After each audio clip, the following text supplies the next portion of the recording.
Salam dan apa khabar guys. Hari ni aku nak main Genshin. Sambung semalam sebab semalam tu ada hal. Dan quest semalam tu memang gila lah. Nak meletup otak aku. Komplot kerajaan. Good morning, Nahida. Wait. Now that Paimon remembers everything, should we instead say good morning, Lesser Lord Kusanali?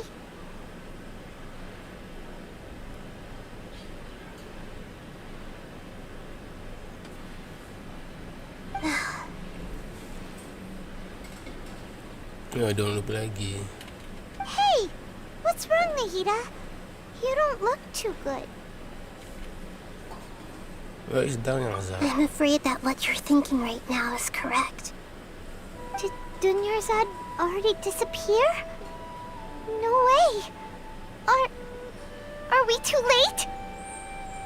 The real Dunyarzad's consciousness has indeed disappeared.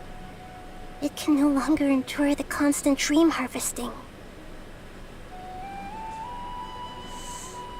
You're so close. Aiman can't believe it.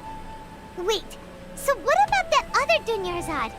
Just what is she? Is she also going to disappear? She's actually something like a puppet, but not completely. The real Dunyarzad's consciousness could no longer keep playing her role in this dream. So another Dunyarzad appeared to replace her in the dream. Just like the grass and the trees, that Dunyar... But personality-wise, she's nothing like the real Dunyarzad. Puppets are stiff and can't copy a living person's vitality. After all, they're just there as filler. You know, speaking of which, the old Dunyarzad might not have been too different from a puppet. Dunyarzad truly believed that she met you within her consciousness. Yes. I just gave her a little wisdom so she could look at life in a new way. So that she could be her own person. But even so, she's still... far from it. I'm still a long way off from being a real Archon. I couldn't even save her. If I were a competent Archon... Please don't beat your... Don't be like that! To prevent more tragedies like this. We're great, but... Although the Sub-Zero's festival dream is under the Akasha's control, only humans can dream. That means this dream belongs to a host who created it.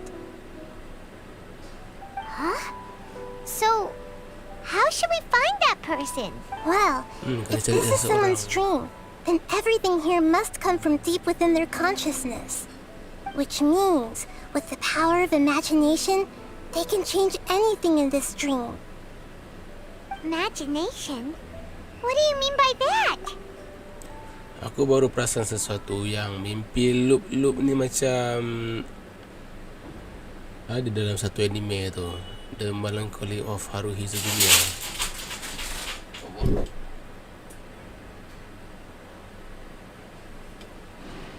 Okay. The Melancholy of Haruhi Suzumiya. Tu lah tajuk dia. Memang jalan cerita dia sama je. Imagination means breaking through what you perceive as normal. Like when the server at a tavern brings a plate to you, you'd naturally assume that food is on it. However, if you're the dream's host and you become aware that you're dreaming, when you imagine gold and more on the plate, the dream will respond in kind, and the server really will bring you gold and mora. But right now, our host is unaware that this is a dream. No matter how many times they're served, it will always be food. So we find the host, then what? Find some way to make that person realize that they're dreaming. Usually, once that happens, the person will wake up and the dream samsara will be broken. How are we going to find them, though? If it could be anyone, it'd be like looking for a needle in a haystack. Maknanya ada seseorang yang sangat berkuasa yang dapat menjadikan semua penduduk dekat Sumber City ni macam dalam mimpi. Dan dia tak sedar yang dia sedang bermimpi. Sebiji macam anime Melancholy of Haruhi Suzumiya. Sebiji. And even if we did find them, how are we supposed to make them realize they're dreaming? After all, like you said, don't wake a sleepwalker. It's extremely difficult, yes. But the only ones who can do it are you two. Remember, everything you've achieved up to this point has all been for the sake of finding the host and ending the samsara. As for me, during this time, I'll be out of town. Out of town? Are you going to that place full of dreams where the traveler went? Yes. I want to try something. There must still be a small wisp of possibility. Hurry and go. Dreams are supposed to be fantastical, romantic, and full of pleasant surprises. Unnecessary things like this samsara need to end. Aiman's still a little upset that we've come this far only for Dunyarzad to... She was such a good person, with such a simple wish. But fate was against her. Yeah. Saving Dunyarzad is but... We mustn't lose... Aiman's wondering. Do you think the sages would get one of their own to be the host of this dream? Feels like it would be easier to control it that way, no? An unsuspicious thing host will be less realistically to realize that this is a dream. Huh. That's so... Who do you think the host of the dream is? The one with the strings get up? Oh, that would make sense! Ferris, the Knight of Flowers, is a symbol of the whole Sub-Zero's festival, right? Pretty core character. Let's go ask him some questions, shall we? Okay, sampai sini. Pasti aku tutup semalam.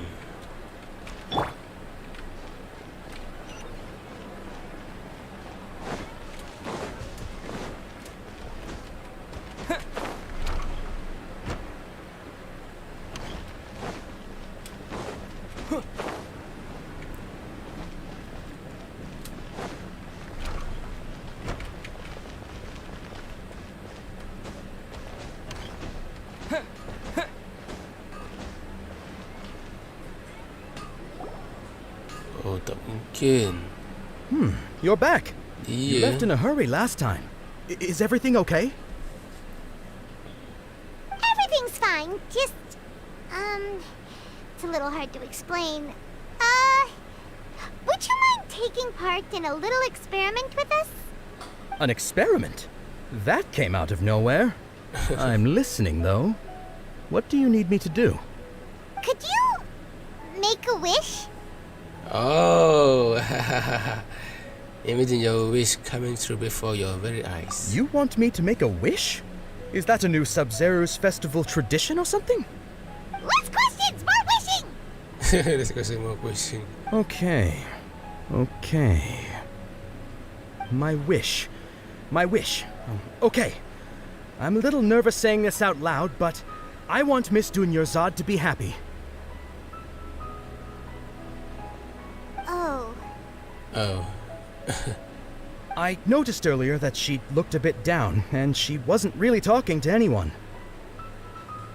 She just doesn't seem like herself. She's always so gentle and kind, and all the kids love her. Tapi dia tak ada.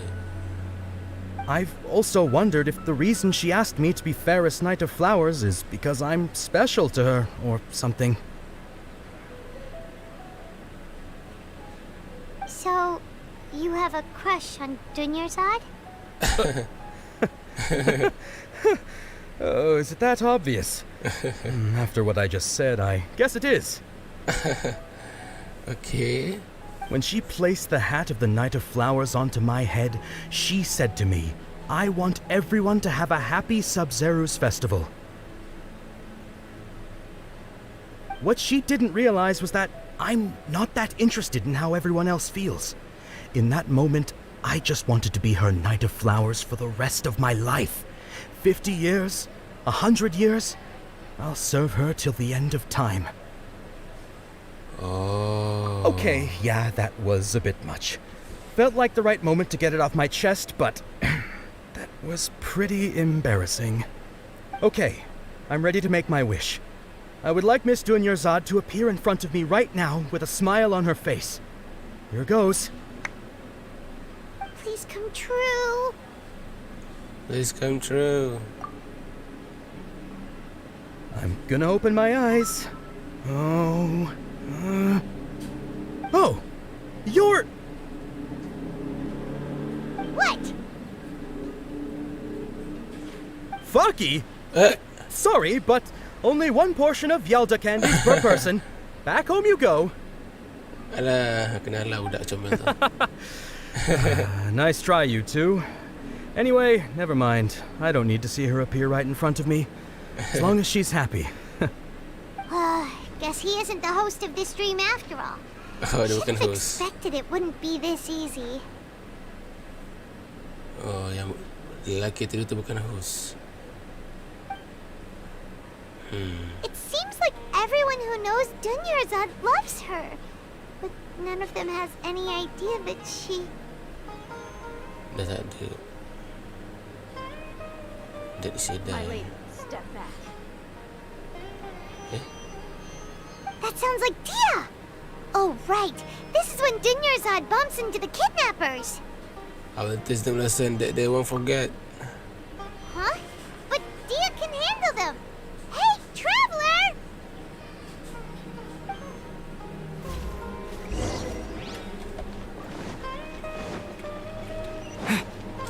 I'm coming.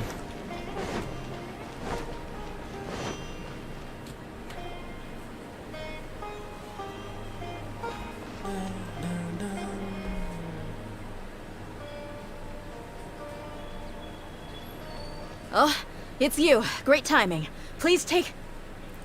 Lift this guy to me. Hey, this is my job. The homie don't care. Yannis pay me, not you. Lift. You... Ugh, fine, alright. Knock yourself out. Why are you so worked up anyway? It's not like I don't trust your fighting skills. Anyway, watch yourself. Okay.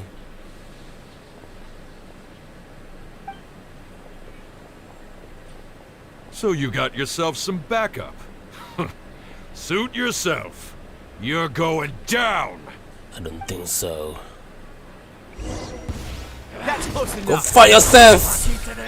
You're in for a little shock. Hey, Where do you think you're going? fire hazard!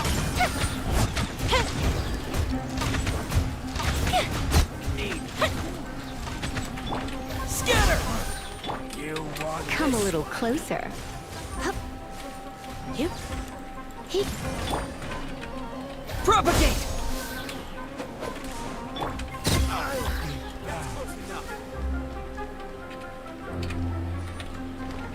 I see everything.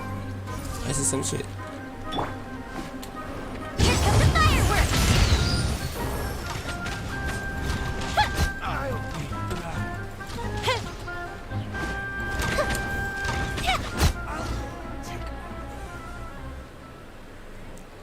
Traveler, were you just taking your anger out on those guys?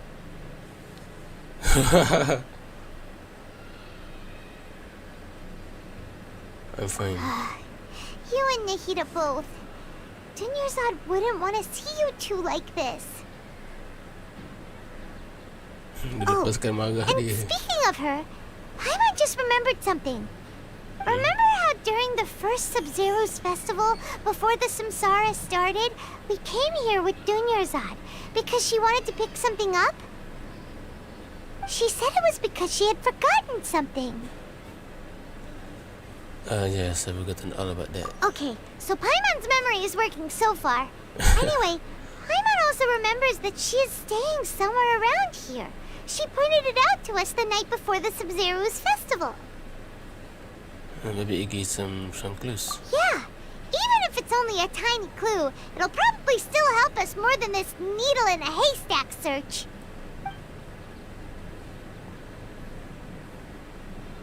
This is the place. It's rude to enter other people's spaces without permission, but desperate times call for desperate measures. Ketuk Hey. pintu. The windows are unlocked. Okay, Aiman's gonna take a peek inside. Getting something. This was only a temporary residence, so there was pretty much nothing inside except this book on the table. Should we open it? Yep. An elegant day in right notes. Almost 16 days. I was finally able to get this note before the festival. You and Mama will continue your journey today, so I was hoping that I will be able to use this day before that. This is a compilation of folk legend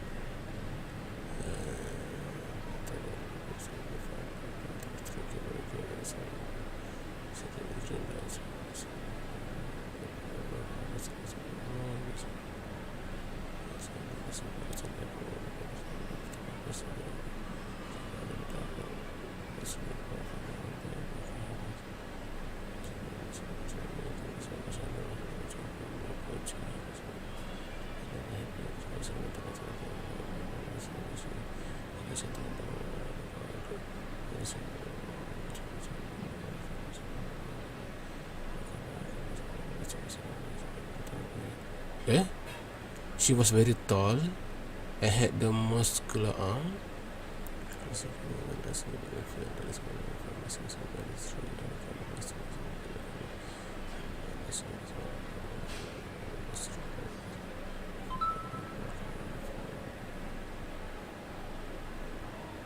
Wow. Dunyarzad wrote all of this. Sounds like she was always thinking of us even while we were away. Even though she was also busy preparing for the Sub-Zero's festival and had all her health problems to worry about. She must have wanted to give this to us as a gift on the day of the Sub-Zero's festival, right? If we hadn't found this book, we never would have known.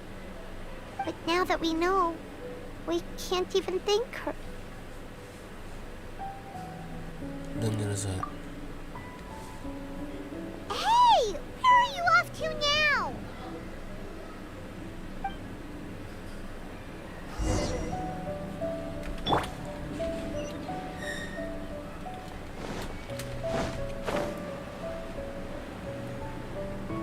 Tak tu Dunyarzad. Oh, lepas bawa dia ke Selamat.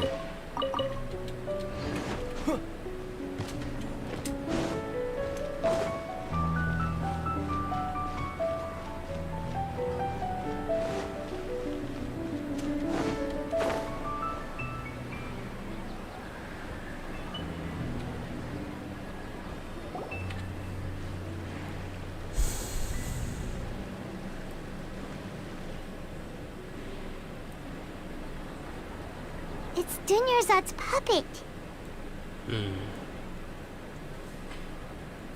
I will feel better say this out loud.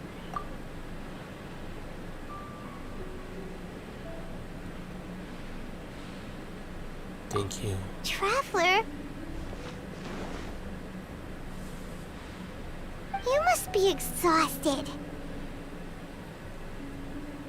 Come to think of it, we've been stuck in this place for a really, really long time. Heck, even the last time we were chatting happily with Dunyarzad feels like an eternity ago.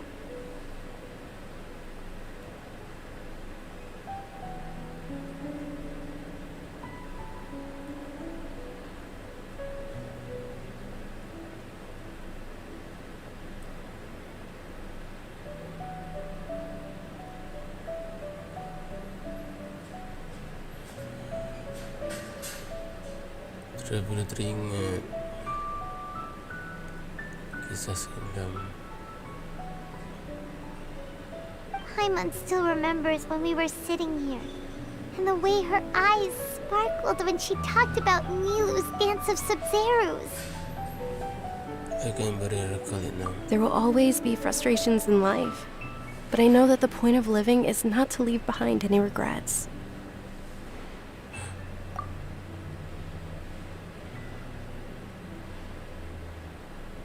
was what the real Dunyarzad said, wasn't it? Does that mean... Tak mungkin. Dan Razat. Yes, traveler. What is it? Oh, so she's still just a puppet. But just now, how come... Do not leave behind any regrets. What? Where are we going this time? Towards the dance of Sub-Zeros.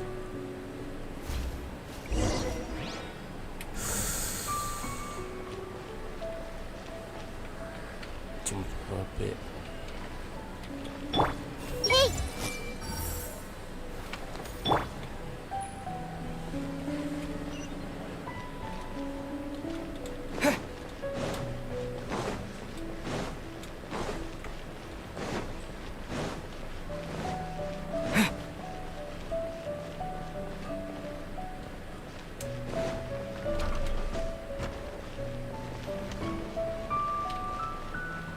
Tapi puppet tu dah tak. Yang ni dah tak ada. If you continue to resist, we will have to order an investigation into every single event organizer. The Grand Sage has already granted you much leniency. I advise that you exercise tact. How did things turn out like this?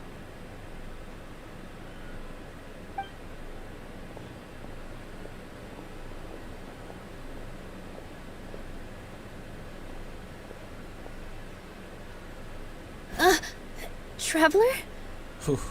You don't have to get involved. He's a sage from the academia. I don't want to drag you into this. Traveler. Traveler? What the heck are you doing? If you get arrested by the academia, that's another day gone to waste. Spoiler, jangan beritahu. I will kill this clown.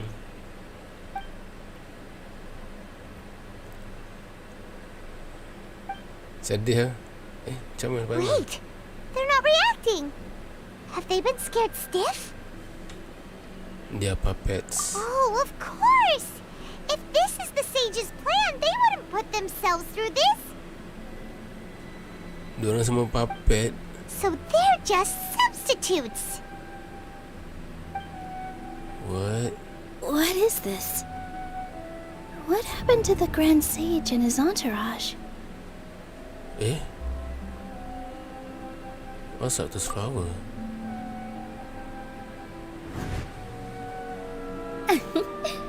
Like I said, they symbolize the goddess of flowers.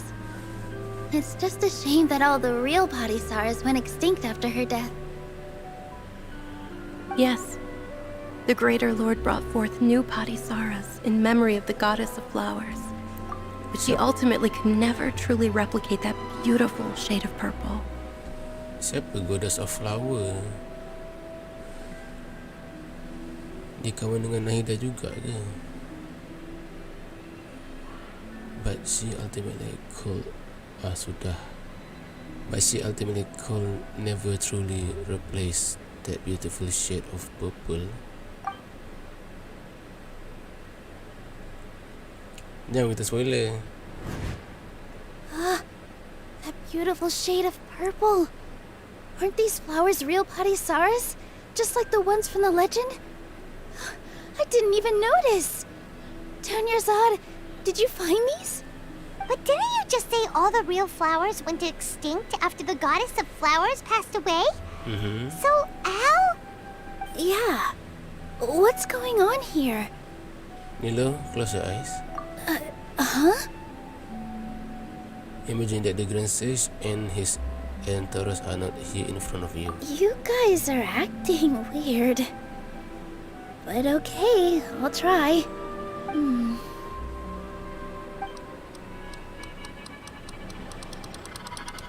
Hey!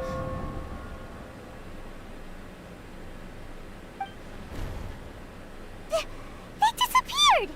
So Nilu's the host! What? What a surprise! Nilo host. Purple Bodhisaras don't exist in the real world anymore. But in Nilu's subconscious, they can appear as decorations on the stage. Nilo host yang punca semua orang jadi mimpi-mimpi ni. Rupanya Nilo host. It's just like the example Nahida told us. People assumed there will be food on a plate, and Nilu assumed there would be real patisaras in the flower pots. So when you saw the flowers, you instantly knew it was Nilu? Correct. But if we want to end the samsara, we need the host to become aware that they're dreaming. How should we make Nilu realize that? Am I dreaming? Huh? How do you come to that conclusion? So I'm right. Is this Lesser Lord Kusanali responding to our celebration of the Sub-Zeru's festival? Wrong guess, but you aren't completely wrong either. The point is, what made you think this is a dream? Tak mungkin. Takkan dia sengaja gunakan kuasa dia untuk tarik perhatian Lesser Lord Kusanali. As far as you know, people in Sumeru don't dream, right? Yeah, but have you heard the tale of the first sage? To prevent a calamity, he went on a journey to find the Dendroarchon. Ooh, sounds familiar. Dunyarzad told us a story like that when we first arrived in Sumeru City. So it was about the first sage, huh? Yep, but in the part you heard, he hadn't become the first sage yet. There's more to the story. His piety and wisdom were acknowledged by the Dendroarchon, and she finally gave her blessing to him. Gila, sampai All spam. kinds of spectacular scenes appeared in front of the first Net sage, spam. as if all the knowledge in the world was being painted onto a canvas right before him. He was captivated. After who knows how long, he mastered all the knowledge he could comprehend. Afterward, he said to the Dendroarchon, "I miss my parents, my wife, and my children. I've been away from home for far too long. They must be worried." The Dendroarchon smiled. The next second, the sage found himself lying in his bed, as if he had just woken up from a dream. His wife, lying next to him, said, "You're off to search for the Dendroarchon today, aren't you? Have a safe journey, my love."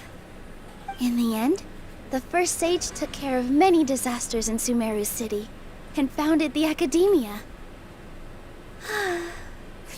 What a happy ending. So, the first sage was dreaming ever since the beginning of the story? He never went on his journey? What? Yes, but his faith and determination were conveyed to the Dendroarchon, so she blessed him in the form of a dream. Aiman understands where you're coming from now. That's a really interesting connection. But we really gotta wake up soon, like the sage in the story. So, the dealer is aware of it. I see. Well, it just so happens that today's Sub-Zeru's festival is almost over too.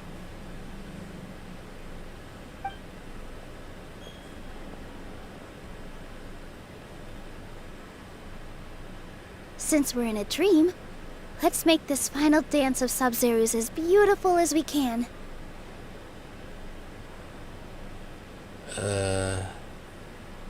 Tapi yang result dah tak ada. I've been waiting for this long time. Oh, shit.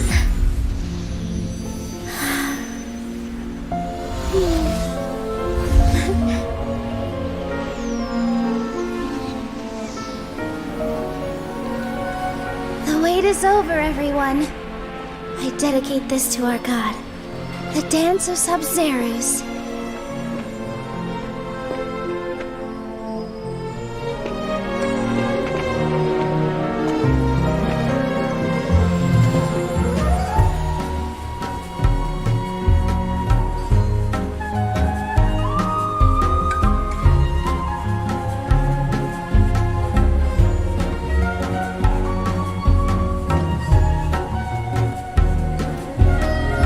Siapa yang mainkan dalam muzik?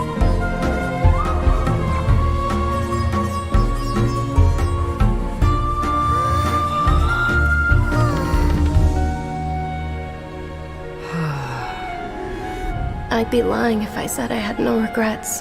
I would have loved to see Nilu's dance.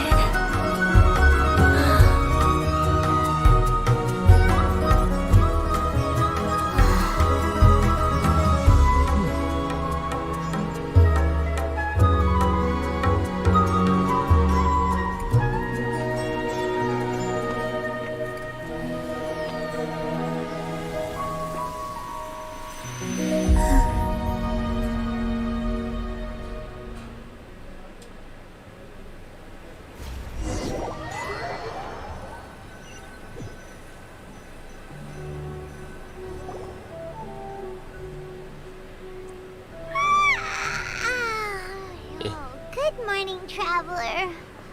Oh, Paimon feels like she's been asleep for the longest time. Pagi Aiman. Paimon's head feels super heavy. Did we oversleep? Do you even remember going to sleep last night? Tak. Paimon thinks it was after the Sub-Zero's festival. The Sub-Zero's festival! Have we finally escaped from the Sub-Zero samsara? I remember now. Quick! Take off your Akasha terminal! Okay, they're good to see you on the side at the end.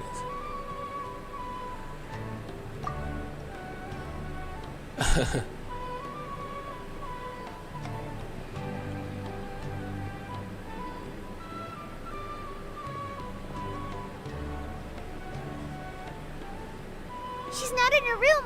What happened? Jom cari tempat spot. Huh? What usual spot?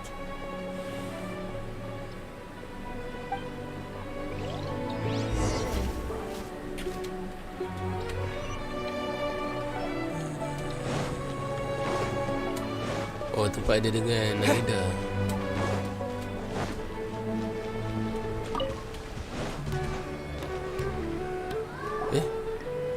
Apa Catherine buat? Well done, traveler and Paimon. Catherine suara Naida. Thank you, Dunyarzad, for organizing the Sub-Zero's festival for me. I'm sorry, who are... Dunyarzad! You're okay! Oh, don't scare us like that! Oh, a traveler, Paimon. I have something amazing to tell you. I just had a dream, and I saw Nilu performing the dance of Sub-Zeros. Of course. Quest complete. Oh.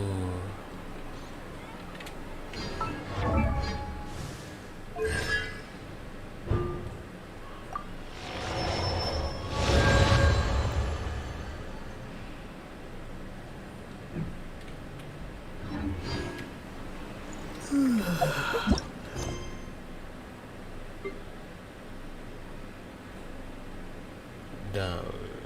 That catch rain. In the end, the low dance in the down. If it is a service, you seem to have seen the in front of the stage.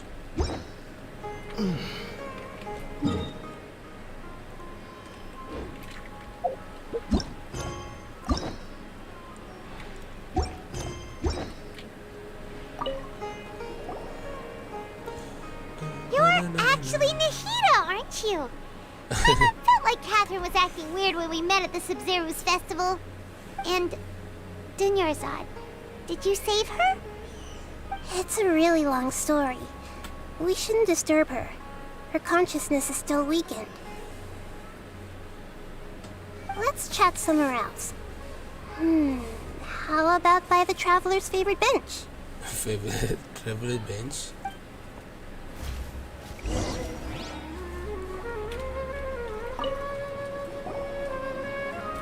What's going on? Why are you two so excited to see me? Hasn't it only been a night? No. It's actually been much longer than that. Oh? Strange. Was I really asleep that long? No wonder I have such a headache.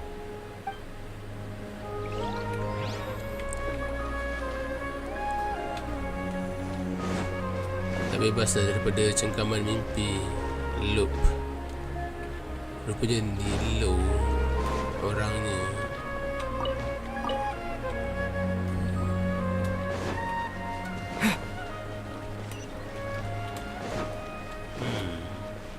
Hostnya ni low.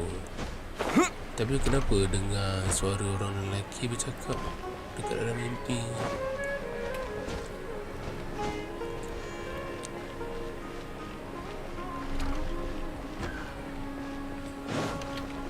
Sekejap.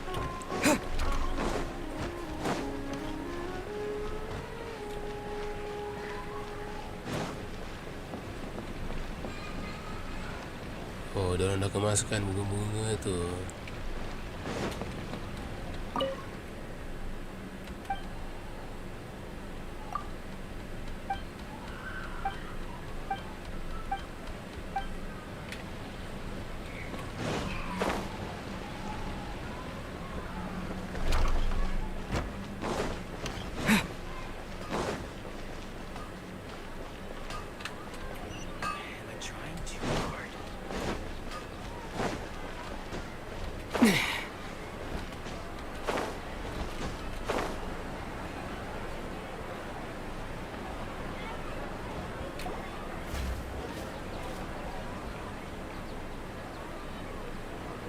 Talk about Dunyarzad first.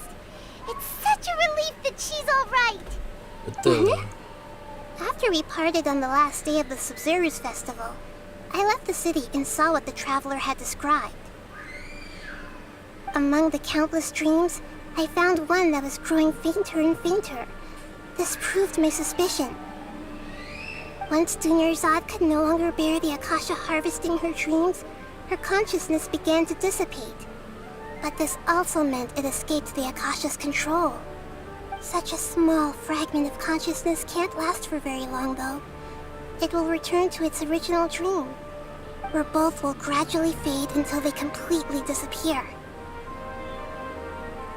I used all the power I had to keep her dying dream alive as long as possible, but it still wouldn't have lasted for much longer if it hadn't been for you two breaking the samsara. So it looks like we did manage to save Dunyarzad in the end. Not a moment too soon. This is really a miracle. Huh? Why are you two smiling so happily? I thought you'd be so moved that you'd start crying. I need to spend more time observing human emotions. Nangis pun boleh juga, tapi Both kebanyakan are ni fine. perempuan. Everyone reacts differently. Betul lah. All right. You two must have a lot of other questions for me, right? After all, you saved my faithful believer. As your reward, I will answer any and all questions. Do you get pregnant? Tak about what I cited in the Avidia forest. At the Avidia forest, there was this incense that made the traveler fall unconscious and dream of a huge tree and a red sky. You also heard someone's voice, right? It said world and forget me. Betul. Yeah, so you do know. We've been wanting to ask you what that was about, and if the red sky was related to Conria. It seems like the traveler established a connection to Irminsul. That was a message left by Greater Lord Rukkhadevata's residual consciousness in Irminsul. Perhaps her last memory before she died. As you two probably know, Greater Lord Rukkhadevata disappeared after the disaster in Conria. The timings of these events do line up, so your suspicions are reasonable. A message from Greater Lord Rukkhadevata? We thought it was from King Deshret. Oh. King Deshret? That god who died even longer ago? Some present-day desert dwellers still worship him. You probably just heard some of their conspiracies. Oh, konspirasi. Okay, so what does the message mean?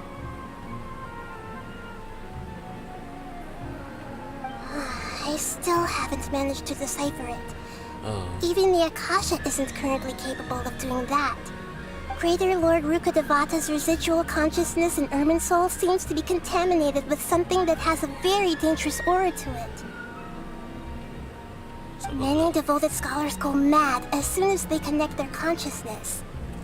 I've warned the academia about this many times, but people still keep falling victim to it. But I believe this is the key to saving Irmin's soul. That's why I've kept trying to decipher it. So the tree in the vision was Irmin's soul? Oh, Tainari also said that Irmin's soul is sick! Is it because of the contaminated consciousness? But Contamination consciousness. even if you can't figure out what that vision was all about, it seems like our search for you was all in vain. The traveler wasn't affected after coming in contact with that consciousness. I've never seen anyone like that. With you here, we may have a chance at deciphering it. Because I'm main character. No, we must decipher its secrets. I've already eliminated all other factors that might affect Irmin's soul. This is the only one left. This puzzle has life and death at stake. Oh. It could determine Irmin's soul's fate, as well as Tavat's. What do they look like? Catch rain? To be accurate, I'm using the Akasha as a medium to occupy Catherine's consciousness. How did you do that? Poor Catherine. Does this mean you can also occupy other people's consciousnesses? Theoretically, I can enter anyone's mind as long as they're wearing their Akasha terminal. The Akasha is the legacy of Greater Lord Rukkhadevata. As Lesser Lord Kusanali and the first Akasha terminal, my consciousness has always been linked to the Akasha. I've always respected my people's free will, so I've never actually occupied their consciousness. When necessary, I just borrow this bionic Snezhnayan puppet. Hold on. Did we just learn some deep, dark secret? So Catherine is... No wonder Paimon felt something was off about her. Wait, aku rasa aku What terlepas. about your own body? Why do you need to borrow other people's? Don't you live in the sanctuary of Surasthana? That story begins a long time ago. After Greater Lord Rukkhadevata disappeared, the sages found my newly born self and took me back to Sumeru. At that time, I was young and weak. The sages kept me in the sanctuary of Surasthana, ostensibly for the sake of protecting me. But I've hardly heard from them since. However, I do understand that they had hoped to find Greater Lord Rukkhadevata instead of me, a symbol of her passing. So, the sages basically put their new Archon under house arrest? How dare they! Why don't you teach them a lesson, Nahida? In some ways, they aren't wrong. Greater Lord Rukkhadevata was omniscient and omnipotent. Even after her death, the Akasha is still empowering this nation. And I'm still really far away from being able to call myself the God of Wisdom. Moreover, the academia is also more proficient at governing this country. My existence has little meaning. Kiranya Nahida masih lagi budak-budak. To me, you are the NS and Archon. Yeah, you got a lot of believers. Just look at the Sub-Zero's festival. Everyone who showed up truly loves you. Thank you for the kind words. Coba I dia pula. honestly don't need physical freedom as long as I can connect my consciousness to the Akasha. Trying to find a way to save Irmin's soul is my life's mission and top priority.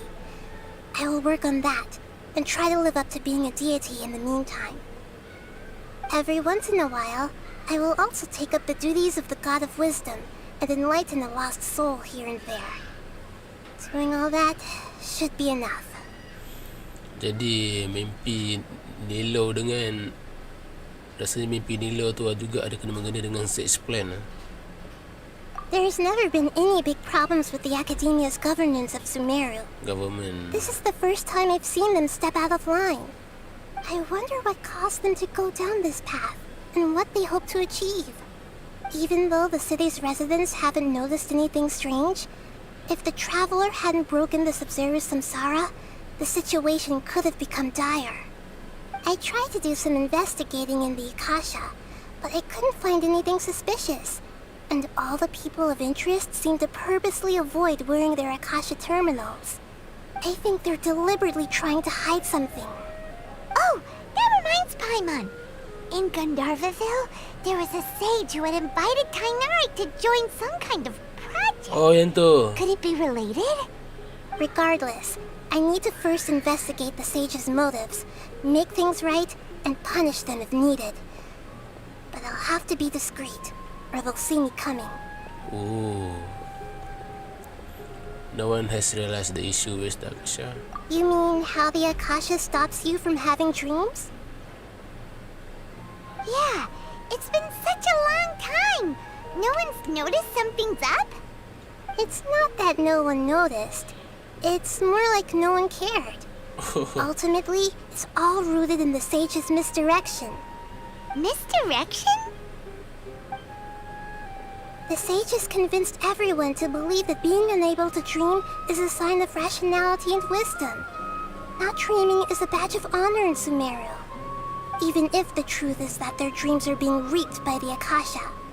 With their propaganda in place, the sages can maximize their use of the Akasha to facilitate their research. Besides, Greater Lord Rukkhadevata must have created the Akasha in the hopes that it could be used to its full potential. That's why I've never come out strongly against this.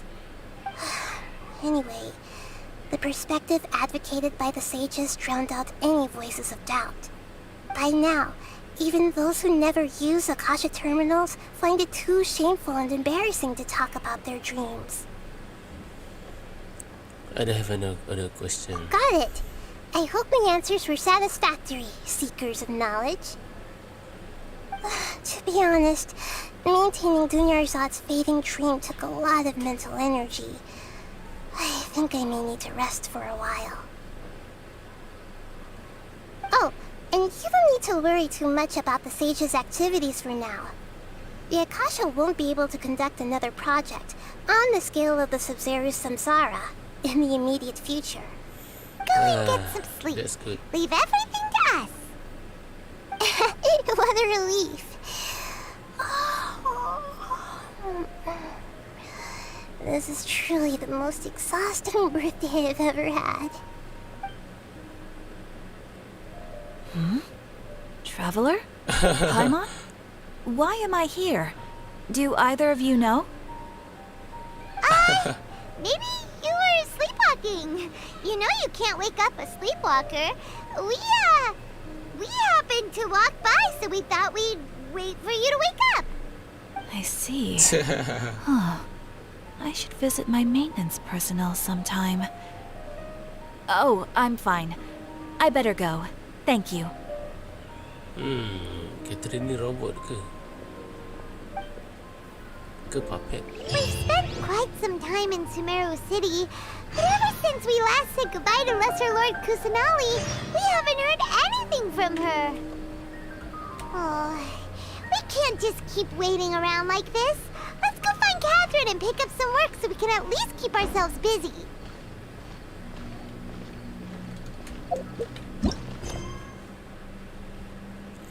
Act 3.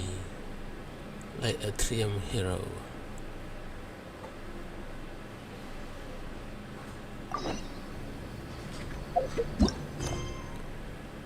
It has been a long time since I had some sorrow and anything's gonna be described until I had to get informed. Today you go to the adventure good as usual.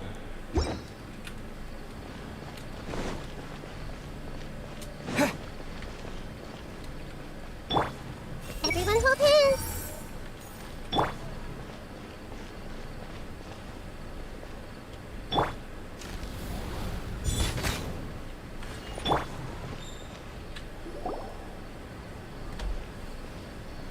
Burung tu ada.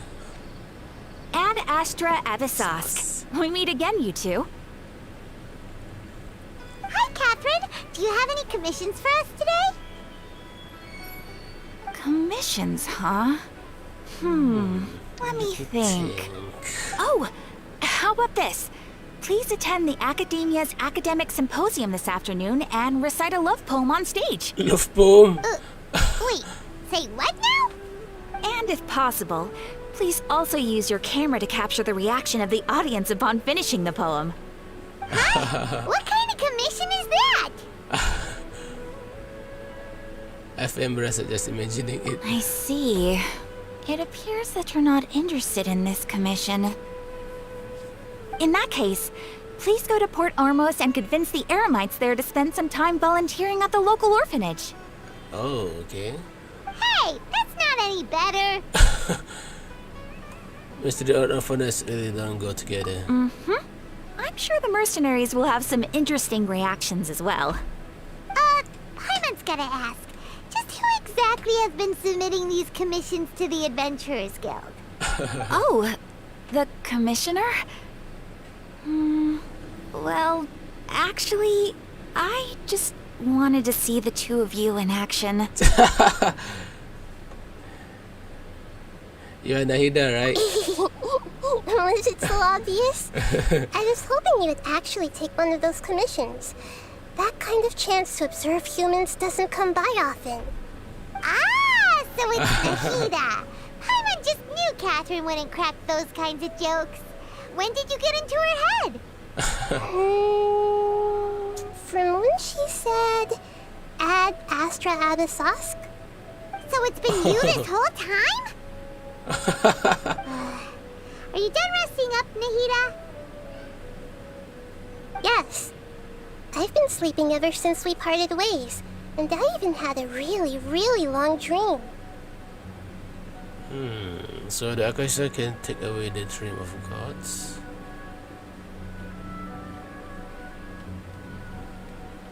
What did you dream about? It was another dream about the Sub-Zero's festival, except it was a happy one. In my dream, I was sitting in the middle of a flower terrace, and everyone in Sumeru City was holding hands as they danced in circles around me. They danced round and round, and everyone looked really happy. I also got to sit on a gigantic flower carriage. Ferris, the Knight of Flowers, raised me really, really high above the ground, and I was throwing an endless amount of Yalda candies at the children. You know, Nahida, maybe your dream is how the Sub-Zero's festival really should be. It's meant to be a joyous time where everyone gets together to celebrate your birthday. Yeah. Huh? Wasn't I describing a really happy dream? Why are you both looking at me like that? Wait, could this be an example of the emotion known as pity? No, we're not pitying you. That would only make everything worse. We just don't want you to feel too sad. By the way, have you had a chance to visit Dunyarzad? How's she doing? The Homiyanis haven't allowed any visitors after the festival, so we haven't been able to check on her. Yes, I paid her a visit right after I woke up. She was resting at the time. Her condition is stabilized. However, since Elazar is a manifestation of the withering on the human body, we can only cure it by finding a way to take care of Irminsul's own withering. But for the moment, our top focus should still be figuring out what the sages are up to and what they're planning. Right. Who knows what'll happen if they manage to pull off another scheme like the Samsara of the Sub-Zero's festival? So our first priority should be investigating and putting a stop to the sages' activities. As for how we should pull that off, let's discuss it somewhere else. There are too many adventurers around here. Samsara.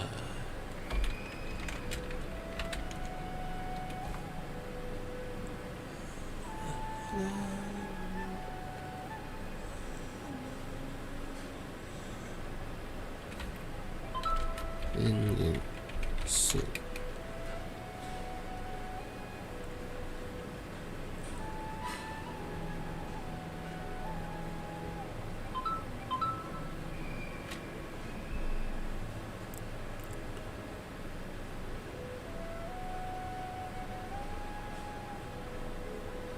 Samsara Festival fourth spot.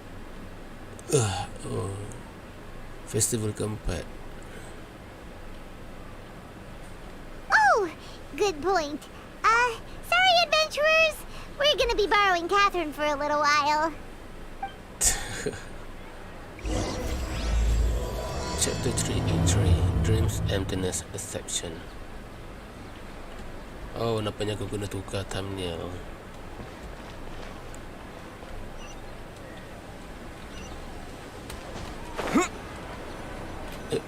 Let's continue our chat here.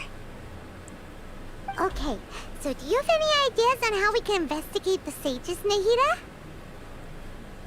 Actually, I've already done a little bit of work on that. But for now, I want to hear your thoughts. Thought. Possess a key figure in the academia. I've already tried that. But all the key members of the academia, even the core 30 guards, intentionally avoid wearing their Akasha terminals. Oh. It seems that from the very beginning, they've been guarding against info leaks from the Akasha. Of course, it could also be because they're wary of me. Oh, Have you gila. already caught the sage's attention? I'm guessing not yet, but distrusting me would make perfect sense if they've ever paid attention to the urban legends about me. In any case, I probably can't take over their minds directly. Possess the spirit and infiltrate the sage quarters. No way, that's too risky. You mean it'd be too easy to get caught? No, it's not that. We shouldn't involve innocent students in this. A single mistake could completely ruin their lives. Doing that would be ignoring the safety of my people for my own selfish goals. How is that any different from what the sages are doing? That's a good point. Oh. Spoken like the god of Sumeru. Yeah. We could get someone close to the stage and question them. We're in the dark as of now. Since we still don't know anything about their goals, any rash move could tip them off and lead to terrible consequences. After all, Consequences. every person in Sumeru City is one of their hostages. I can't think of anything else. Are we really out of ideas? Nahida, you're super smart, so you already have something in mind, right? Don't keep us in suspense. Spill the beans already. Spill beans. According to a popular theory from the Vahumana Darshan of the academia, rejecting impractical motions at the beginning of a planning session will give more weight to the actual proposal. Okay, but aren't you the god of wisdom? You don't have to use that kind of gimmick to make us take your ideas seriously. Well, I've been thinking that if I can't directly possess the leaders, and if I can't get ordinary people involved, then I should find someone who's already involved, but hasn't decided to side with the sages. You're saying we should recruit a spy? That does sound like it could work. Oh, before coming back, we met someone named Al-Haytham. He seems like he acts alone, and he likes doing stuff behind the academia's back. They probably aren't in cahoots. In cahoots? Actually, I already have someone in mind. Do you still remember that female scholar named Sataria? Siapa? Sataria. Aiman remembers now. Isn't she the one who's always trailing behind the Grand Sage of the Academia? Oh. We ran into her basically every time the Sub-Zero's festival repeated itself. You could even say we're old enemies by now. Aiman still remembers the smug and mean way she always spoke to Nilu. Betul lah. I've always liked observing all kinds of people, and Sataria has always stood out from the crowd. She was born in the desert and was hailed as their greatest genius. Her academic gifts allowed her special admission into the academia, and also gave her the opportunity to serve as the sage's assistant. Oh, Paimon didn't know she was from the desert. She must be pretty special then. Paimon feels like most of the desert dwellers around the city are working as mercenaries. The name Sataria means star. When she lived in the desert, she shone like the brightest star in the night sky. Later on, she was chosen by the sun. The star was given a place in the daytime sky to complement the sun's dazzling light. Soon after, the star witnessed the sun scorching the earth, which brought forth many disasters. The star began to waver. Instead of staying beside such a sun, wouldn't it be better to return and light up part of the night sky? But in the end, she couldn't give up the radiance of daytime. To cope with her shame, the star buried her guilt and closed her eyes. Oh, those are Sataria throat, right? From the sound of it, Sataria's just hung up on the research opportunities here. But she doesn't really support the academia. She still feels guilty about not doing more for the desert, right? She's just running away from her problems. Indeed. When they are presented with complex moral issues, many people will simply plug their ears and go with the flow until the problem can't be fixed anymore. She's suppressing a lot of guilt, but before she realized it, she had already become the sage's accomplice. She can't deny her part in their schemes anymore. Sounds exactly like the person we need. Right. We must somehow make her face her problems again. That way, not only can we get useful intel from her, but she can also use it as an opportunity to redeem herself. From my past observations, Sataria will take a day off from the academia every 10 days to do some shopping in the city. Tomorrow afternoon just happens to be a shopping day for her. That'll be our chance. To prepare, let's go check out some of her favorite spots and have a quick chat with a few of the vendors there. Okay.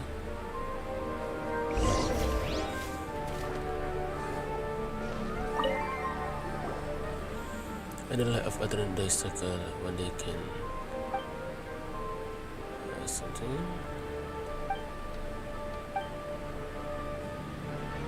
Terus dulu so. Set this up. Okay, wait a second.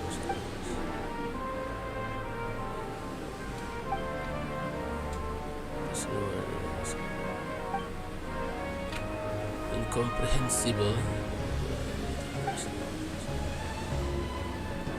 Okay.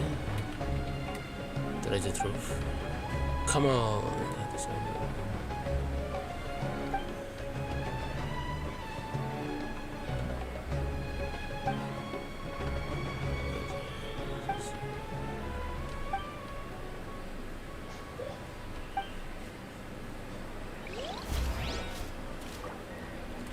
Oh.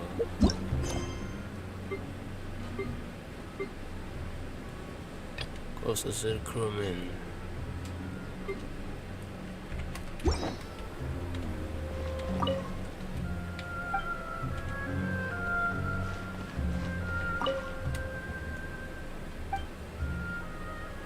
Hello. Branch Master Adventure Girl.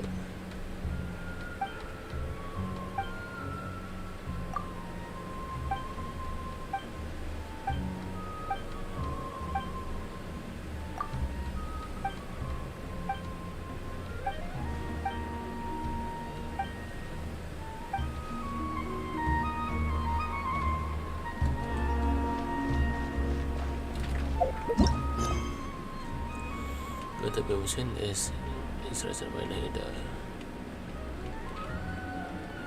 Extreme Hero.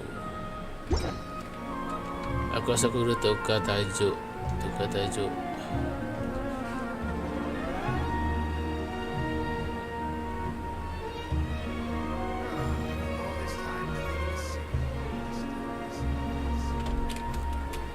Siasat datang 6.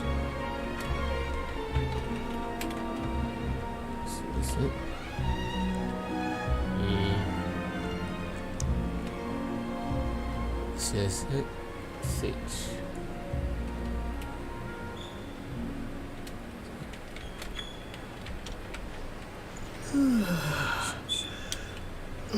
Siasat 6.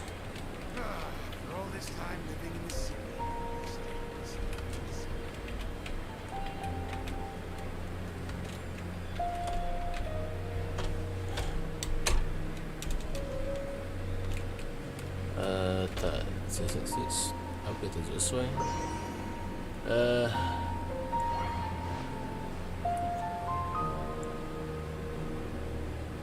Siapa?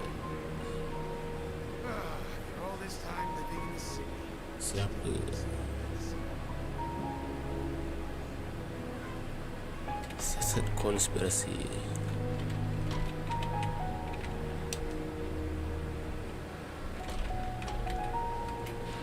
Siasat konspirasi. Yep. Save.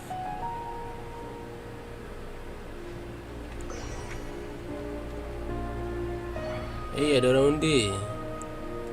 Merah boh. Terima kasih.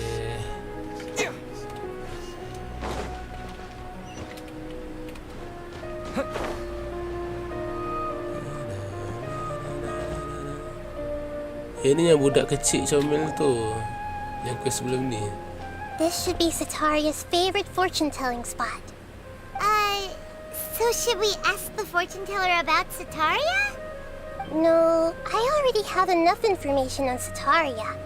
The most important thing now is for you to pay attention to the vendor's talking style and key characteristics. Key characteristic. Talking style and key characteristics? Tak My faham. poor lost lambs. Have you become troubled over your fates?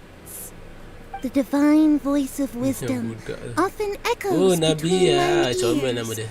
If thou be blessed today by the gods, I may be able to show you the way. Nabi ya. Really? Nahida, you've been whispering things to her? Shh. My friend here has some doubts regarding his future. Can we get a fortune Sorry, reading guys, for him? sungguh. Of course, of course. In that case, Nabi cats. it would seem that Harut and Marut are quite What? wary of you. Perhaps Harut at some time Marut. in the past, you have somehow offended the gods. Weh, serius ah? Harut Marut. Gila. Harut Marut bagi nama kucing dia. Aduh. Harut Marut.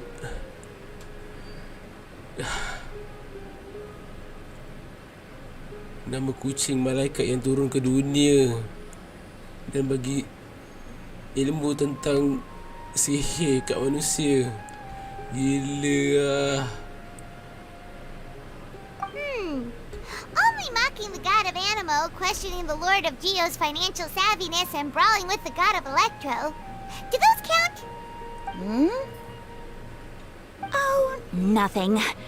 Go on, pick an aspect for her to divine. Divine my in love. Love prospects? No problem at all.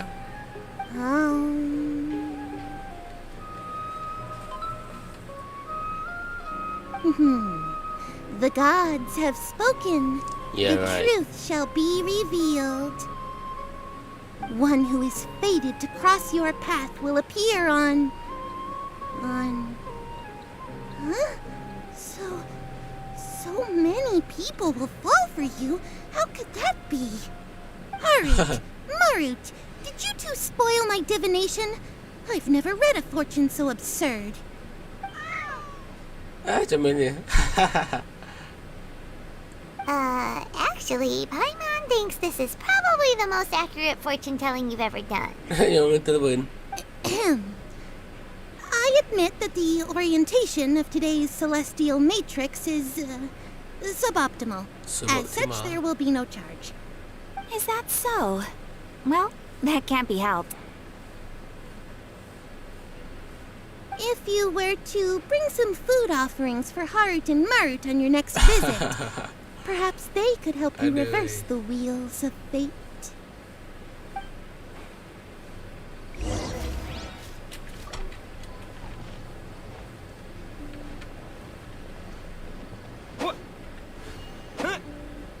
Oh, tak berganjak eh.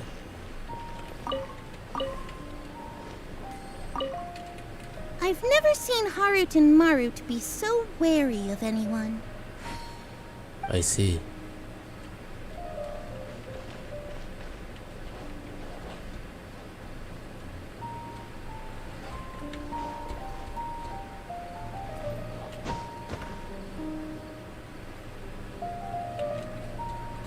Okay.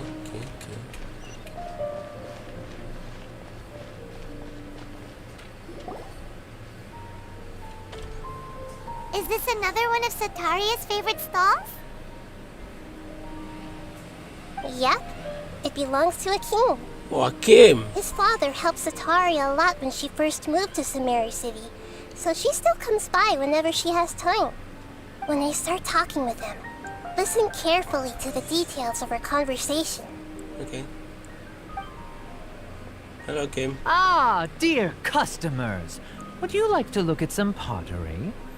We caught wind of your great craftsmanship, so we specifically came to take a look. Oh, I recognize you. Aren't you Miss Catherine from the Adventurers Guild? Sounds like I'm in for some big business. Speaking of, where did you learn this trade? I suppose you could say it all started with my dad. He's a mason by trade, but I picked up an interest in clay while apprenticing for him. After that, I began making pottery by myself in secret. And I simply changed trades when my works turned out well. Although it's a pity that I'm no longer making much use of the knowledge provided to me by the Akasha. Oh. That's nice. You're making a living doing something you love. So is your father still working as a mason? Oh no, not anymore. A few years back, he fell from a roof and broke his leg. Since he had already saved enough mora over all these years, he's just enjoying the retired life in Port Ormos nowadays. I see. We wish him peace and happiness in his retirement. I'll have someone in charge of logistics at the guild come by another day for some goods. We'll leave you to it. Take care now. No problem. Rest easy, all our goods are sure to meet your every need.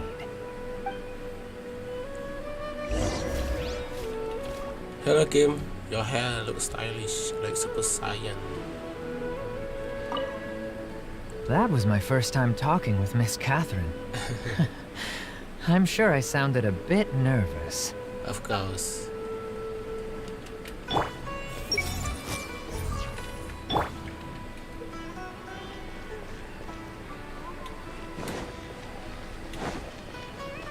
Tak cakap dengan perempuan ni.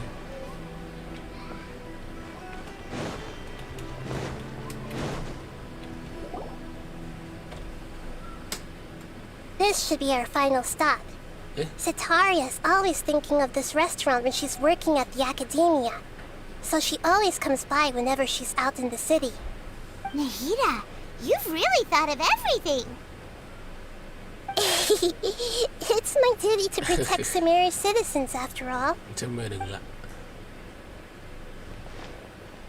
Hi there. I feel like I've seen you down by the docks before. Huh? Sorry, I don't quite remember. If I recall, you were having a discussion with someone about shipbuilding at the time. Ah, that's right. I've always been really interested in feats of marine engineering. Oh. After all, I grew up in Liyue Harbor and spent my entire childhood staring at the ships going in and out of the port. I came to Sumeru to study, but failed to make it into the academia due to my lack of talent. But I'm still discussing all kinds of problems with different scholars, and I'm continuing to study and perform research from the restaurant's basement. I'm sure I'll get to the academia after their next round of exams. What an admirable spirit for learning. Amazing. Sure, but you'll find hardworking people wherever you go. So this restaurant has a basement as well? Huh. First I've heard of it. That's right. It's not usually open to patrons. Most of the time, employees use it for breaks or to hold private events. Ooh. I see. Yes, that makes sense. Well, good luck with your studies, Miss Chishan. Thank you so much. As long as I can make it into the academia as an official student, I'll be happy.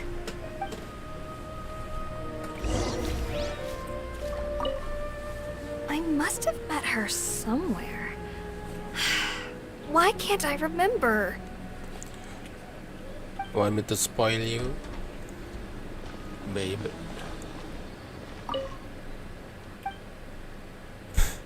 Mess me like every day.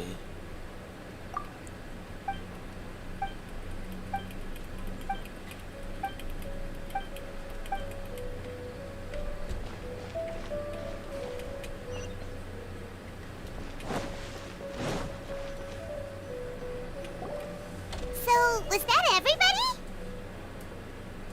Mm-hmm. 3 familiar faces should be enough for Sataria. What's the point of all the information we've collected? Nahida, you still haven't told us how you're planning to make Sataria face her problems. Sataria is already used to avoiding her problems, so we must find a way to break through her usual sensibilities. I remember you mentioned that the Eremites in Port Ormuz are all making a fuss about the upcoming resurrection of King Deshret. Sataria, aku macam dah lupa nama Sataria. Sataria.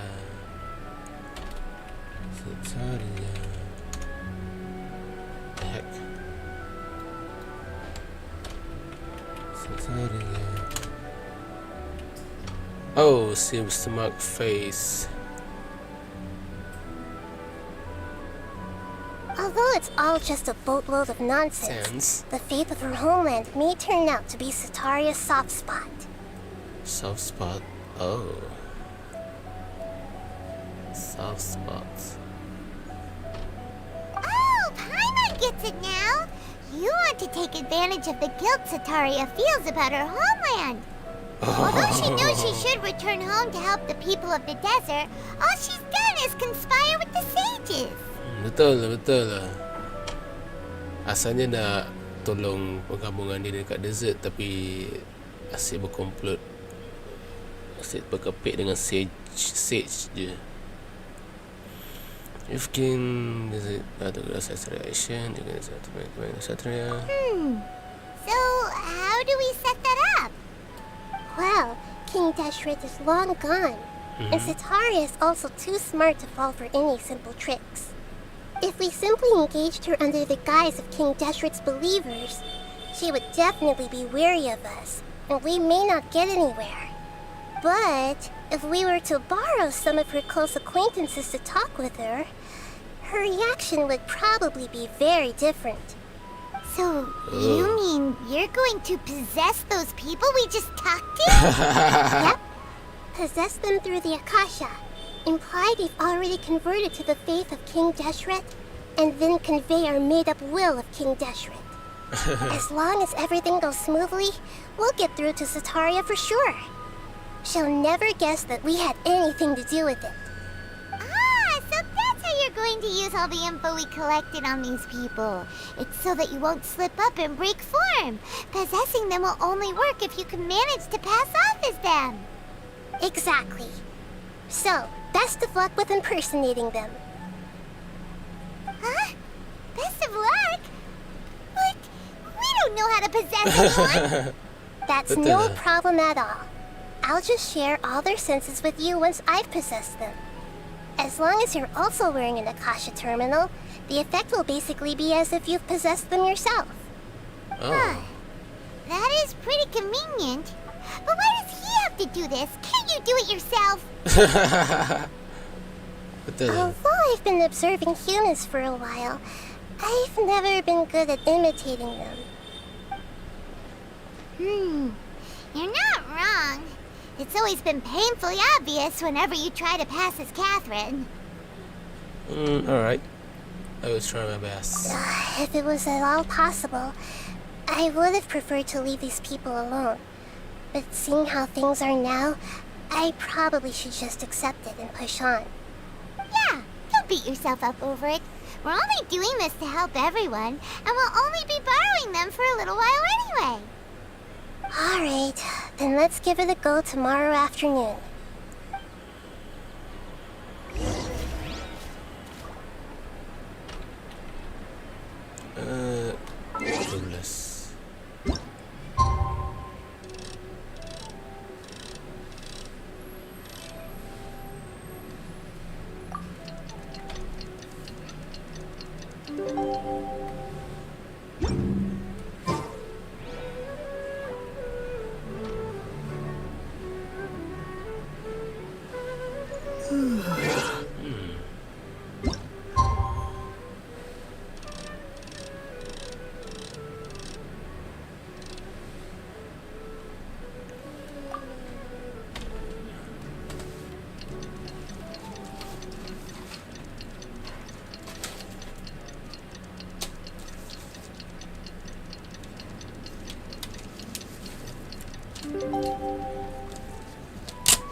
Rasa ada orang depan aku.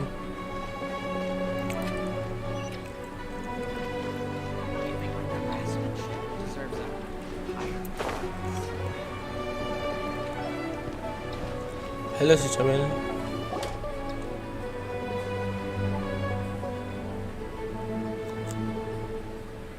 Oh, here she comes. Satori is here. Let's quietly follow her. Once she starts talking to her acquaintances, we'll find a safe spot to begin possessing them. As for how we'll sway her to our side, I'll leave that to you. I trust you'll know what to say. I'm starting to feel kind of nervous. Okay, let's go. Looks like they've already started talking. Let's find a hiding spot and get started.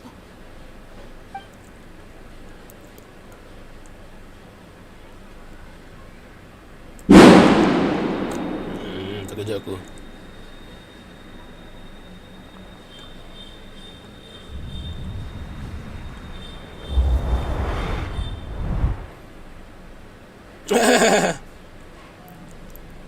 That's right.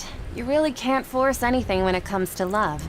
And besides, everyone around me has a very different background and outlook. Are you still listening to me, Nabia? Oh, of course I'm listening. You were talking about troubles with your love life, right? I heard everything you said. Okay then. You just seemed a little distracted for a moment there.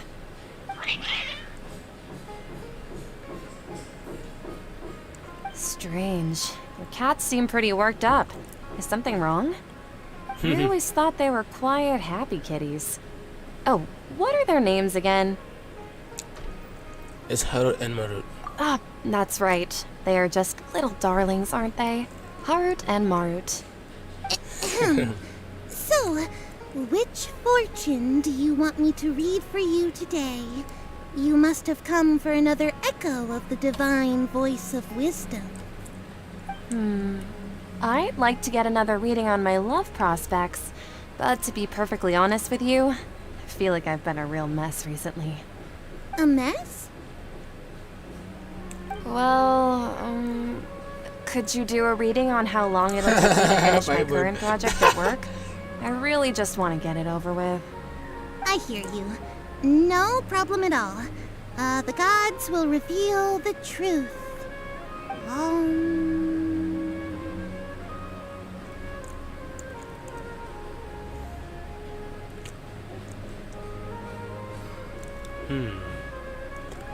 The guy has spoken. The gods are asking, Sataria, why haven't you gone home? Why haven't I gone home? Do the gods really know everything I've been thinking about? Sataria, why don't you just go home? It's a demand now instead of a question. The gods seem to be truly upset. I'm sorry. I know I failed the gods. Please pass on my most sincere apologies and ask for their divine forgiveness. And if I may ask, Nabia, is there a specific god who's speaking to you right now?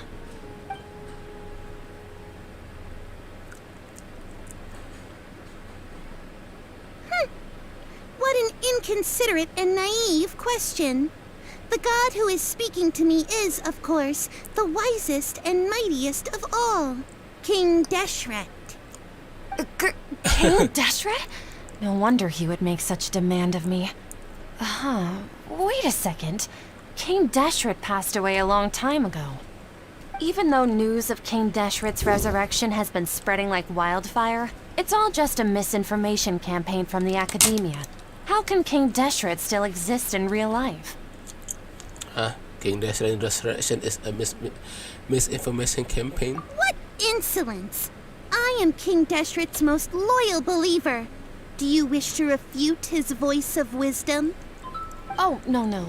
As a child of the desert, I am only reveling in his power upon learning that his divine glory has touched even this city. I will think very carefully about his demand of me. I'm sorry. I must go now. Wait!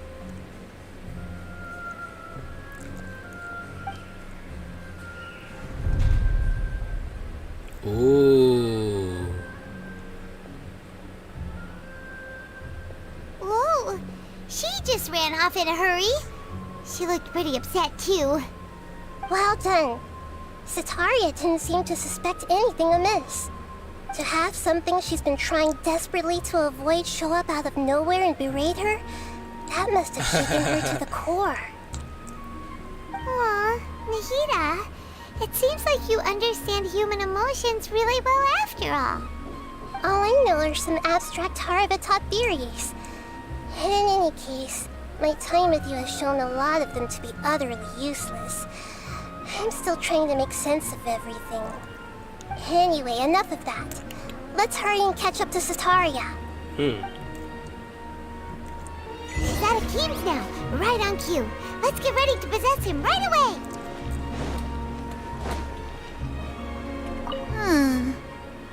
What's gotten into Harut and Marut? They seem terrified of me all of a sudden.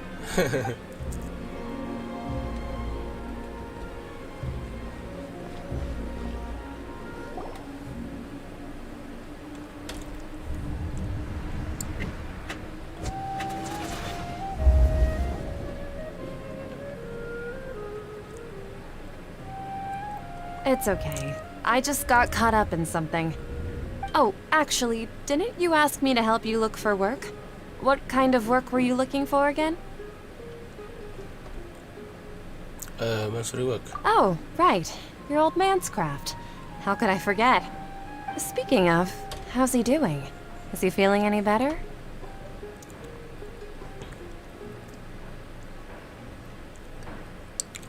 He's feeling a lot better and working more now. Stuff now. Huh? Wasn't he nursing a leg injury? If I recall correctly, his strong arms had always been his pride and joy. He sprained his arm a while back while trying to show off his strength. I thought you'd heard. Actually, while we're talking about him, is he still living in Port Ormos? Yeah, he's been retired there for a while. If you could find the time, please write him a letter. Let him know that recently, faith in King Deshret has taken root in Port Ormos and has begun to spread across Sumeru. He has a quick temper and has always been a devout follower of the Dendro Archon. I don't want him to get into a fight with those King Deshret believers because of a difference in beliefs. Oh? So, who are you siding with in all of this? The Academia or King Deshret? I'm so jealous of you. You were born a child of the desert, yet you chose to betray King Deshret, and now you spend all your time with those crooks from the Academia. Akeem, you don't mean... you've also become a believer of King Deshret? What's so strange about becoming a believer of the wise King Deshret? In fact, aren't you the strange one? The one who still can't pick a side? Can't pick a side? Me? Whoa! Aiman had no idea he'd be so good at this! If I do it, I really started getting into the role. You really zeroed in on the issue and put it right in front of her. It might feel a bit overwhelming for Sitaria. But once everything is over, I'll be sure to pay her a visit to her mind and explain everything. Anyway, let's keep going.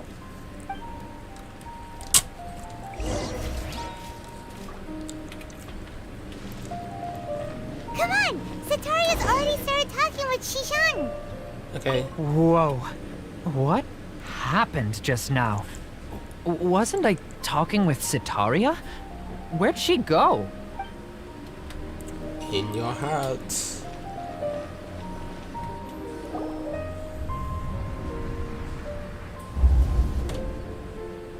So, Shishan, have you noticed anything weird in the city lately? Like, as if someone was trying to preach to you about something? No, I'm spending all my time staying in the basement. Oh, right. Speaking of strange things, I celebrated the Sub-Zerus festival so many times that I lost count. That was really weird. Wait, how could you be aware of that? That should be impossible. Nothing in the report indicated anything like that. Are you still failing to realize that the Academia's lowly tricks could never deceive all of Sumeru's citizens? Shishan, dia memang don't tell betul. me that you've converted to King Deshret as well. Oh, jadi dia memang dah tahu. Okay, aku memang dah jelas sekarang. Memang ada komplot. What an absurd question. You make it sound like I should be ashamed for becoming a believer of King Deshret. In reality, shouldn't you be the one who is ashamed? You, who works side by side with the Academia and treated people as nothing more than experimental subjects. Betul. Please, please stop! Even now, Sataria's still trying to run from her problems. The eye push too hard. She can no longer justify everything to herself. Hey, she's trying to talk to the guards! What should we do? This is the most important part of all. Quick, get ready. Mercenary, you're a member of the Corps of 30, correct? Please help me pass a message to the Matra right away. The situation in the city is getting out of control. Please, try to remain calm, miss. Tell me what's happening in the city. Heretics are infiltrating the city, and they've already converted many residents to their side. Heretics? What kind of heresy are you talking about? King Deshret! Many people I know have suddenly started believing in him, but he's long dead. It's impossible. Miss Sitaria, nothing is impossible. You know my name? King Deshret is immortal, and all who defy him will one day pay the price. You must face the truth, Sitaria. You tread a treacherous path, and the longer you ignore it, the tighter the Academia's grasp on you will become, and the deeper you will be ensnared. Child of King Deshret, never forget that the desert that belongs to you lies elsewhere. What's so strange about becoming a believer of the wise King Deshret? In fact, aren't you the strange one? The one who still can't pick a side? What an absurd question. You make it sound like I should be ashamed for becoming a believer of King Deshret. Sitaria, why haven't you gone home?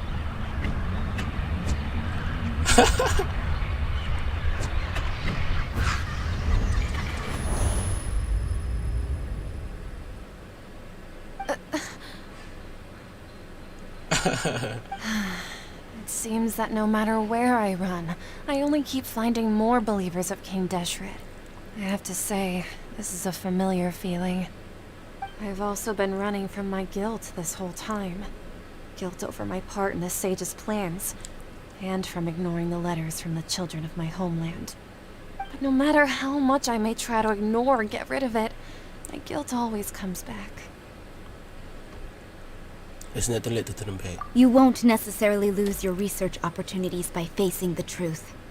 Besides, did you really want to conduct your research while carrying such heavy feelings of guilt? How do you know me so well? Are you truly just a believer of King Deshret? Or are you the god himself? That's not important. The important thing is to pass judgment on the Academia and its sages, and to correct their mistakes.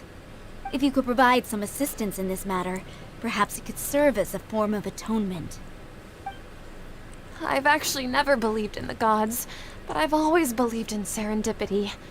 Your appearance must be a fated opportunity for me to get out of this wretched situation. Please tell me, what can I do for you? Great, we have already convinced her. How much do you know about the Sage's current activities? I was just one of the designers for the masked dream harvest scheme, which is what happened around the Sub-Zero's festival. But I know very little about the full scope of the overall project. I'd assume that only staff with the highest clearance would have access to those confidential documents. I've just been working to meet the Grand Sage's specified requirements. However, there's something that's been really bothering me. I heard that a scholar who was previously expelled has returned to the city, and even the sages are still quite wary of him. And I was guess that even the sage are still wary of? To fight against the academia, we will need to figure out the nature and the purpose of their work. Is there a way for us to get access to the confidential documents you mentioned? It should be possible if we're willing to take some risks. After all, I'm an assistant to the Grand Sage, and I've been working on many tasks outside of the project. One thing, though, I won't be able to transfer the documents to you through the Akasha once I get my hands on them. The sages have always closely monitored all activities within the Akasha. Let me see. Let's use the most primitive method. Send someone to pick up the documents tomorrow evening at the Academia entrance. The Academia entrance. Wouldn't that be too conspicuous? Don't worry about that. I assure you, this won't be a trap. I'm only suggesting this location because it'll draw more scrutiny for me to leave the Academia again. It'll be safest for me to distract the guards long enough to hand you the documents. All right, I trust you. So, if I were to successfully complete this task, would it mean I've atoned for my wrongdoings? That'll depend on the judgment of the Dendro Archon. The Dendro Archon. That's right. Her people are the ones we have endangered. As the god of wisdom, she's also the one responsible for judging and guiding the scholars. Maybe it's time for me to find a god to believe in. Ooh. Just as Nahida predicted, we've managed to bring Sataria to our side. The Traveler's execution was ingenious. He's the one who deserves all the praise. Well, now that we've made plans to meet again tomorrow evening, all we can do is pray for Sataria's mission to go off without a hitch. Pray? But if we're going to pray to the gods, aren't we just praying to you? God of wisdom and guardian of the scholars? No. The truth is the true guardian of scholars. I've always believed that. Anyway, let's meet again tomorrow evening at the Adventurers Guild.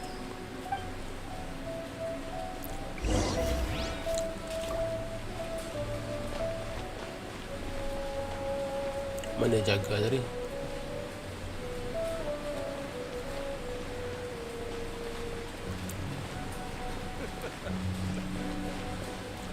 Jaga tu dia hilang.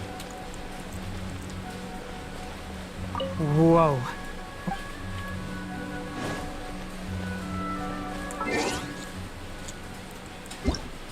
Sembilan.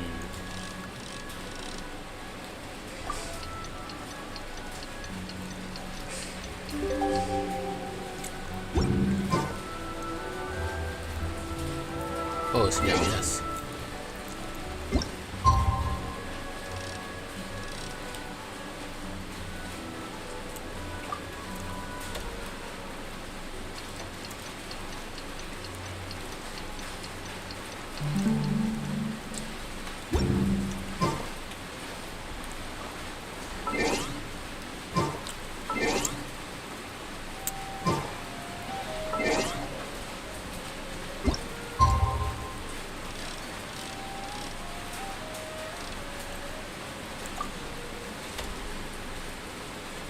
Hujan ni.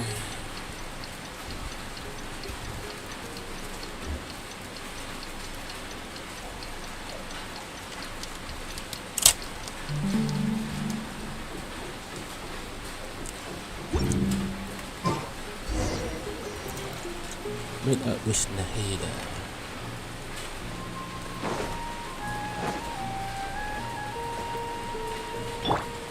You're in for a little shock. Catherine, we're here! Oh, the other Catherine, right? That's right. I suppose I'm the other Catherine in your mind. Can we just call her Nahida? We're on a secret mission tonight, so we need to protect Catherine's identity. Yep, Aiman's right. We cannot fully rule out the chance that the meetup tonight is just a trap. If something were to happen, my existence may be the only trump card we'll be able to play. After all, the academia should still be unable to confirm the existence of my consciousness in the outside world. Yep, exactly. Just what Paimon was thinking. I somehow doubt that. Anyway, enough about that. Let's just make sure to be on our guard. Nyanyi dengar macam.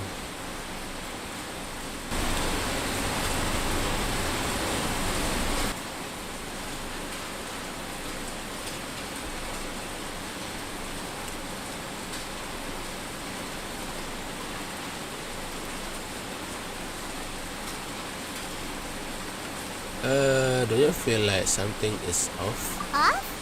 What do you feel is off?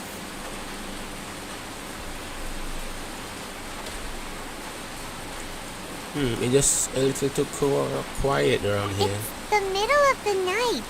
Of course it's quiet. You're not getting paranoid, are you? No, I think he's right. It really is a lot quieter than usual. If you look around, there seems to be fewer people on the streets. I'm not sure if this is the case for the entire city, though. Huh. Maybe it's just a coincidence. Maybe Sataria figured out a way to not only distract the guards, but also to get everyone to go to sleep early, just so we can exchange the documents in peace. I also can't quite figure out why things feel a little off. But now that we're here, let's go ahead and meet her as we planned. Well, regardless, as long as you're here with us, Aiman feels a little safer.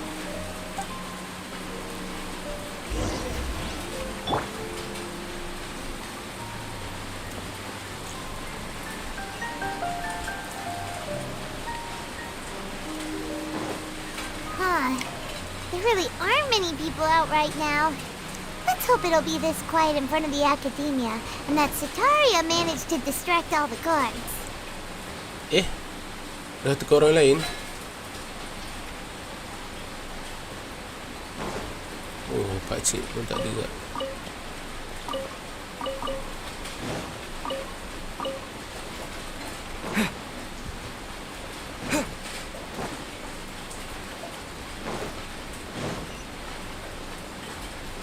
But this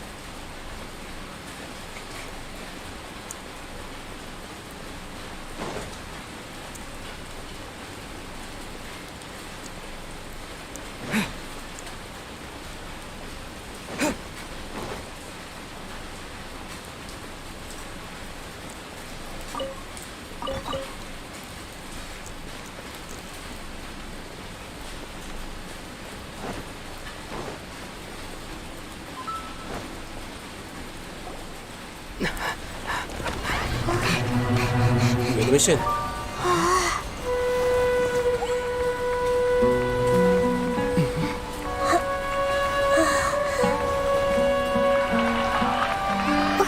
What are all these people doing here at this hour of the night?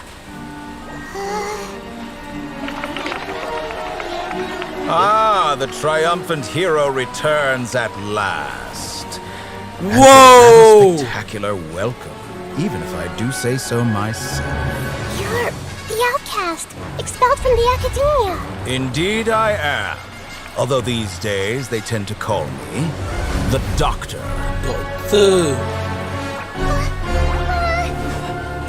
If you're looking for your researcher friend, she has already been taken into confinement. With some basic caution, she could have discovered the listening device on her person. Clearly, she lacks the degree of rigor expected of a true scholar.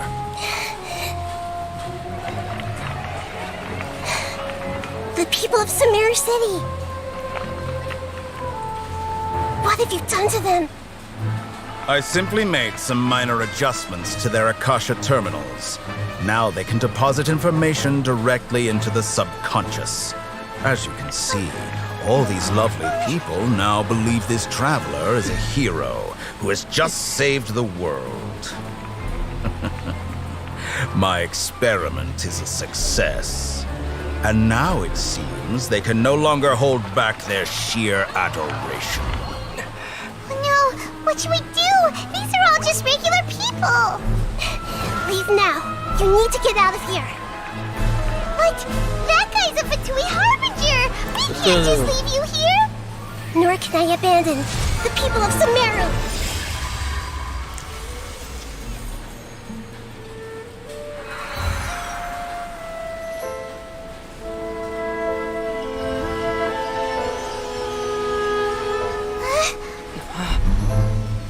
Don't worry. We'll meet again outside of the city.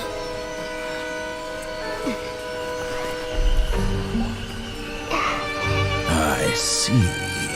You appear to have overridden their mental faculties with your own consciousness. To possess such a powerful mind, you must be the god of wisdom. Gila. Aku tak sangka The Doctor sekali muncul. Fatui Harbinger.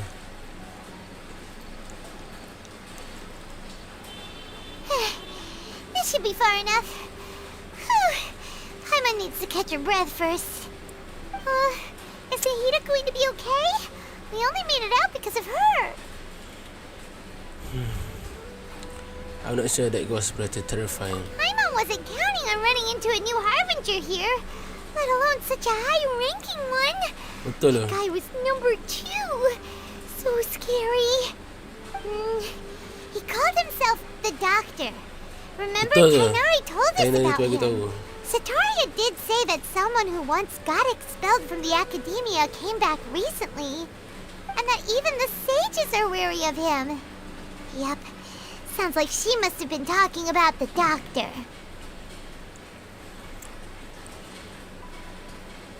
You underestimated the scale of this problem. Yeah, now that the Doctor's in the picture, we're no longer just dealing with the academia. Betul lah. They're in cahoots with the Fatui.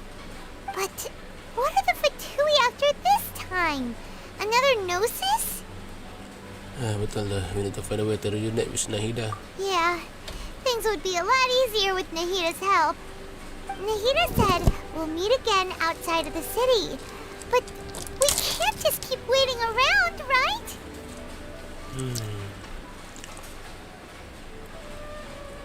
We need, let's go find someone else who might be involved. You mean... Let's go find Tanari. Oh, right! Wasn't he invited by the sages to work on some project when we were staying with him in the Vidya forest? That has to be the same project. Even though he turned it down at the time, he might still know something. There's no time to lose. Let's go to Gandharvaville.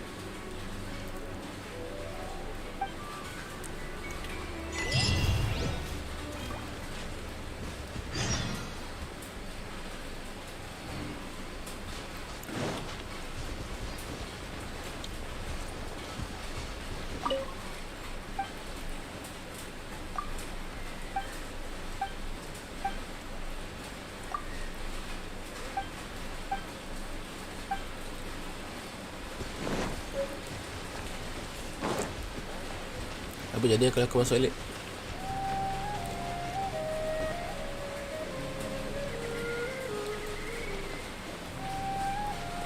Boleh aku boleh masuk balik lah.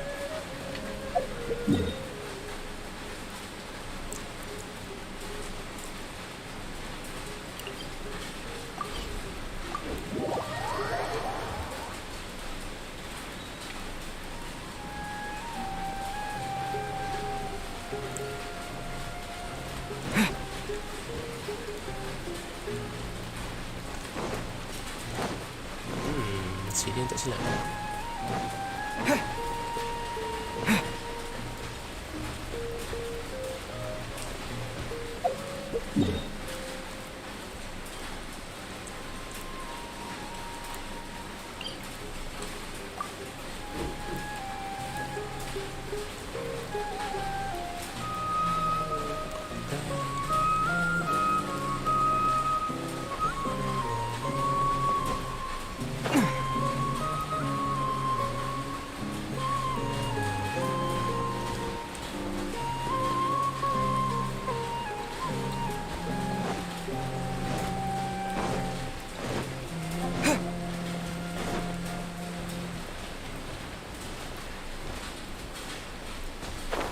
Besar betul pokok.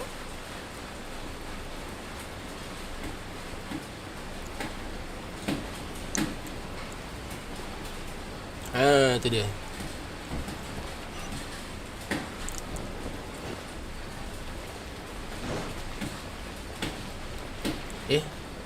Dah tak ada orang. Mana Nahida? Nilofa.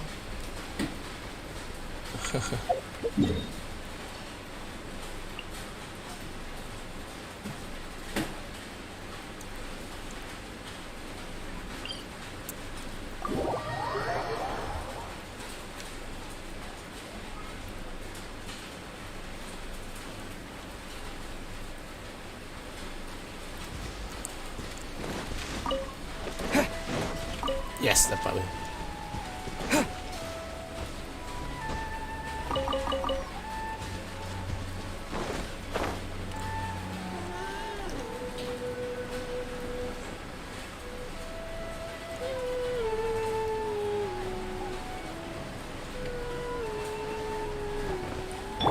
I see everything. Yeah.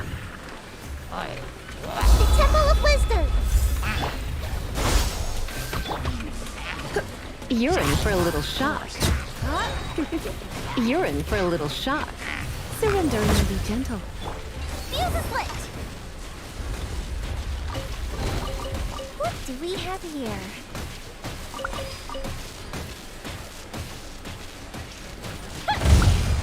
Ooh.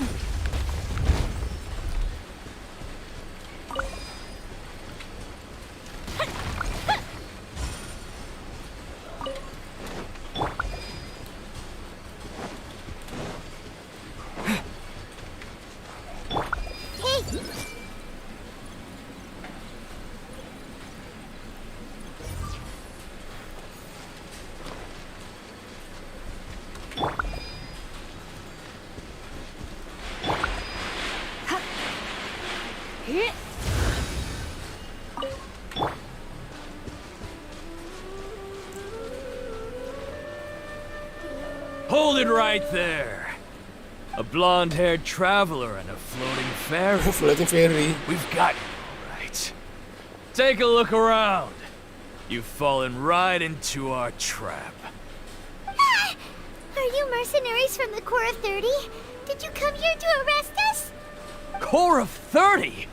We're nothing like those government lapdogs who don't even get scraps for their work. We are an elite brigade that commands the highest commission rate in all of Sumeru. We're here on the orders of a client known only as the Outcast. The Outcast? An outcast from the academia? Sound like the doctor. But why wouldn't the doctor just send the Fatui after us? Betul lah. Maybe he start taking advantage of the academy resource. Still wasting time on idle chit-chat. We'll shut you up soon enough. Get them! Relax, kita ada masa kan? You're up, traveler! Okay. Following orders. A new punching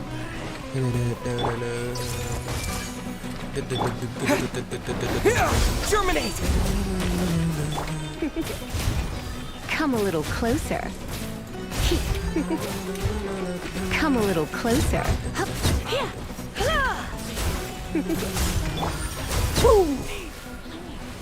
New punching bag. Make yourselves at home! Hey, tak baik pukul Nahida. Come a little closer.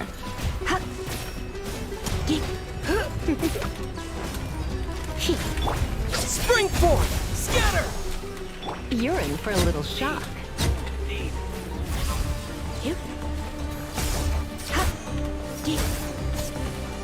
Tak kena, tak kena. Propagate! It isn't over yet! Here comes reinforcements! Come a little closer. Scatter! You're in for a little shock.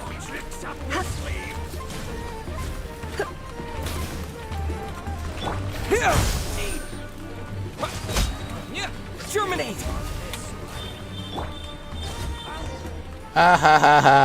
Wait. That was pretty rough. Is that what elite mercenaries are like? This probably won't be long before we see more of them. Yeah. Looks like we'll have to keep our guards up. Yep. But this doctor guy seems like a pretty tough opponent. He knew exactly where to set up an ambush. Did he predict that we would try to find Tighnari? Going up against smart people is tough. Anyway, let's keep going. Yep.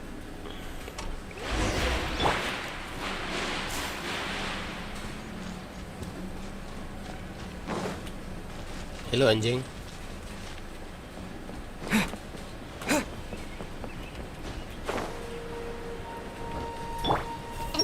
Hopefully I'll meet a loaded scholar who will at least pay me enough for a drink.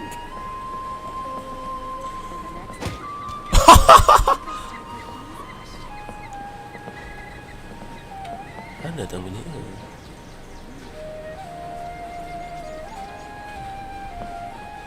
Dalam.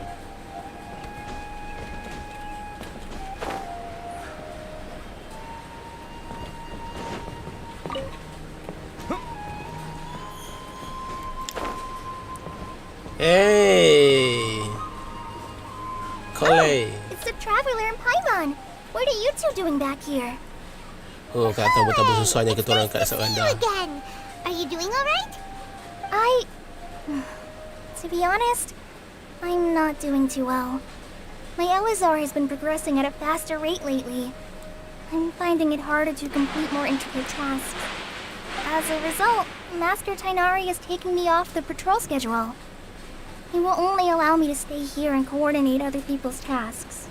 Oh, Kale. It seems that killing airmen so is our only chance.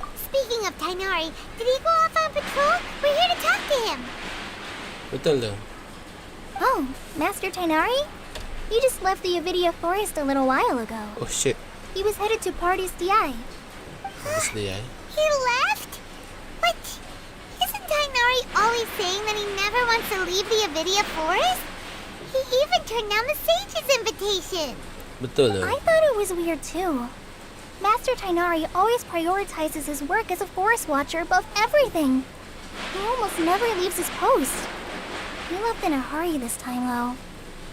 Tak mungkin. Doktor. Mungkin dia letak nama aku kat surat tu. Yang aku dalam kesusahan. He give a reason. No, I only found out that he left through a message he left behind. He also made sure to delegate all his tasks using a schedule. To leave in such a hurry? I'd guess he had something urgent to take care of. I smell something Master sus. Tighnari originally studied in the Amorta Darshan of the Academia, and Partis DI is something like the Amorta's research base. Many rare shrubs and grasses have been planted there for research. I know that before he became a forest watcher, Master Tighnari once spent a long time conducting research at Partis DI. A research base, huh? Gotta wonder what kind of research Tighnari just decided to work on all of a sudden. Oh, we don't have a lot of time, so let's go look for him at Party's DI. Okay. Let's take care of yourself, Kale. Don't worry, I'm fine. I'm used to living with Elazar by now. If you run into Master Tighnari, please send him my regards. Can I pet you? Will do. See you later, Kale. Ada comel Kale. I had already made up my mind, to be honest with you, so I didn't try to hide my current condition. Don't worry about me. I'll be fine.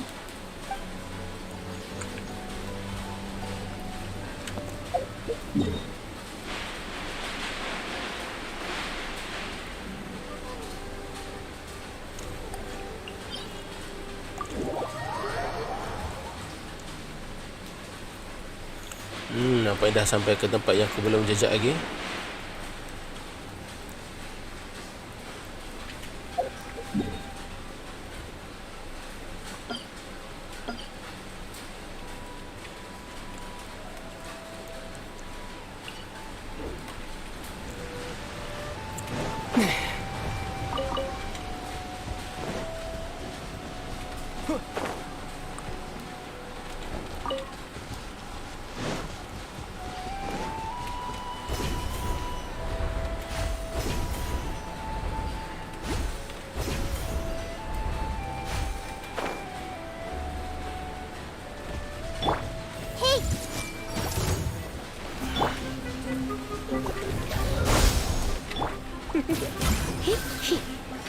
You're in for a little shock.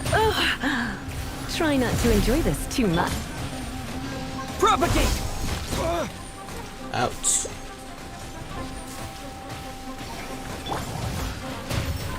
Come a little closer.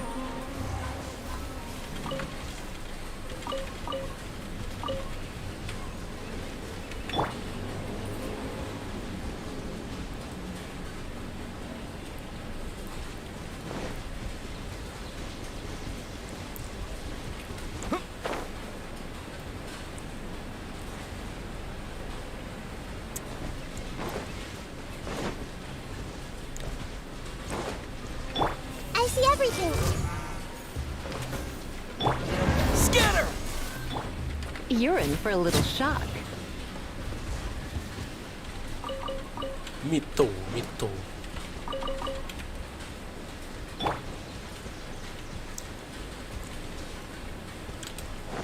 Dekat atas ke?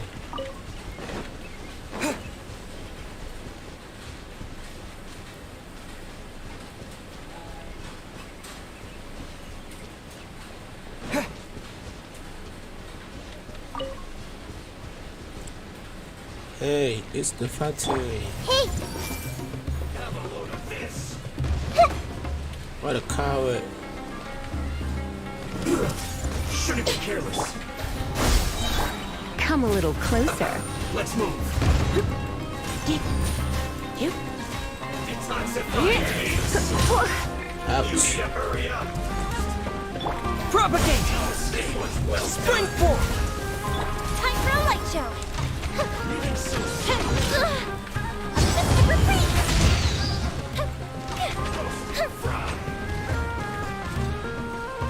Scatter! Everyone hold hands. This was well done.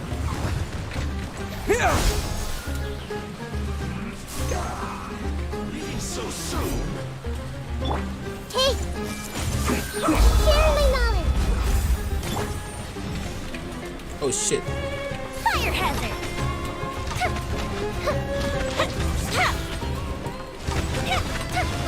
Burned too brightly. Let's end this quickly.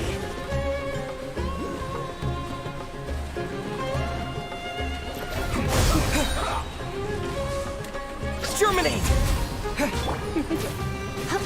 Come a little closer. Let's not waste time. Aida. Scatter! Time for a light show.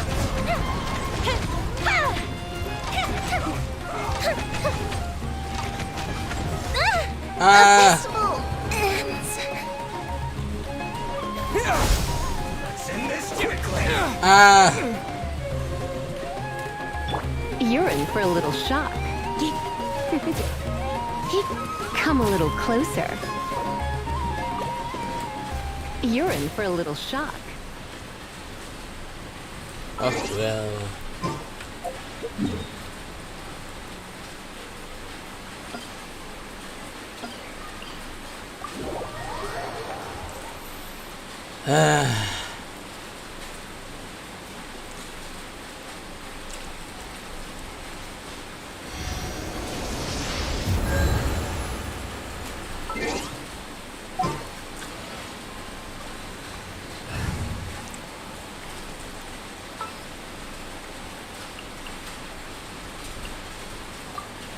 I will protect you.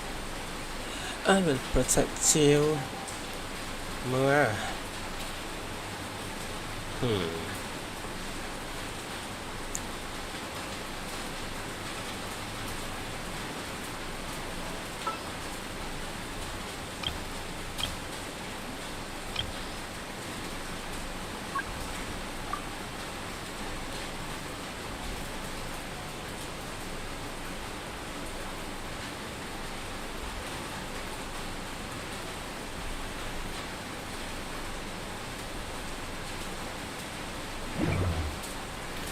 Okay, ada.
stone.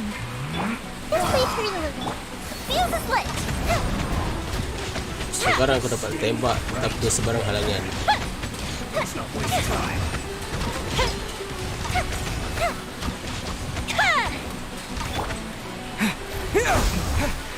Yep. Tanpa sebarang halangan.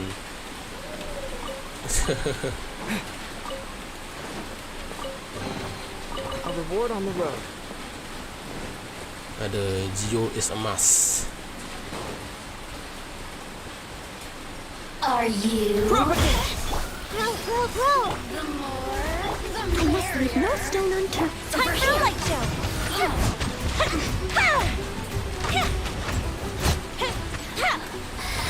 Here comes the fireworks. Yep. Geo is emas. Tiada halangan, tiada halangan, tiada whatever. Tiada kematian.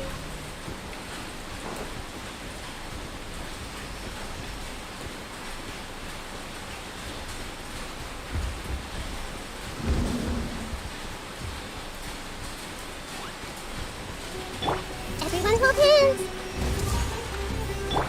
Leave it all to me. Scatter! Fire hazard. Api dan dendro is emas.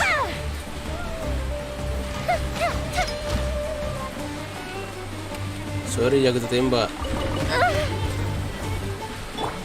Aku akan hilangkan kepedihan kau.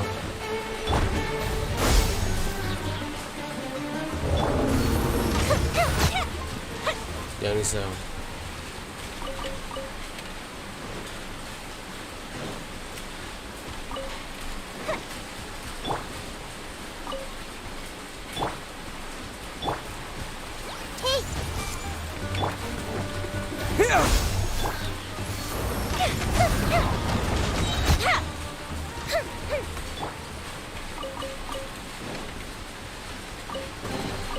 I'll keep this close. Mati kau.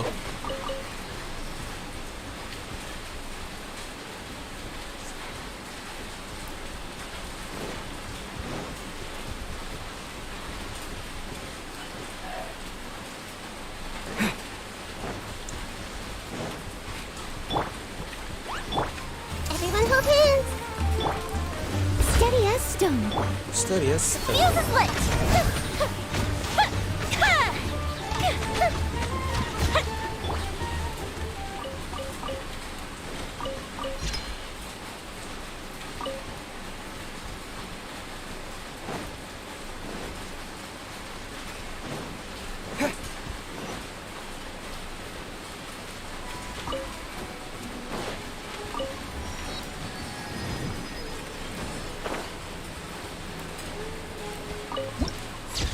Oh, the Garden of Deep Thought.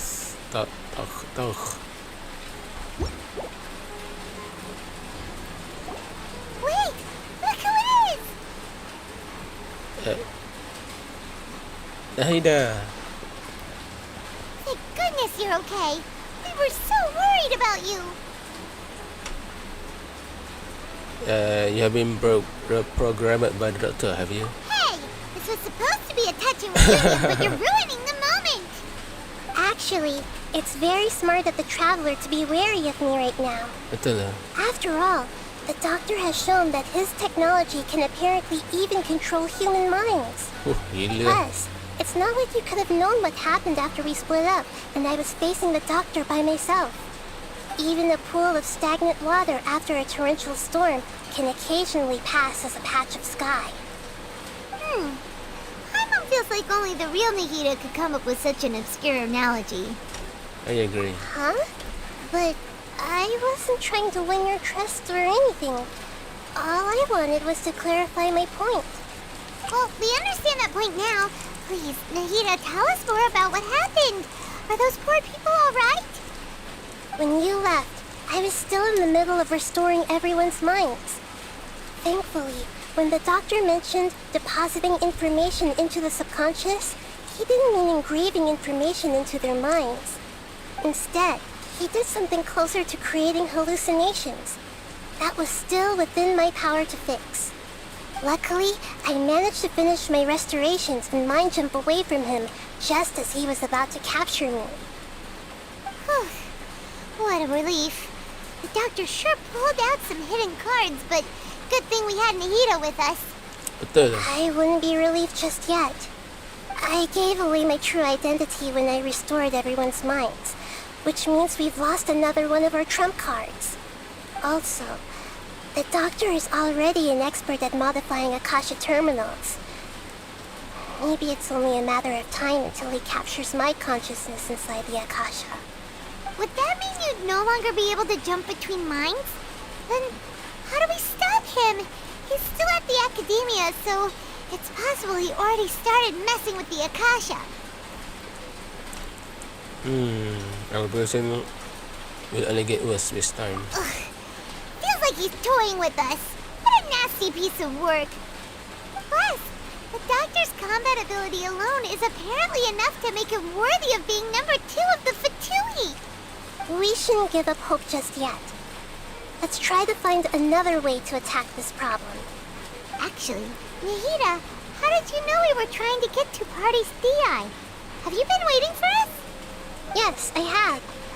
I can see the traveler's elemental energy, so I deduced your destination by looking at the direction you were moving in. You didn't come here for sightseeing, right? Did you find any leads? We're looking for a scholar we know.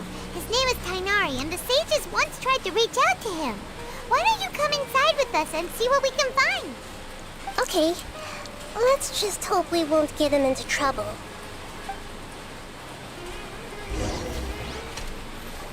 The gift from a certain god at the paradise die.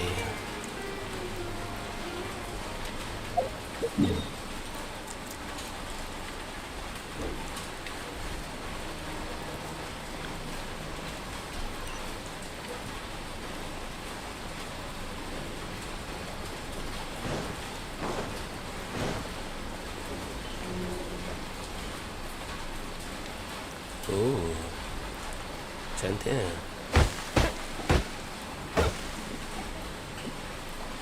Bright wood.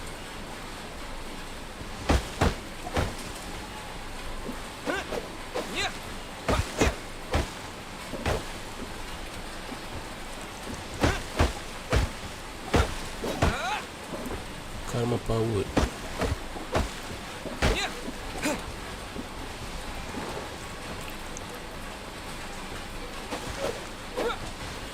Oh, new.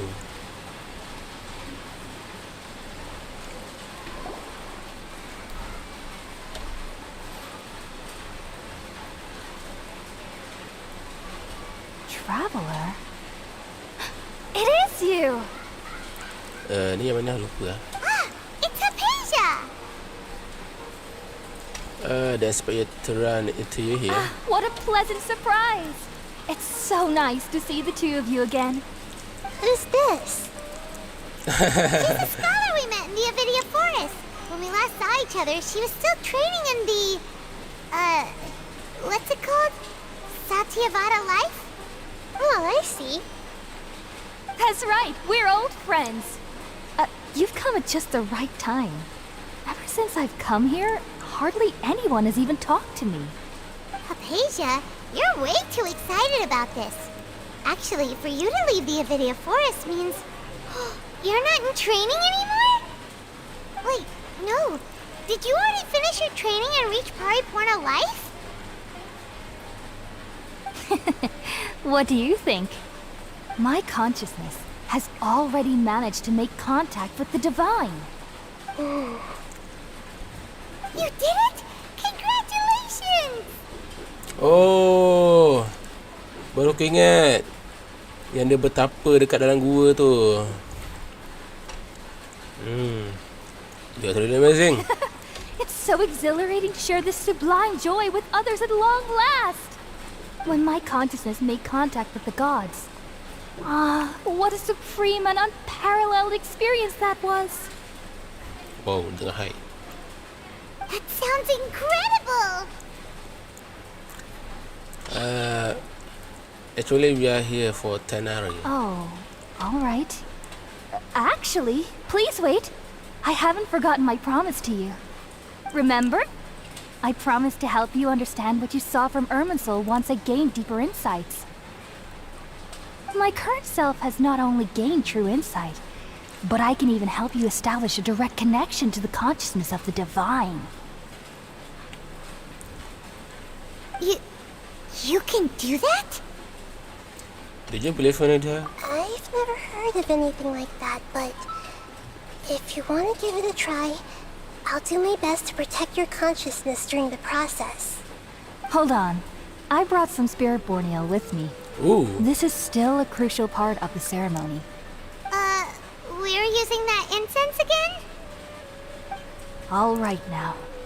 Hold my hand. I'll help you establish a pathway to connect your consciousness. Okay. Ready?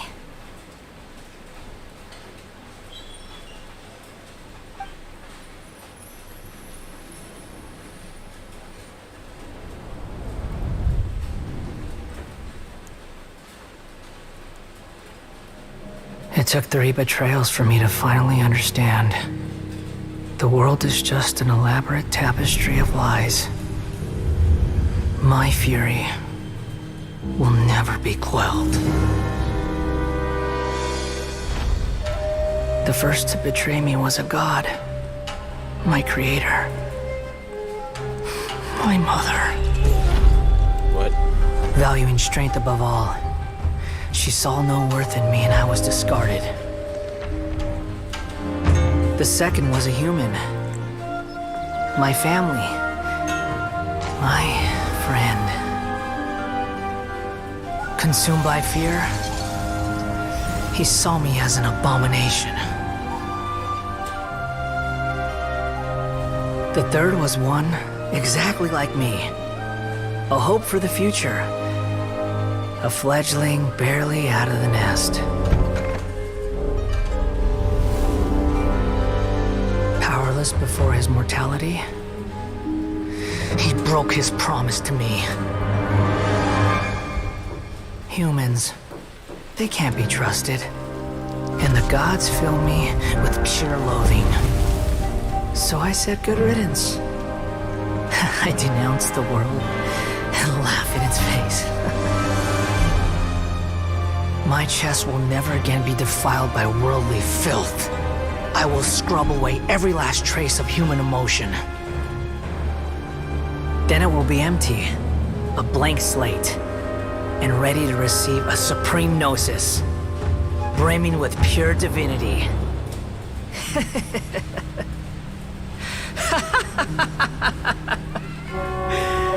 There is no need to fear. The pain will be brief. Your era is coming to an end.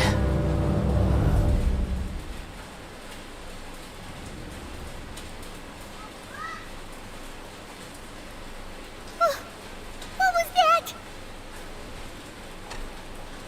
This is either the greater Lord consciousness. Did we actually just see the Balladier's memories? Everything matches what we know about him. But how is he connected to the divine consciousness that Hypatia was talking about? You saw it, right? You felt it, right? Such a majestic god! Such a noble will! Such sublime emotion! Alas, shame. If only that which beats within my chest wasn't a filthy mortal heart. Oh, great and merciful God, please grant me forgiveness and salvation. Do you understand now? I'm afraid this is no periporno life, but rather... Wake up, Hypatia. Ah! You... Why are you so mean to me? Why is everyone hiding from me? I found divine wisdom. Shouldn't I receive praise and honor? Haven't I uncovered that light in the darkness? Hypatia? That's how I always thought everything should be. Wait. Have I already lost my mind?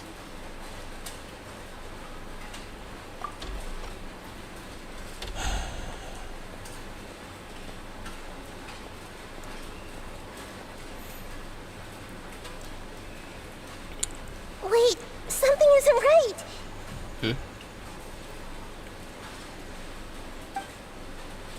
Apaan?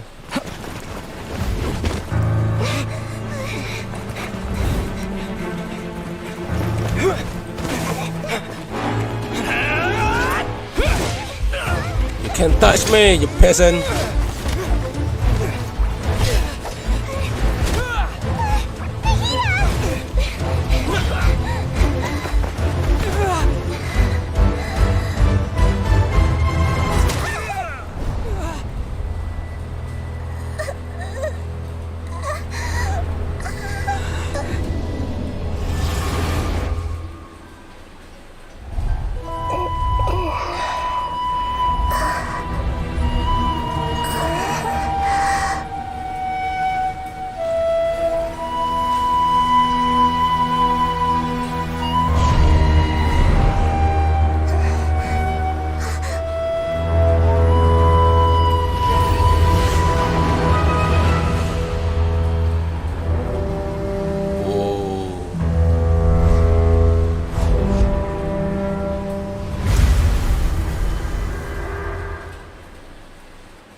Okay, we finally lost him. Macam dengan Nahida? Are you okay, Nahida? Wait, no. Something feels different. You're back! Oh, the Traveler's back? What just happened? Nahida was controlling your body for a while.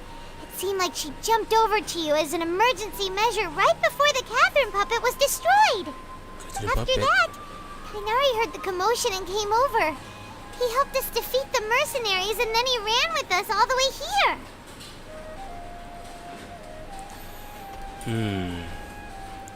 This time he didn't just transfer her mind into my body. What? You swapped places? You mean your consciousness also went into Nahida's body? Wait, then where is Nahida's consciousness? Where is she now? I never imagined that an individual's consciousness could be transferred around like this. Had I not seen it with my own eyes, I would have never believed it. I don't think this can be achieved with current human technology. Also, while we were running, the consciousness in your body told me to pass on a message. She said, "The doctor has found a way to trap my consciousness, so I can't journey with you anymore. But even in a moonless night, a shower of starlight can still drown out illusions and lies." Oh no! Nahida's trapped in the sanctuary of Surasthana for good this time. Was that message all she left for us? It's pretty vague.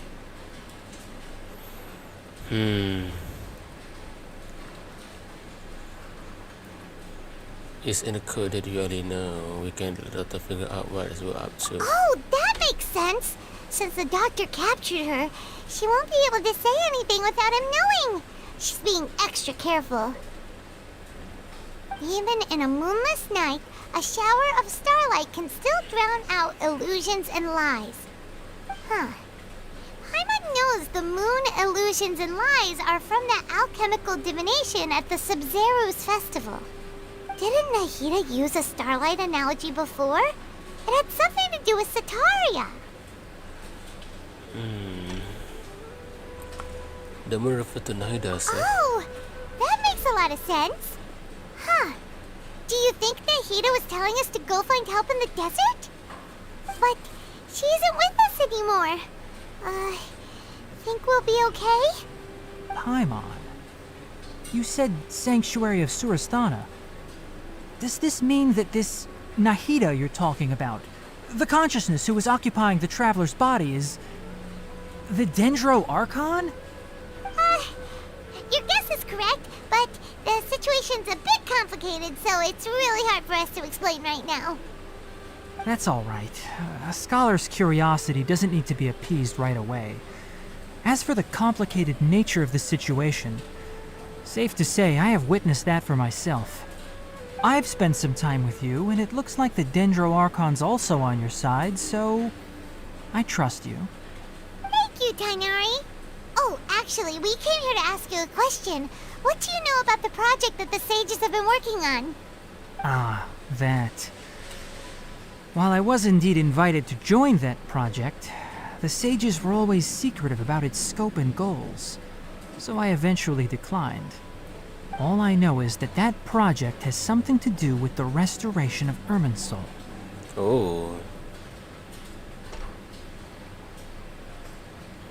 I think I know what the project is about. Huh? Did you see something when you were in Nahida's body? The Academia is turning the Ballade into a god. What? Do you have any evidence?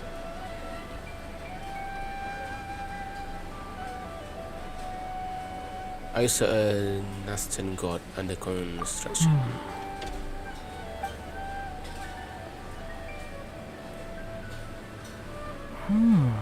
So that's what happened. That explains why Hypatia's symptoms were different from those of the other scholars who went mad. It's because she made contact with the consciousness of a new god who is still in the process of being born. Tainari, did you leave the Avidia Forest because of Hypatia? I did. I noticed Hypatia's mental anomalies, but since her symptoms were rather atypical, I secretly took her to Pardis Di and began searching for a way to return her to her normal self. If I didn't take action, Hypatia would have already been taken by the Matra to the desert, doomed to a life of exile at Aru village. Now that you mention it, I knew the Academia has never thought particularly highly of Lesser Lord Kusanali, but I still didn't expect them to do something as arrogant as creating a new god. Looks like I made the right decision by not accepting their invitation. The Fatu is also behind some of this. The Doctor and the Balladeer. We have 2 Fatui Harbingers in Sumeru. Sounds like we're in for a bad time.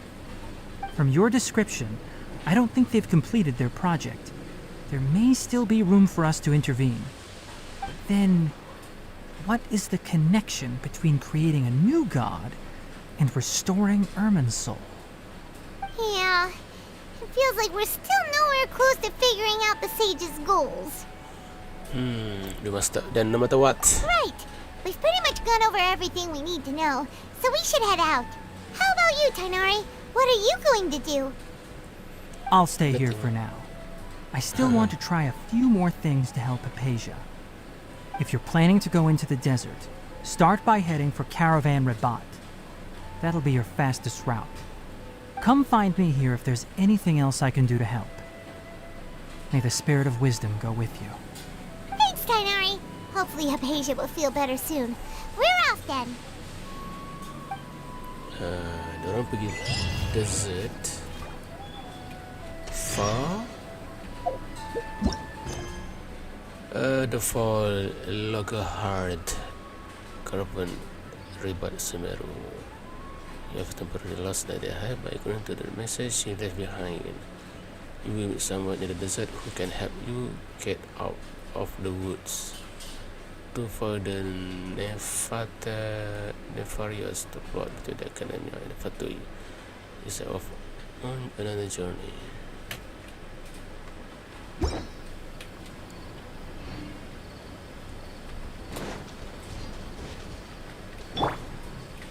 I see everything.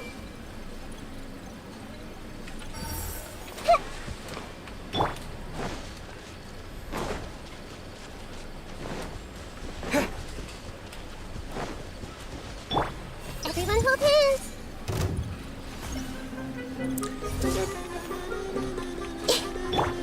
I must leave no stone. Time for a light show. Go to the down.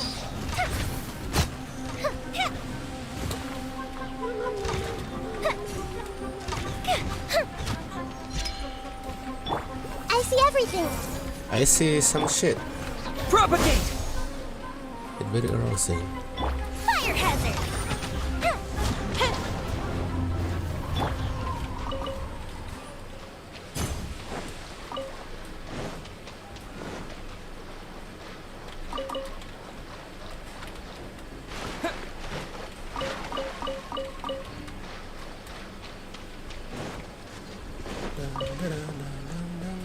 Apa dong buat? Everyone hold hands! Scatter!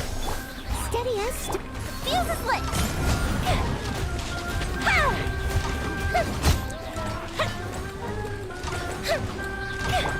Propagate! So!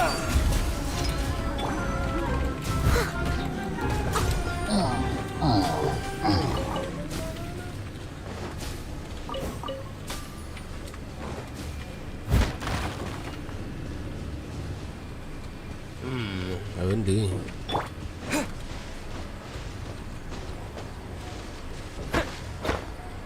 Scatter!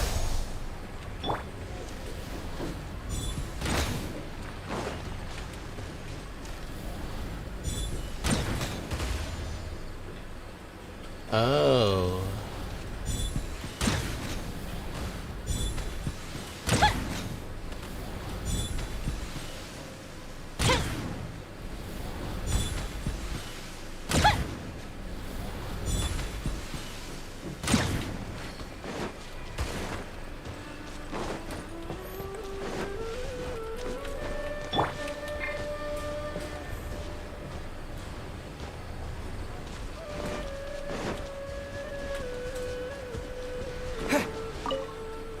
The world itself open with voters with noble hearts.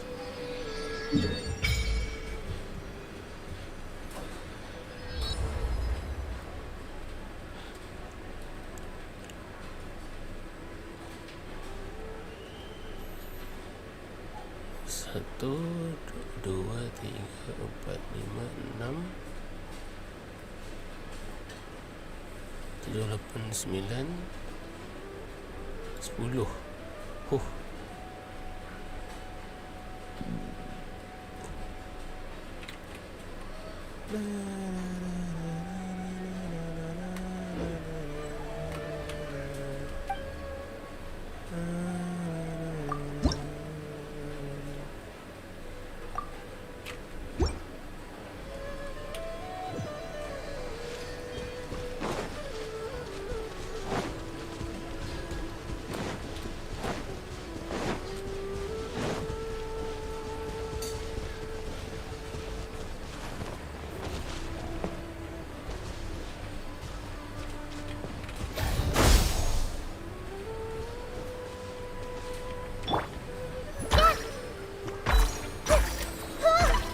I see everything!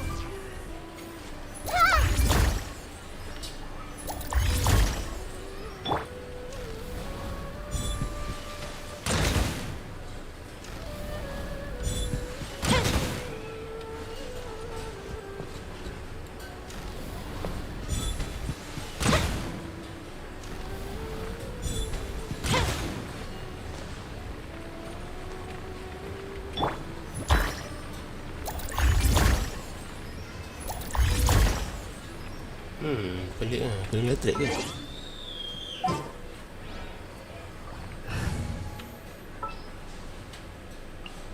Here, let me help.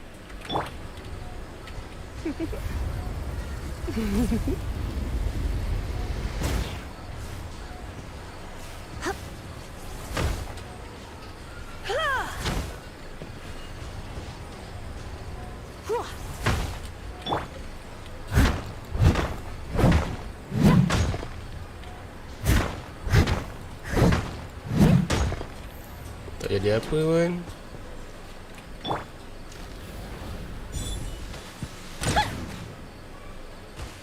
The heck? Oh.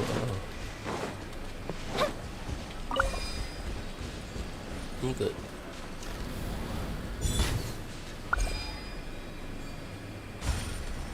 Oh.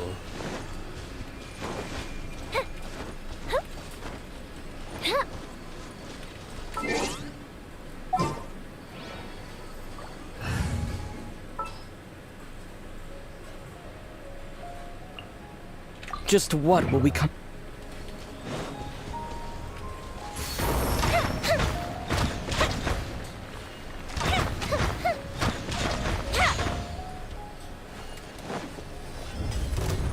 Up and away. The Temple of Wisdom. Propagate! Retreat. Fire hazard.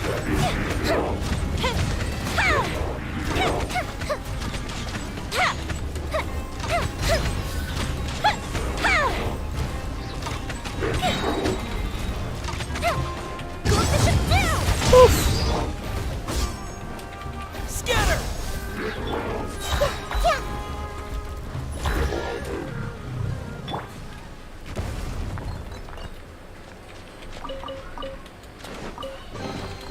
I'll keep this close.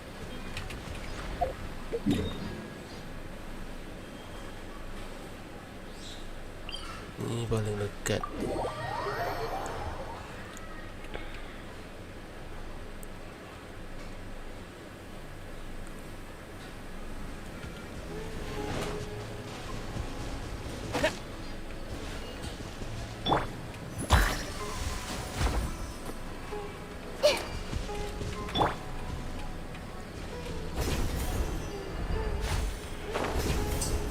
Oh, bagus lah.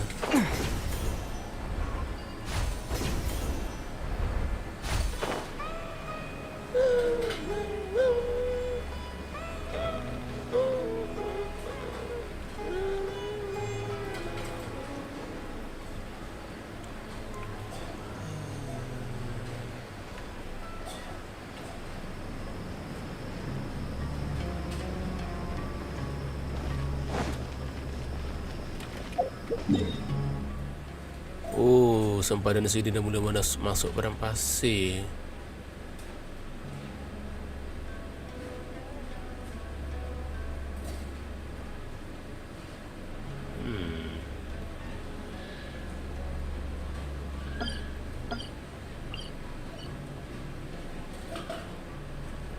Satu, dua,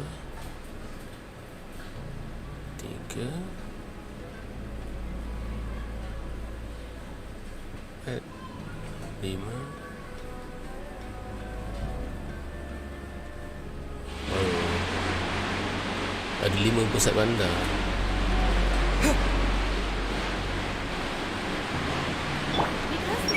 Being deployed to Caravan Rebot is not bad. At least I won't have to deal with those obscure jokes anymore.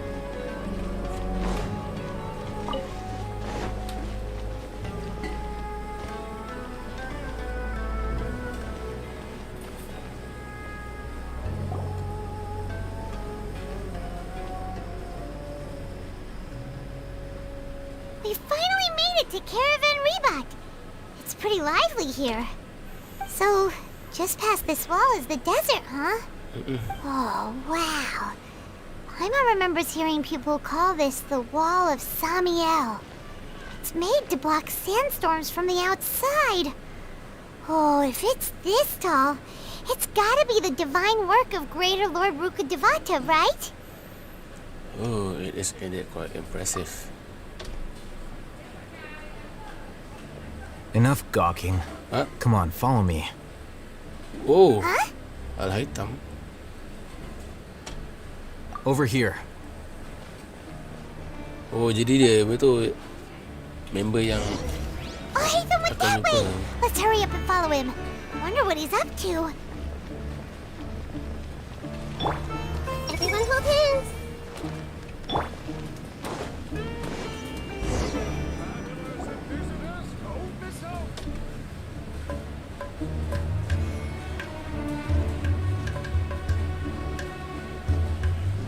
What the... Where did he go? How did we lose him? They were just here a second ago.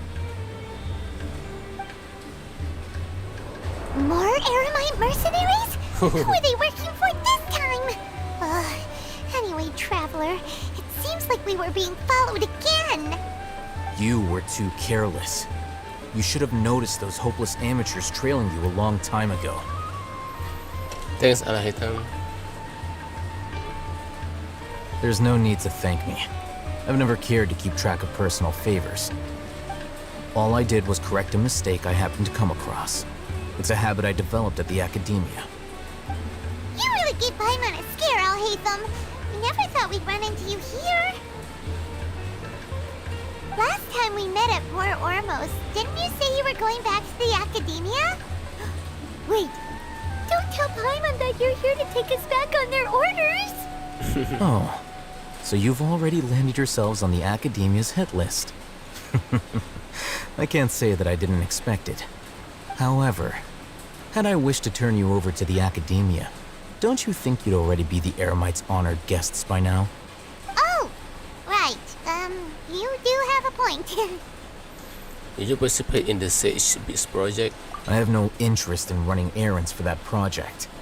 As a scholar, I've always belonged to the camp that promotes researcher autonomy. And these days, you're more fascinating than anything the sages can offer. So you're actually looking for me? Not quite. To tell you the truth, I'm still investigating the Divine Knowledge Capsule. Unfortunately, I've run into some difficulties. Everyone says the capsule originated in the desert and was eventually moved to Port Ormos. If I am to get to the bottom of this, I must understand how the capsule first came to be. Which brings me back to you and why you're so interesting. The leader of Ain al-Ahmar used the Divine Knowledge Capsule right in front of you, and upon seeing him, your expression became perplexed, and you were lost in thought for quite some time. To have that kind of reaction, I think you must have realized something. Are you interested at all in sharing what you've been hiding from me? It's maybe because I was so shocked to hear this word again. Will forget me. Al-Haytham, you really have a ridiculous eye for detail. What kind of person even notices or remembers stuff like that? I can say what I know just yet. So that's your answer. Well, I do work for the academia after all. So considering that, it is indeed wise to keep your cards close to your chest. But that does prove you do have some undisclosed information about the Divine Knowledge Capsule. Am I right? No matter. Rather than simply learning the answers from you, I'd still prefer to investigate on my own. Speaking of, you two are also headed to the desert? Yep. That's right! We have the same plan as you! But we don't really have any concrete goals at the moment. Then I'd suggest starting with Aru Village. It's the largest settlement in the desert, so it'll probably have more resources and intel than anywhere else. Well, would you like to head there together? Sounds good. It's always better to travel with someone you know. Let's go! Let's go! Mana dia? Dah hilang.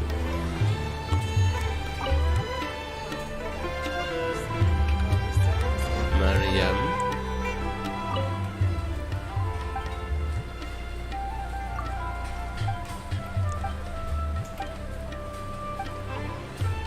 Thank you.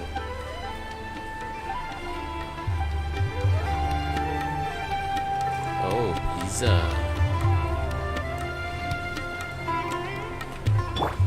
They all say Kasharawar gets the smallest budget, but I don't think Spontamad's treated any better. Everyone hold hands! What? Tak boleh baca? I see everything!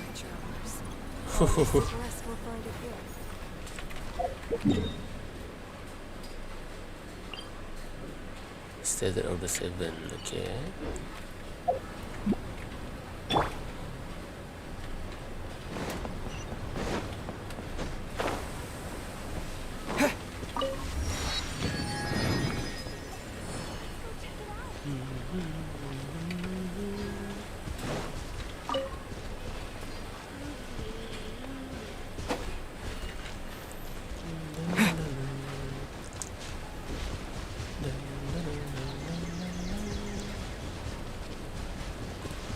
Oh, besarnya tembok.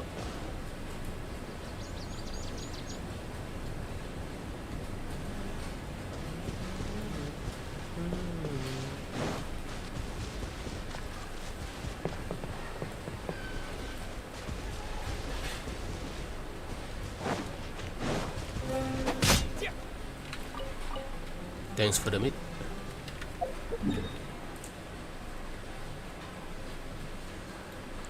Oh.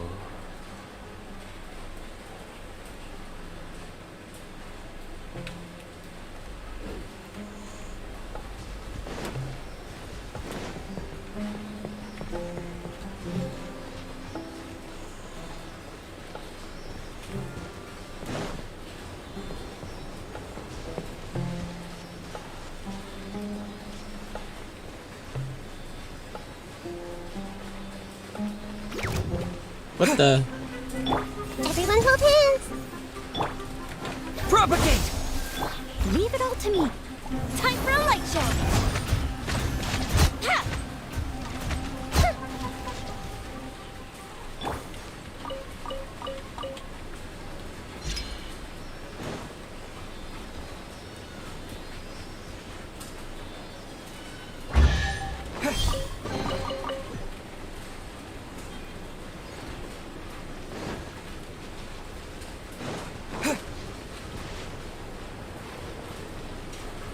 Hello. Hello. Hello. Hello. Hey! I'm seeing stars. Scatter! Springform!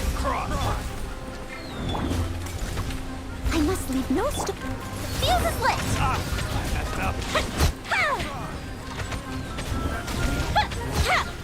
Yeah, single. That didn't count! A system repeat! Have a little taste. Fry. Here. Pick the wrong test subject. Oh, Walker. I'll keep this close.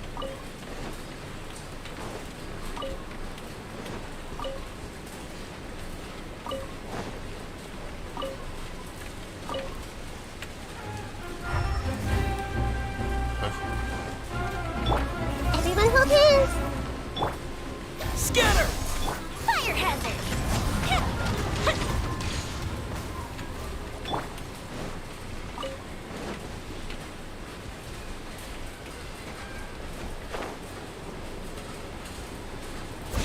Boom. Fuse is lit!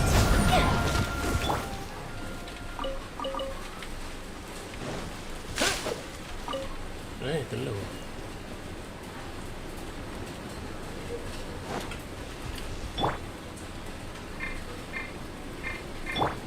I see everything! Kerana Take yourselves a home! Propagate! Time for a light show!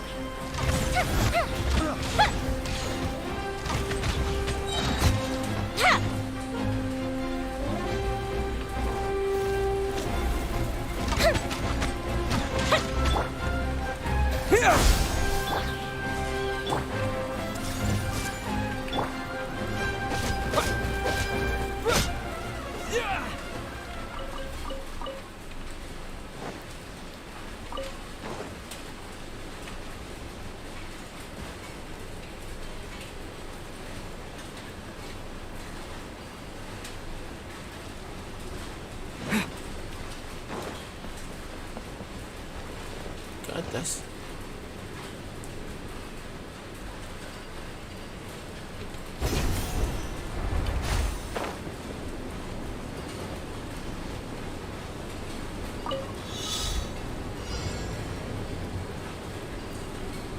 Mana dia drakon?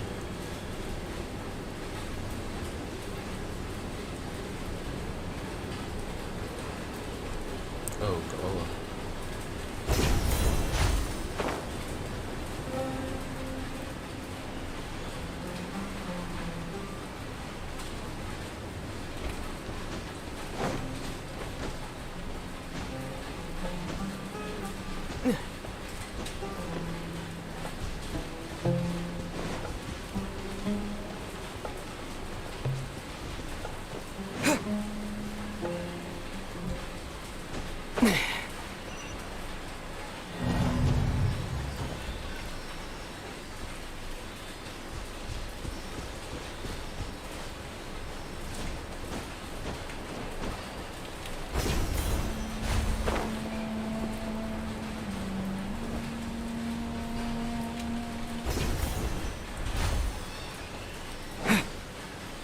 Ulat. Shit. Ada ulat kat sini. Tak tahu ada ulat.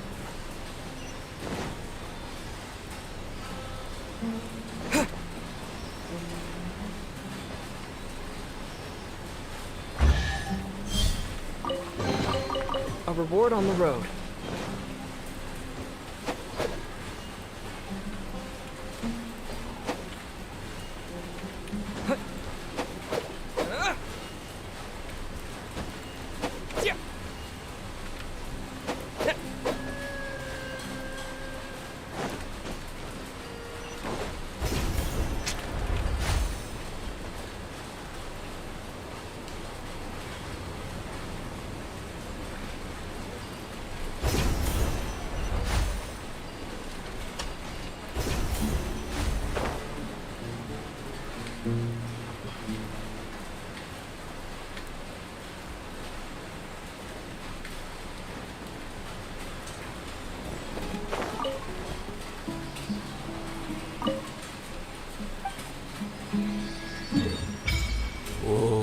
Saya.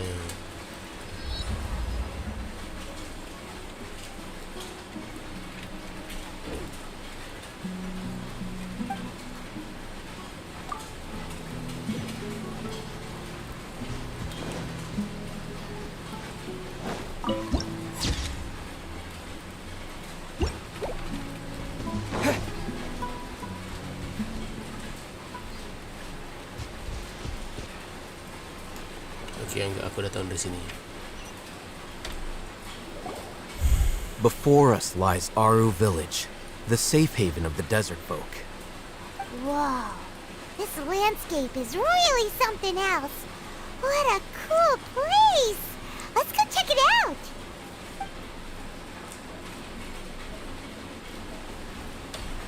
Oh, animation.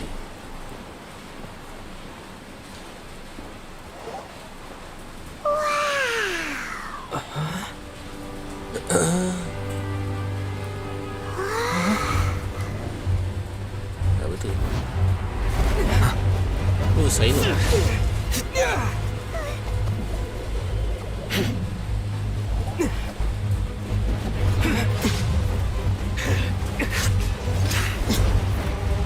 Oh, pertarungan antara 5 star.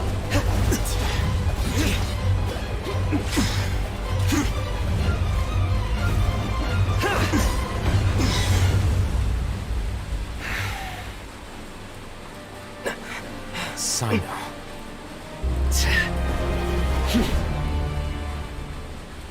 Unless my memory fails me, we have barely spoken 2 words to each other before now at the Academia.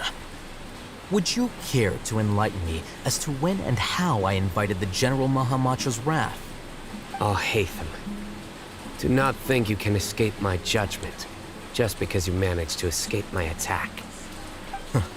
Judgment? So that's how you'd characterize your actions here, is it? Or would elimination perhaps be a more accurate description? Had I used my full strength, not even this traveler would have been able to stop me. Though styled like an assassination, I sought only to ensure that my target would be unable to flee or resist. Standard practice for the Matra, as well you know. Seemed to me more like your own personal touch. Who is that, Al-Haytham? Did you call him General Mahamatra? Yes. General Mahamatra Sino, head of all the Matra at the Academia. He's a formidable hunter, and the ultimate nightmare for any who have committed academic crimes. You seem to have placed a lot of trust in Al-Haytham, to the point of blocking an attack for him. If I were you, I'd never choose to side with him.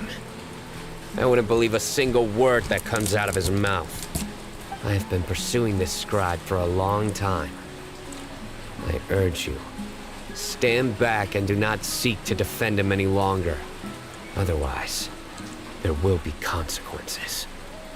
I don't trust him as much as you seem to think. Has Al-Haytham done something wrong? Aiman doesn't think he's as bad as you've made him out to be. I won't waste my breath explaining things. Al-Haytham, I saw it during our fight. Take it out.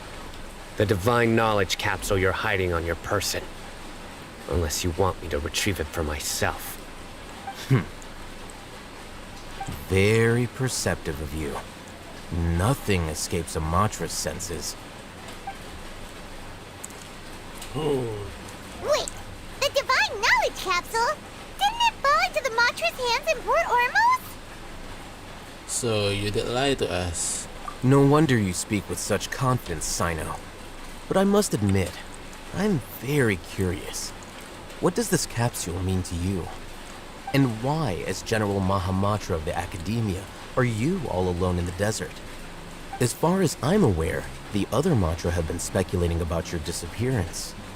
Have you been given a mission that's, let's say, morally dubious?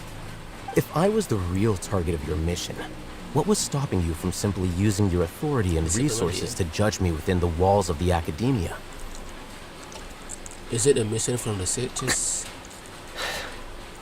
I should have known you'd be difficult to deal with. You two! Ugh! What should we do, Traveler? Paimon feels like we can't trust either of them! Ahem. Well, look at you two, acting all tough and self-righteous over there.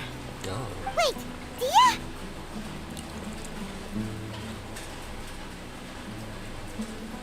Great! Finally, someone that we can trust! You gotta help us out here. Otherwise, these two are gonna start fighting again! Yeah, sure looks that way. Two giants from the Academia duking it out once and for all. Not something you get to see every day, that's for sure.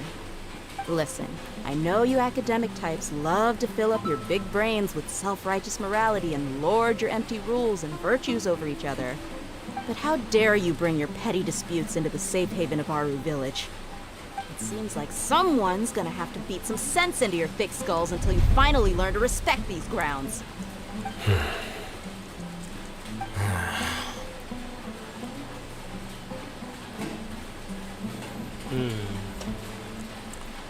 They are still looking for an operator to attack. Hey, did either of you hear a word I just said?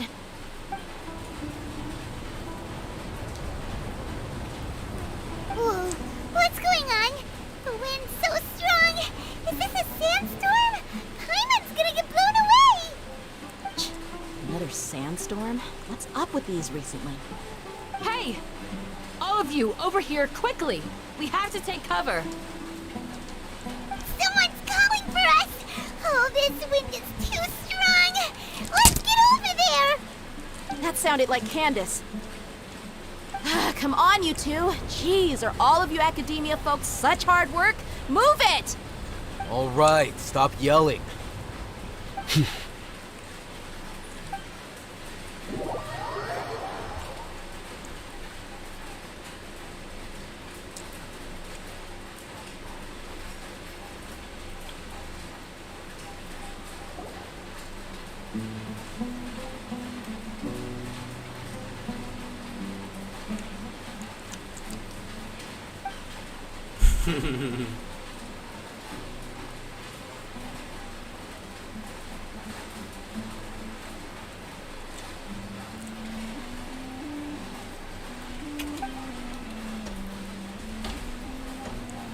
Well, this is pretty awkward. Hey, wanna play sardines with three people who wanna tear each other limb from limb? Sure, why not? Sounds fun.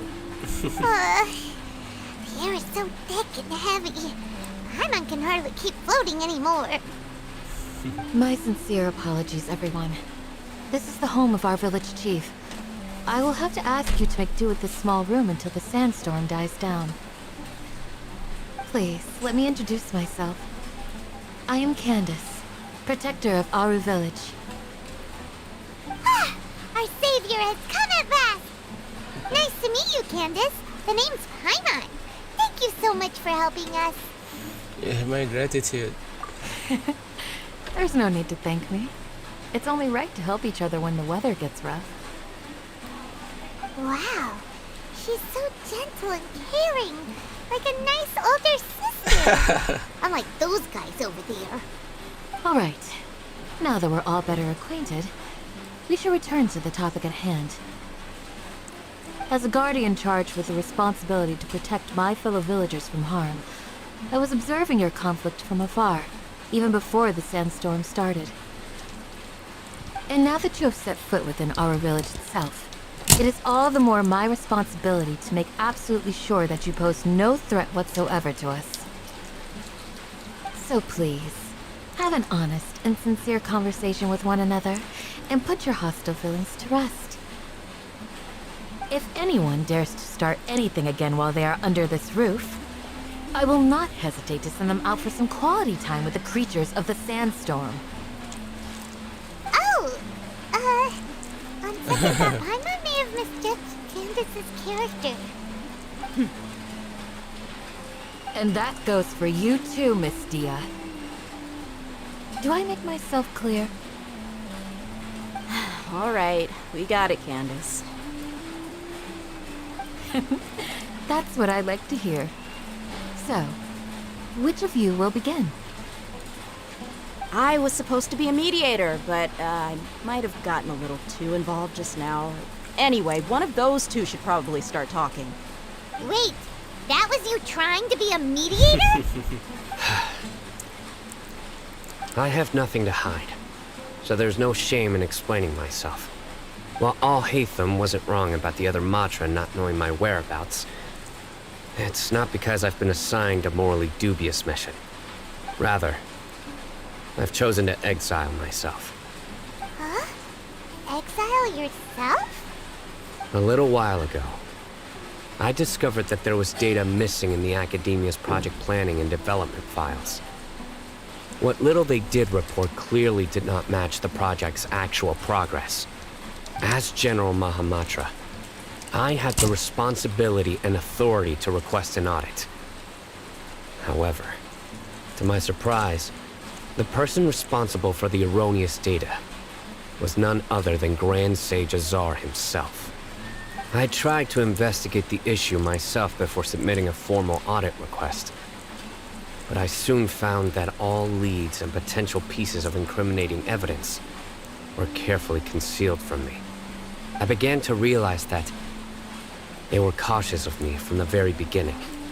Unsurprisingly, the Grand Sage rejected my audit request as soon as the submission reached his desk. He even said to me, "The power of the General Mahamatra is granted by the sages. You have no right to judge us." So they really are up to no good.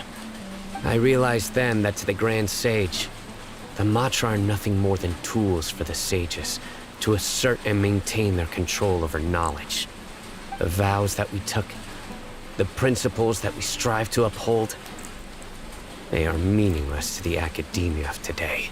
So you then decided to exile yourself? I believed it would be wise to flee the academia before the sages had a chance to take action against me.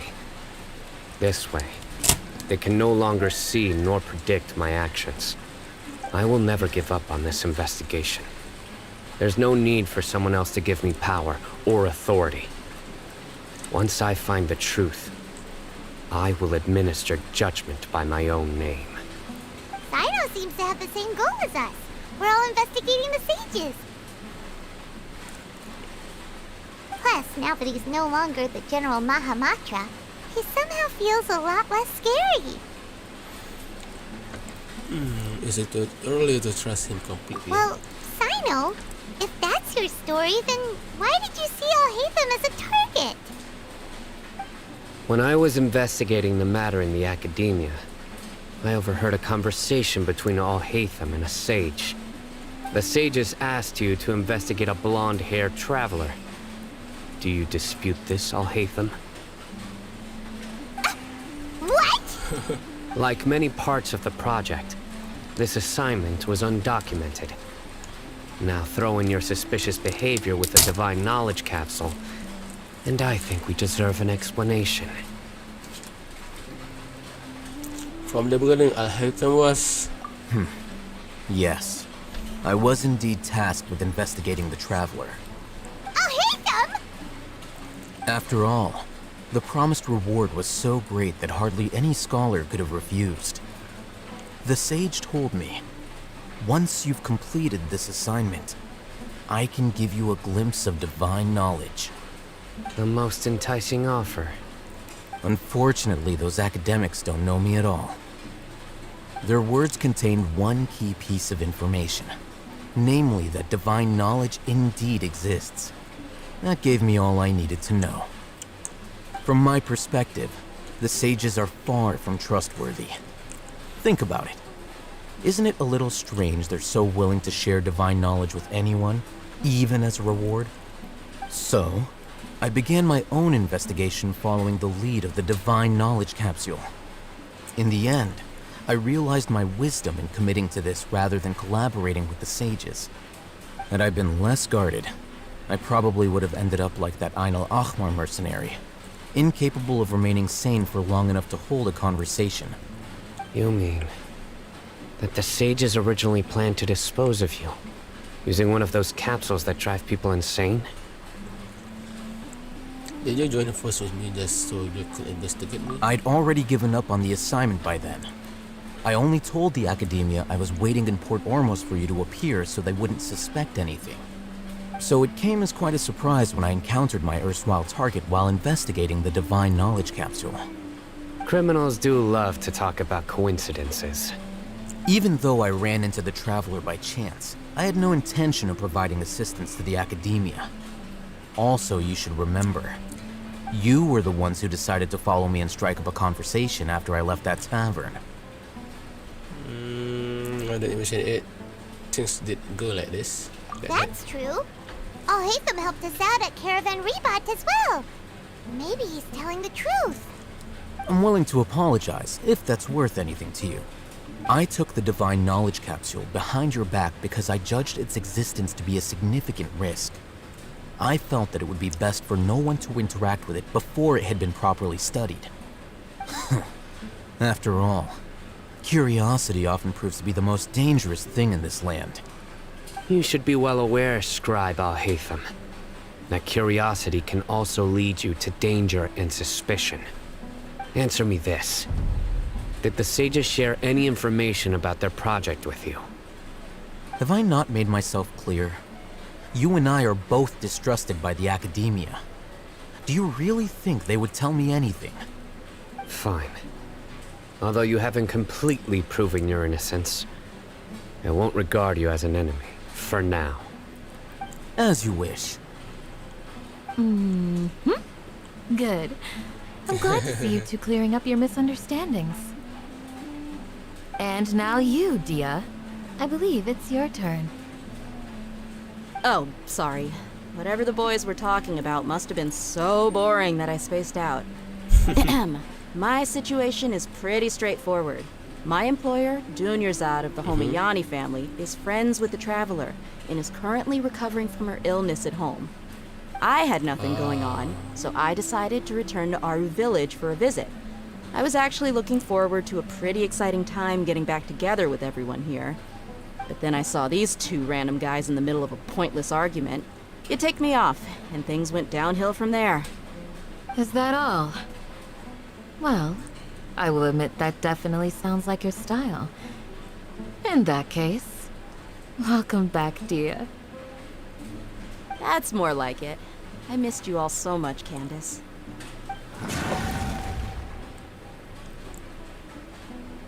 Whoa! What was that sound? No need to worry. Now that you're no longer at each other's throats, please make yourselves at home.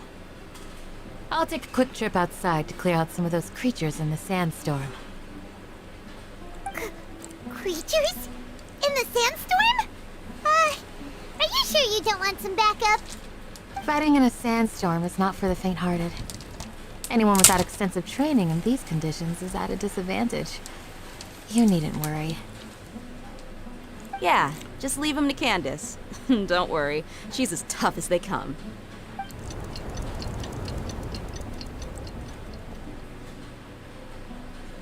The wind's died down. That means the sandstorm's over, right? Candace still isn't back yet, though. Is she alright? Maybe we should go out and check on her. When you put it that way, even I'm starting to feel a little worried. All right, let's go. We've been here long enough, and the boys are as chatty as the floor.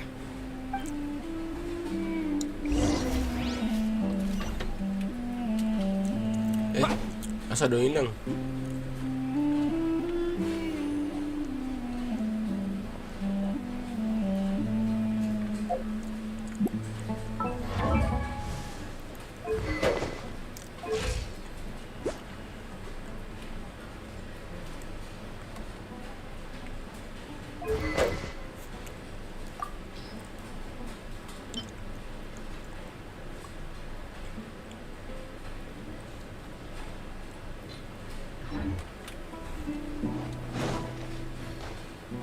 Oh, buah kaktus ke pokok kaktus.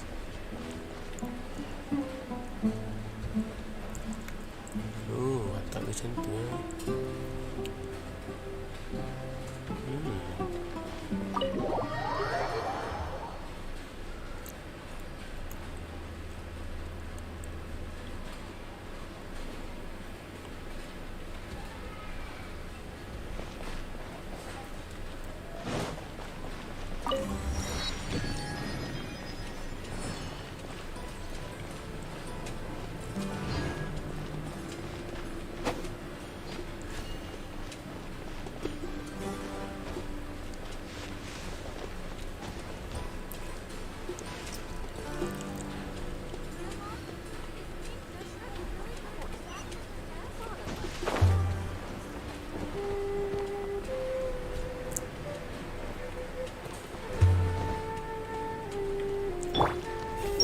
Thank goodness the transport fees didn't go up by too much.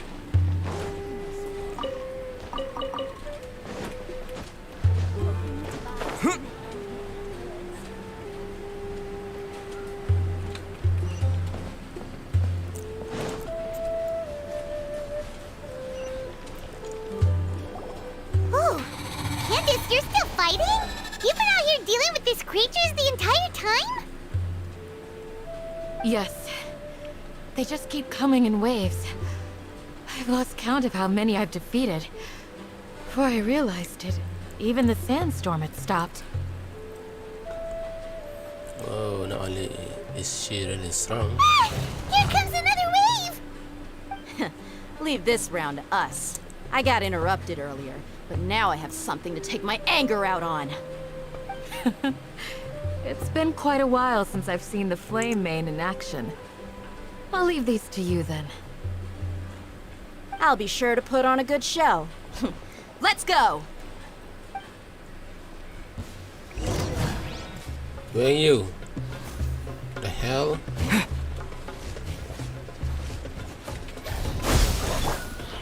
Everyone hold hands! Leave it all to me. Here comes the fireworks!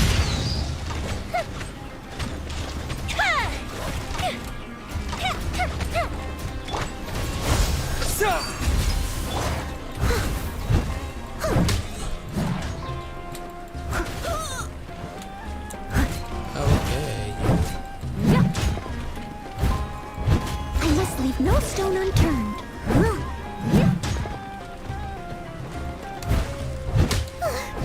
Here comes another wave! When are they ever gonna let up? The Temple of Wisdom!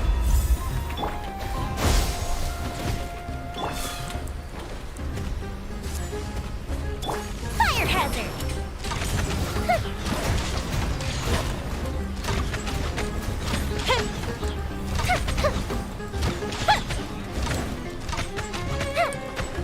Propagate!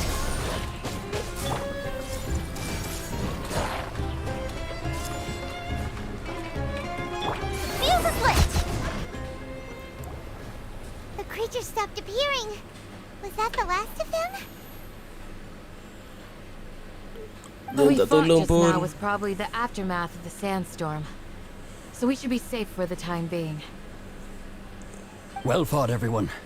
No injuries, I hope. Who are you? Huh?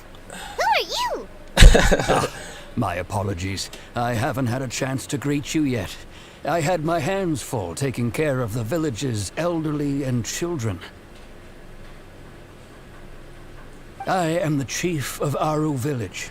Everyone usually calls me Uncle Anpu. Hi, Ampu. It's a pleasure to meet you. Sir, I am also originally from the desert, but I have not been back for some time now. May I ask if such sandstorms are common? I can't say they've always been common, but recently the storms have become increasingly severe and frequent. Besides sandstorms, we also occasionally get earthquakes. According to an investigator who stayed in the village a while ago, these unusual natural phenomena are related to the withering of Irminsul. Another effect of Irminsul's withering. So, Irminsul's withering causes withering zones in the forest, and sandstorms and earthquakes here in the desert? Irminsul.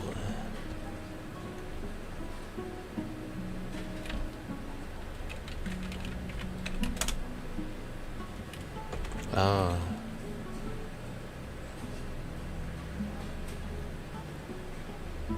Everything in the natural world is inextricably connected to Irminsul.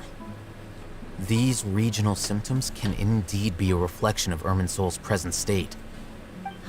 Everyone in Aru village needs to take good care of themselves. Speaking of which, why haven't I seen a single village keeper since I got here? Village keeper? Who are they? Village guards like Candace? Does your curiosity know no bounds? Village Keeper is how Aru village refers to mad scholars exiled here by the academia. Most of them are scholars who lost their sanity after a period of training in the Avidia forest. The academia believes that their crazed mutterings may have a negative effect on the psyches of other scholars. So, they're forcibly exiled to the desert. Though if you ask me, it's all a boatload of nonsense. I had other brought this up before. Alas, that's exactly what we've been trying to investigate. One by one, the village keepers have been mysteriously disappearing without a trace. But no one in the village has ever seen them leave. If you're planning to stay around the village for the next few days, I'd appreciate it if you could keep an eye out for them. I've had encounters with those people in the past. I'll see what I can do to help. The Matra are the ones responsible for their exile. Now that you're no longer with them, are you trying to alleviate your guilt and atone for your past sins? I'm fascinated by how you think. Mock me if you will, but if you are guilty, I will eliminate you, regardless of my position or identity. Oh, you're the former General Mahamatra. You must be an expert in these kinds of investigations. Thank you for your help. I will help too. Is it because you're reminded of Hypatia? Oh, these poor scholars. First they lose their sanity, now this! We need to help get them back home, safe and sound. But, is it really a good idea to tag along with Sino? You seem like you really don't trust him.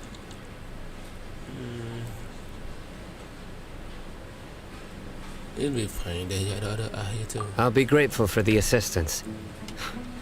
No doubt you will do a better job than some of my former subordinates.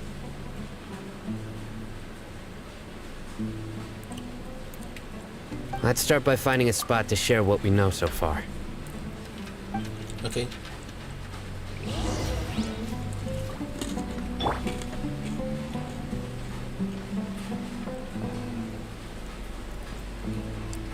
Yelah. What's up?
Yes.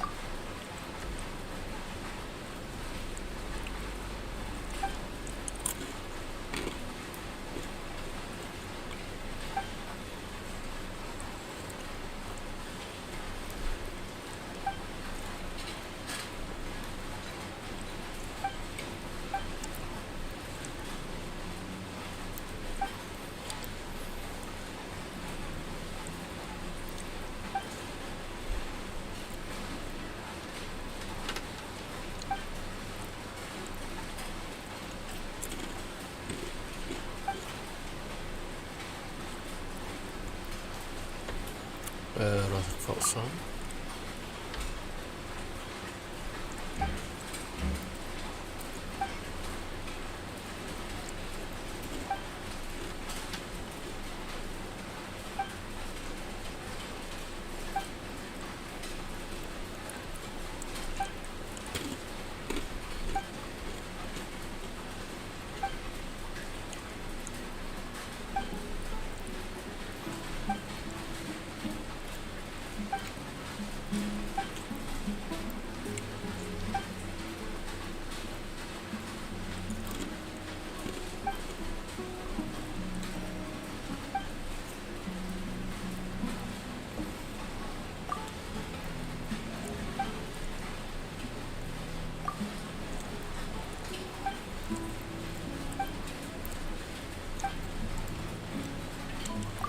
General.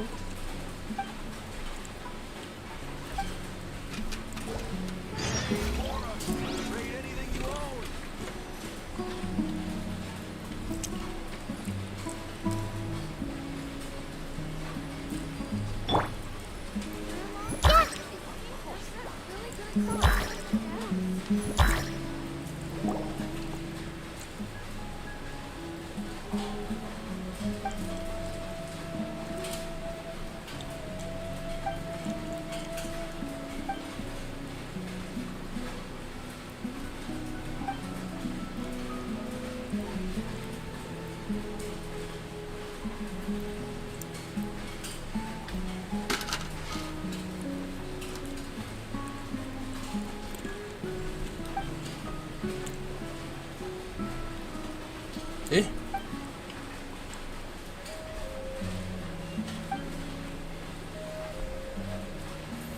The bed down on floor left.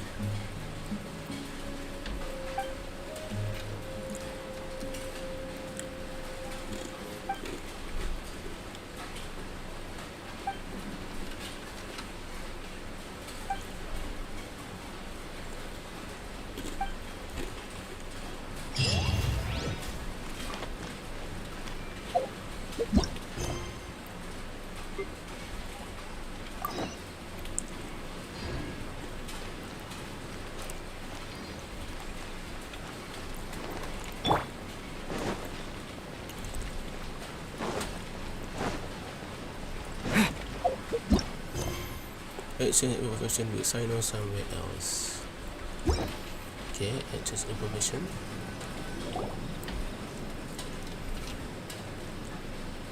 Although I've sent myself into exile, I'm still doing essentially the same things as before. Do you still have any questions for me before we start our investigation? Why do they refer to a mad scholar like a village keeper? One of my former subordinates told me that this title has its origins in a strange incident.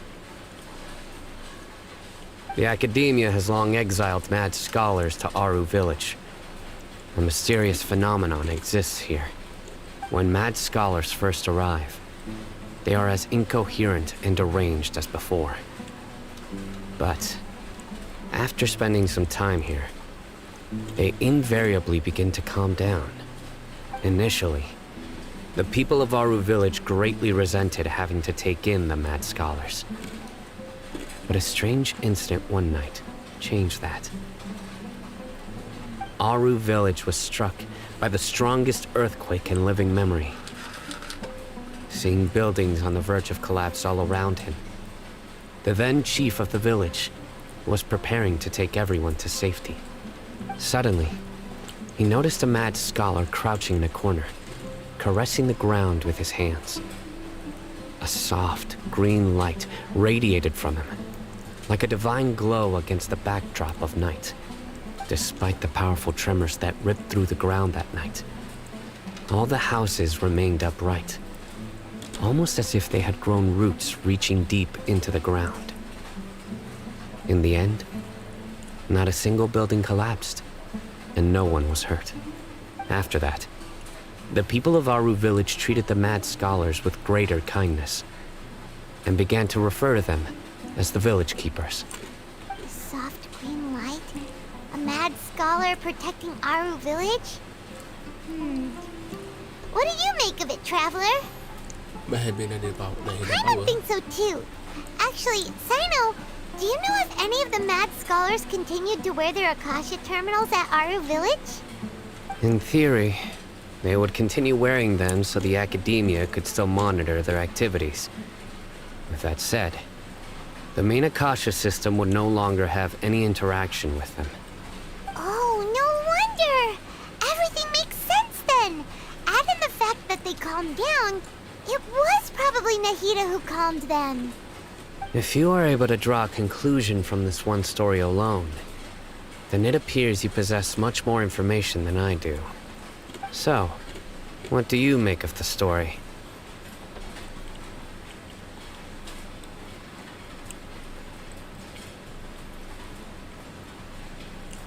Lesser Kusanali was actually the one who protected the village. Really? Lesser Lord Kusanali. What? You don't believe us? Lesser Lord Kusanali was definitely using the Akasha to give her power to the mad scholars! No, it's not so much that I don't believe you.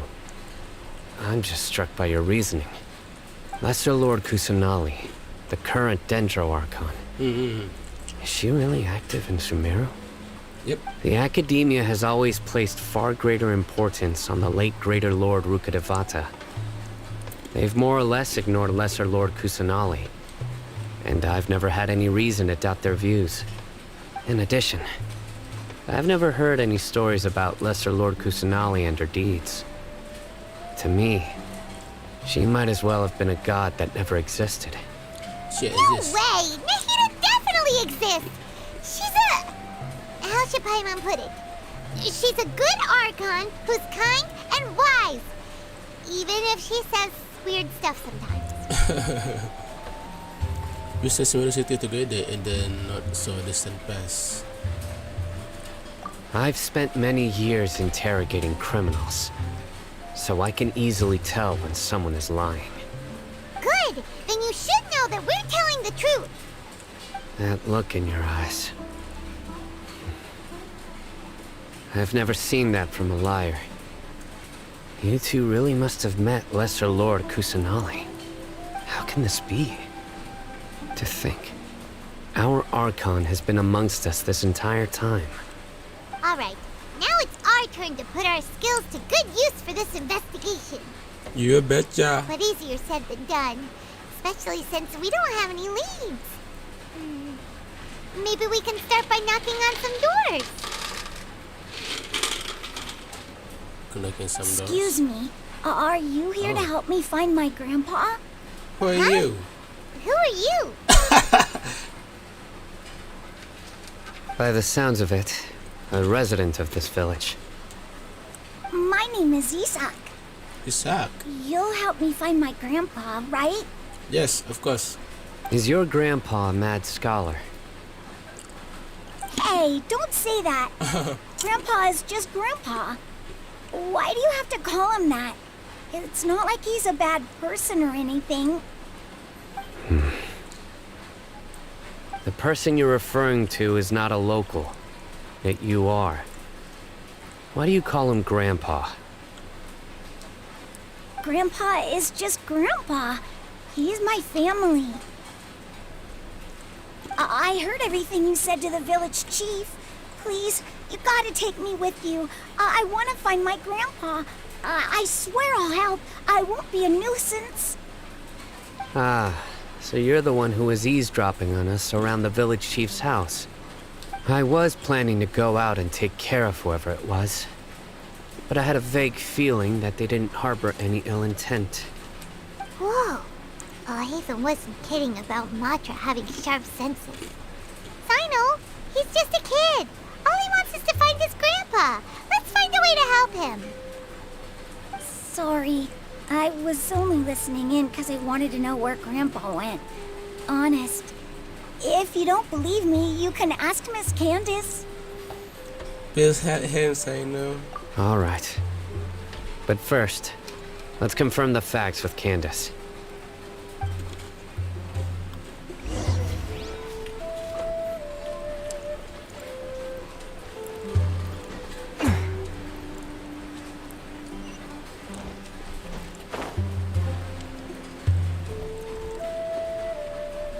Ke atas.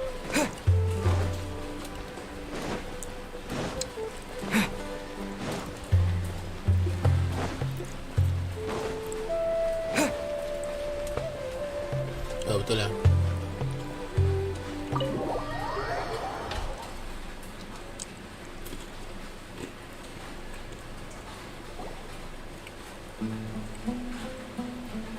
Sino is super vigilant. Is this what all the Matra are like? Ah, you're back already. Matra.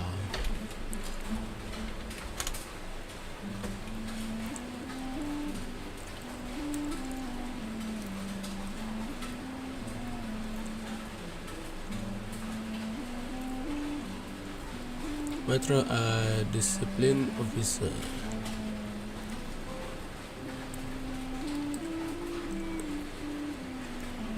Inggris atau bahasa Melayu?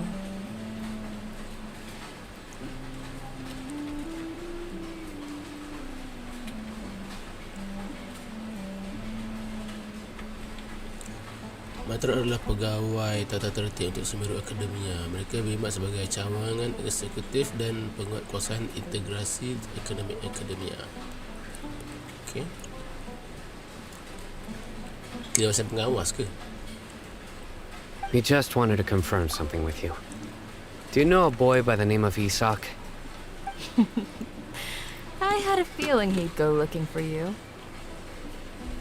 Huh? You knew this would happen? Yes. Although he tried his best to stay hidden, I still noticed him eavesdropping outside the window. He really wants to get his grandfather back. Isak's parents were both Aramite mercenaries who rarely returned to the village after finding employment in the city. He was raised by his grandfather. Unfortunately, it was only a few years before his grandpa passed away. Isak was still very young at the time, so various families in the village took turns caring for him so he could survive. Later, an elderly mad scholar arrived at the village. Isak thought the scholar bore a striking resemblance to his grandfather, and thus often spied on the man. However, the scholar was unkempt in appearance and incoherent in speech. Although Isak referred to the man as his grandpa, he was afraid and didn't dare to approach him. One summer night, the oft mumbling and bumbling grandpa suddenly calmed down and seemed to become more lucid. He even noticed Isak hiding in the distance. So Grandpa walked up to Isak and patted him on the head. He even took Isak to the entrance of the village, where he patiently taught the boy the names of the stars, and accompanied Isak until he fell asleep. The next morning, Isak woke up and wanted to go find his grandpa again, only to realize his grandpa no longer recognized him. Oh. However, even so, Grandpa retained his calm expression. It's said that those who saw the scholar claimed he no longer appeared to be crazy, but appeared to be living in his own world, almost as if he were sleepwalking. Isak was thrilled that his grandpa was able to find peace, and would follow him all the time, asking him things like, "Grandpa, want me to take you somewhere fun?" or, "Grandpa, could you tell me stories about the stars again?" All this somehow just makes Paimon feel really sad. It seems like they both deserve so much better. Perhaps. Nearly everyone who lives in the desert has some form of hardship or regret. But even so, we must still continue on with our lives. It's also my reason for fighting. I must continue to protect this land.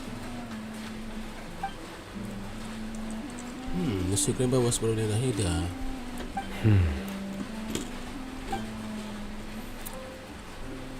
For the look on Sunny's face, he probably connected to the dot as well. Maybe the people have always had a considerate God watching over them. Huh? What did you say, Sino? No, nothing. As long as Esau keeps his word and doesn't get in our way, we can take him along. Perhaps you are more compassionate than I gave you credit for. Please accept my thanks on Isak's behalf, Sino.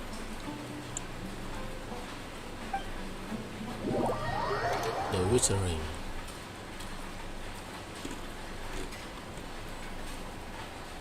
Hey, Isak! Oh, it's you guys! Is that your We've cleared grandpa? everything up. Let's go find your grandpa. Really? Wow! Thank you so much! Your grandpa will be found safe and sound. Yeah! Alright. Let's ask the local residents some questions first.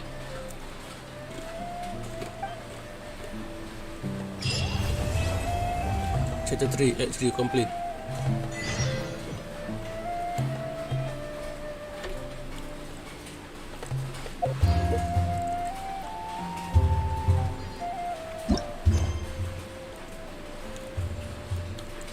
Chapter 3, Act 4. The Missing Village Keeper.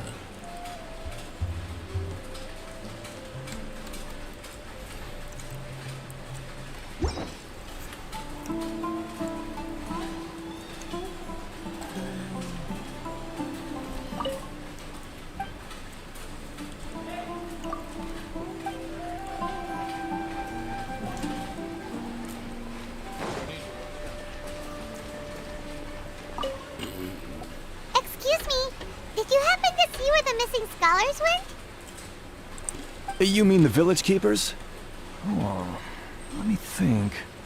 When I was eating dinner the other day, I saw one of them by the side of the road, muttering away and eating mushrooms and tree roots. You shouldn't go around eating that kind of stuff. Okay. Did you notice anything else? Anything else? No, I think that's all I have to tell you. Sorry. Oh, macam tu eh.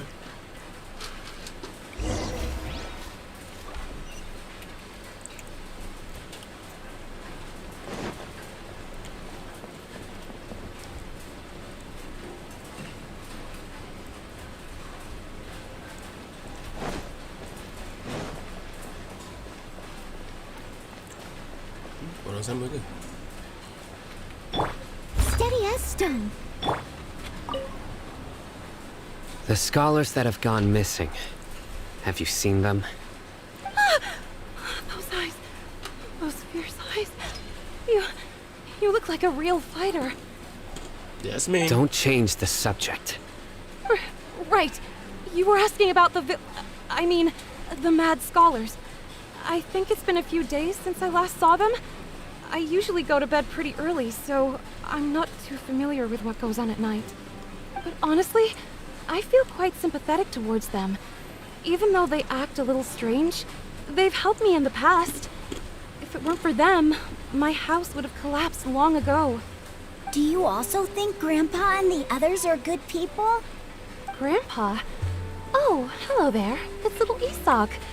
You mean that nice man who looks like your grandpa's long-lost twin, right? He was actually the one who protected my house. I saw it with my own eyes. He happened to be staying near my house that day and was doing something with his hands on the ground. It still feels pretty surreal now that I think back on it. Did someone teach them how to do that? Well, whatever the case, I'll always be thankful to him and whoever taught him to look out for others. I'm pretty sure that if I ever went mad, I wouldn't be able to do anything like that. Gotcha. Thank you.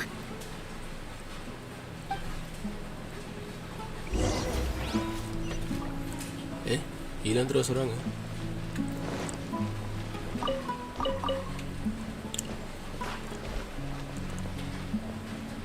Mahal.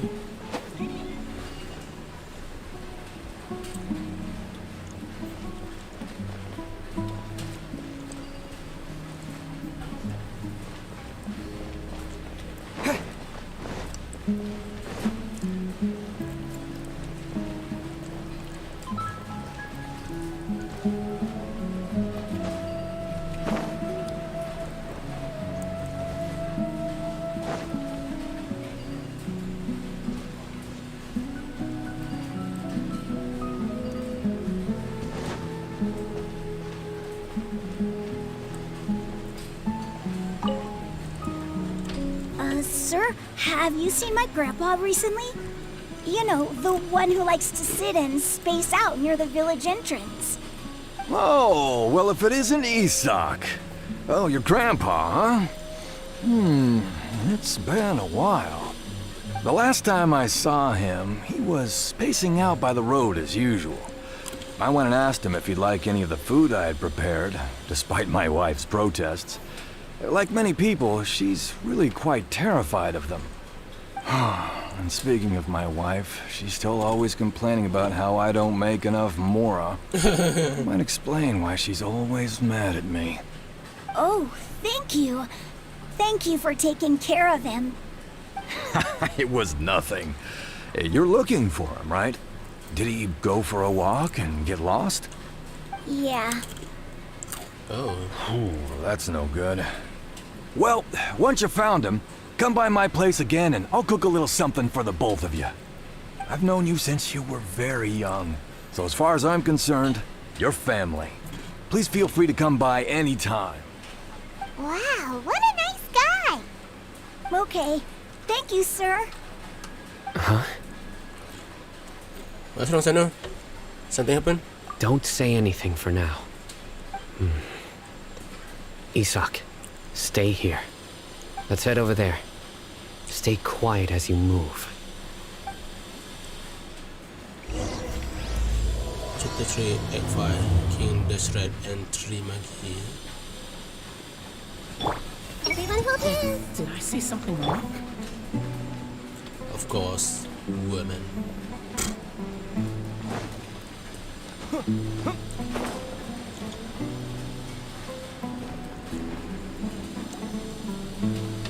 Listen, see if you can make out what they're saying.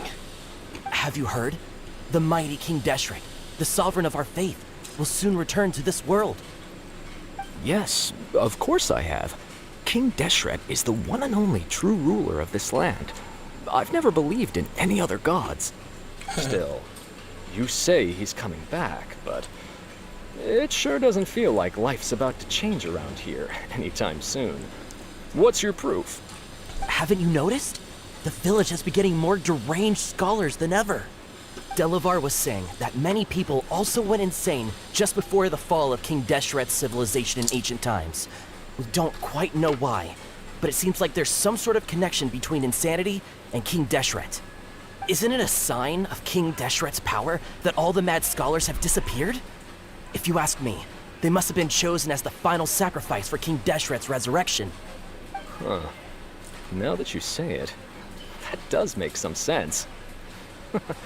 Does this mean our lives are finally going to take a turn for the better? Exactly. Those city folks will get what's coming to them. Now, repeat everything you've just said from the very beginning.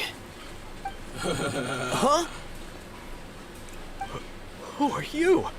Where did you come from? Nama dia makan. What the hell? Nama dia makan. Aku kena ambil gambar ni.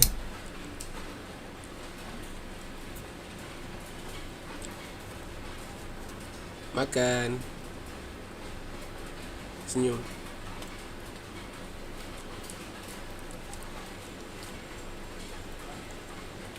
My patience is running thin. You heard what I asked.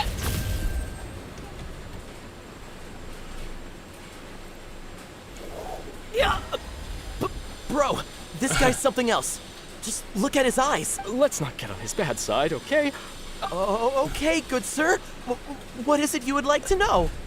Tell me about King Deshret's resurrection. Well, I only know a few things from hearsay. I went for a drink the other day and heard others talking about a rumor that the madman will disappear and that King Deshret will return to this land. I'm not making this up, I swear! Hey, go on, keep talking. It's true. It's all true, sir. We desert folk have had more than enough of those people at the academia. They keep sending us all their mad scholars and won't let us have a good life. Would you want to live like this if you were in our place? The radicals were even more thrilled than me when they heard the news. We're all praying for King Deshret's speedy return.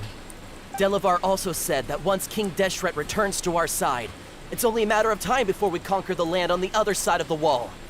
They're all willing to serve under King Deshret and fight for a share of the glory. Is that so? Seems like he still wants to know more. Keep talking. Got it! At first, I told myself it was just the drink talking, but then all the mad scholars vanished without a trace. What? Just as the rumors said. Please don't beat me up just for mentioning these rumors. If I'm guilty, then everyone else around here is also guilty. I'm just saying what the others said. The people here really like King Deshret, but dislike the Dendro Archon. Betul juga. Asal lah. The academia is probably the true target of being hatred, of the hatred. Where is this radical person you talked about?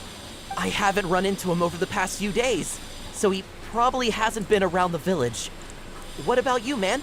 Have you seen him at all? No, not at all. We wouldn't dare lie to you. He's really not here right now. Sounds like you're not too close with the radicals. No, of course not. All we know are their names. I have many ways to stop you from talking, and many others to stop you from sending warning messages. So you'd best just stay home and hope I don't hear of you trying to contact anybody.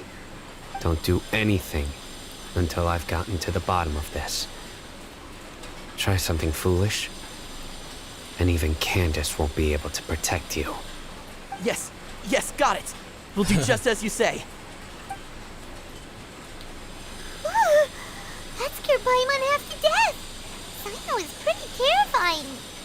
Good thing I'm not one of your enemies. He didn't try to reassure us at all. It's like he's used to hearing that. Oh, I bet lots of people have told him that before. Oh, the more reason for you to not get on this bad side. I heard that. Sorry. It's part of being a Matra. The rumor we heard just now seems like a strong lead. But we need to check a few more places. Maybe we could check the Scholar homes. Very well. Isaac! I'm here. Where's your grandpa's house? Well, I can take you there. Just follow me. Join the Aerolites. Embrace a wonderful new life. Belah dua kan.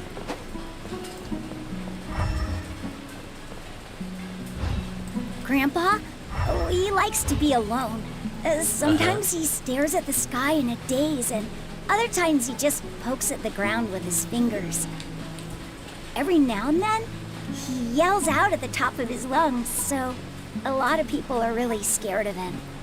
But he's a good person, really. I know he is. I swear, he's just like my real grandpa.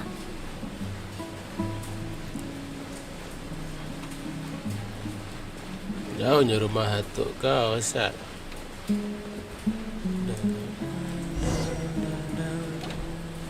Well, this is where Grandpa usually stays. There sure isn't much here.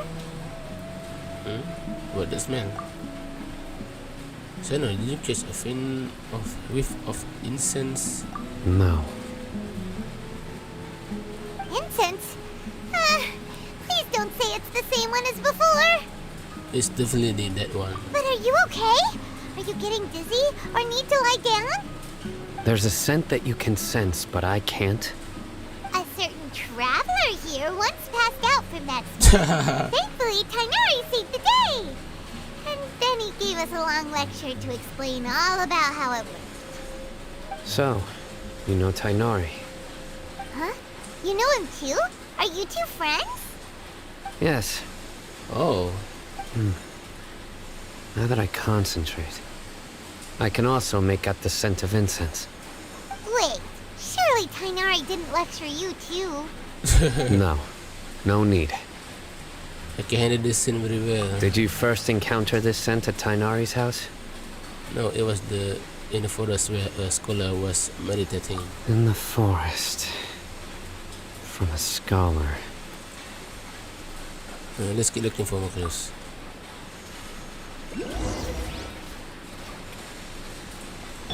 I see everything. Hang. Oh, where did Grandpa go?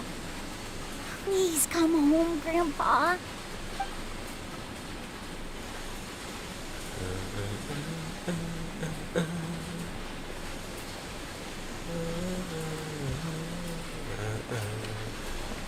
What's up with goods?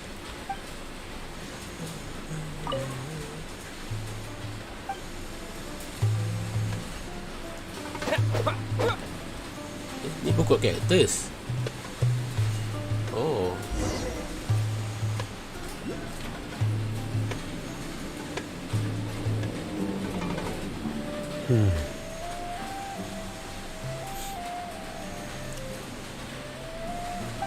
What are you looking for, Sino? Here it is. Take a look right here. Uh-huh. Aiman doesn't see anything. Jejak. Although the traces have been completely buried in the sand, there are footprints here.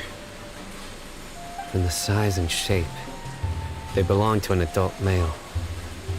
This pattern is a common one from this area. Local shoes. This was probably someone from the village. The scent is quite faint, but still extant. The footprints head in the direction of the door. You mean someone else has been here? But who would come looking for Grandpa? He doesn't have any friends.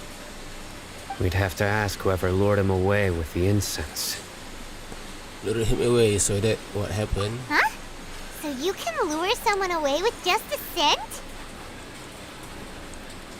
You get lured by the food all the time? Hey! What's wrong with liking good food? Everyone's got something they love in life. Exactly. Most scholars are fond of incense, since the smell supposedly helps them clear their minds and discover new knowledge. Even deep within the clutches of madness, they still yearn for their knowledge-seeking days, and will follow the scent whenever it presents itself. No, Grandpa. So, someone's Relax. taking advantage of their weakness? Huh. Still, why would anyone want to abduct all the scholars? Is it to resurrect King Dashret? Are the rumors really true? That's the only lead we have so far. Could the disappearance of all the mad scholars have something to do with the radicals? It's highly likely. Please, you have to save my Grandpa. Grandpa's never done anything wrong. Please help him. Sounds like we'd better help get him back. Don't you worry, Isak. We won't let whoever took him get away with it. Let's head to Aru village and inform Candace and the others about what we learned here. After that, we'll set off to find the scholars.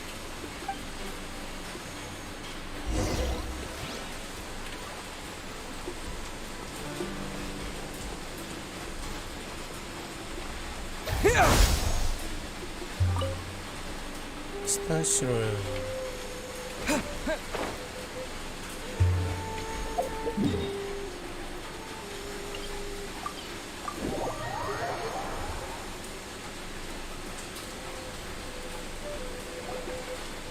Right.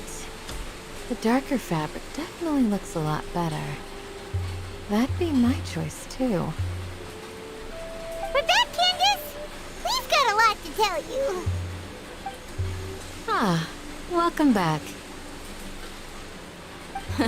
Sounds like everyone's friends already. Oh, Dia's here too! You bet. So, everything goes smoothly? Reasonably. Al-Haytham didn't go with you? We haven't seen him at all. Huh. I saw him around the village entrance earlier and figured he was investigating with you. I guess he must have gone off on his own. Did you find out anything useful? Ceritakan dia seandainya everything you have I done. see. So someone used a kind of incense to lead the exiled scholars away from the village.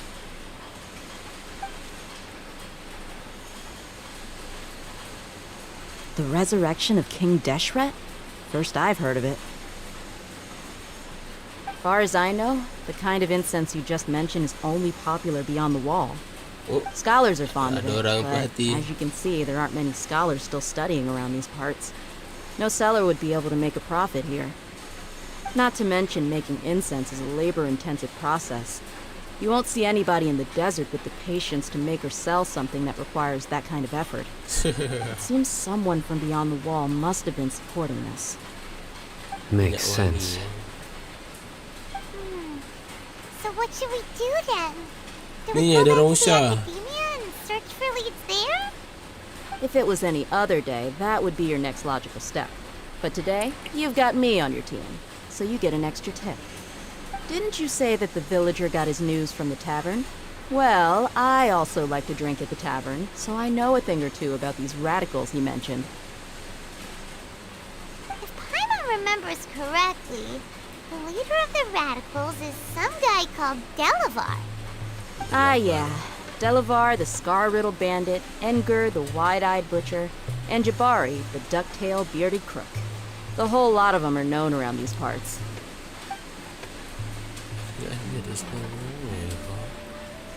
These guys have one thing in common, and that's being broke. The rougher life gets, the more they want to believe in King Deshret. Way they see it, King Deshret's resurrection is their only chance at overthrowing the academia.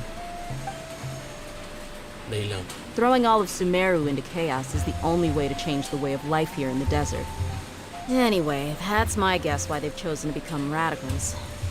Tia! You're amazing! You really know this place inside and out! Dah ya, udah tahu.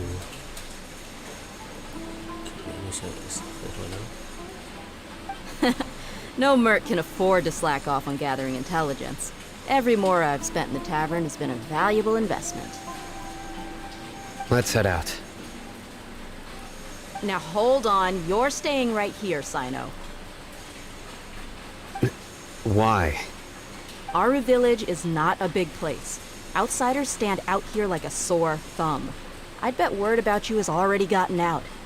The desert is unforgiving, so the way of life here is also a lot tougher than on the outside of the wall.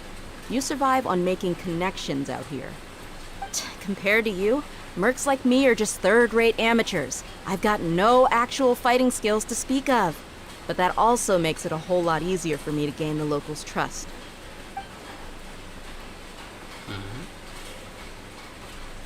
I need to go around and ask some questions, but it'll be difficult if you're with me.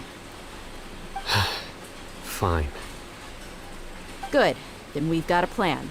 The Traveler and Paimon will go to Caravan Rebat with me, and we'll try our best to figure out where the mad scholars have been taken. Sino, you'll have to stay in the village and continue investigating on your own. Alright, sounds like a plan. Ya dah belah.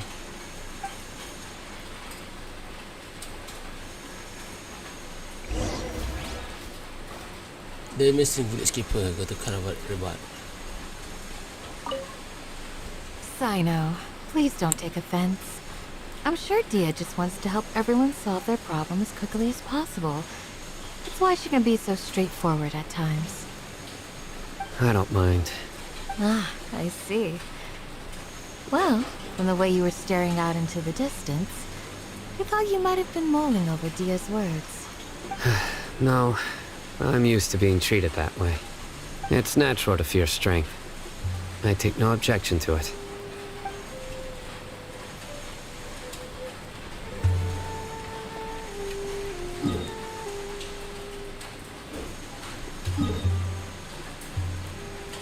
Oh, korang berlibat Okay, aku nak rehat jap.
Need to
Ngantuk lah.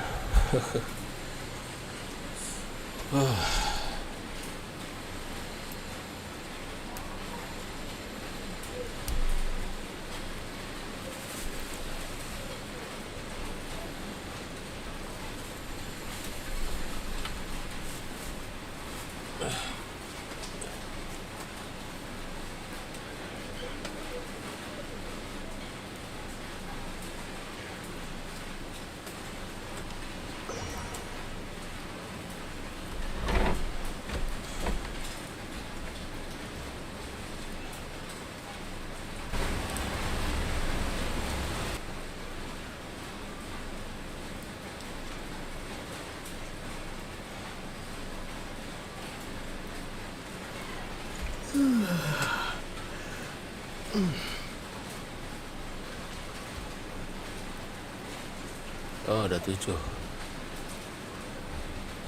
Okey, selamat balik. Penat betul lah.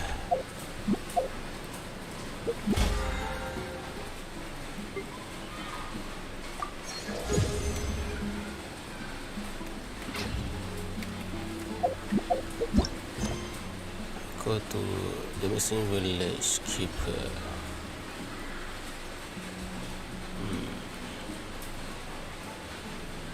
King Deseret and the Terima.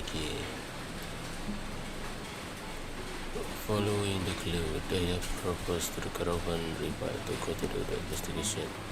She seems to have a plan, and all needed is implementation.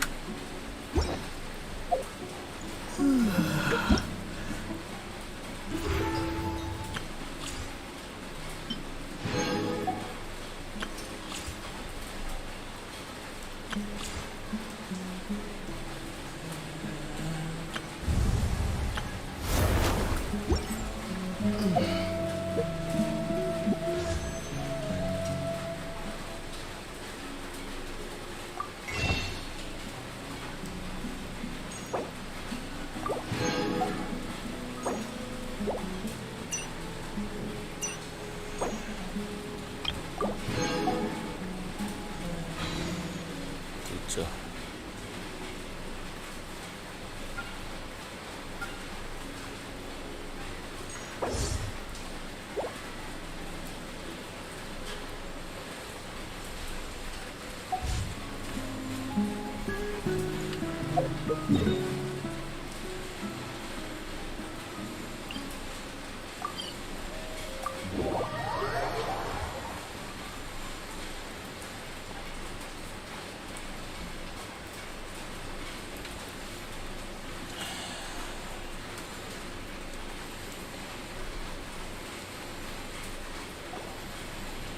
Well, here we are again. Sounds like you're starting to get familiar with the area. Aiman's amazed every time we see the wall of Samiel. How can a wall this tall even exist? It's almost unreal. I know what you mean. I had the same question every time I walked this way when I was a kid. Also, why is this high wall here? And can a wall really block sandstorms? It was only after I grew up that I realized the wall of Samiel isn't just there to keep out the sandstorms. It serves a more important purpose, keeping out people like us. Samiel.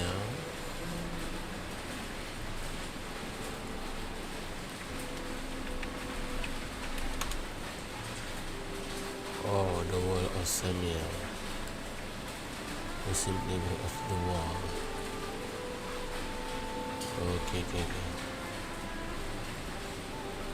Wall of Samiel. Sumeru is run by wise and mighty sages. To them, us desert dwellers are nothing but tools that can be used and discarded at their whim.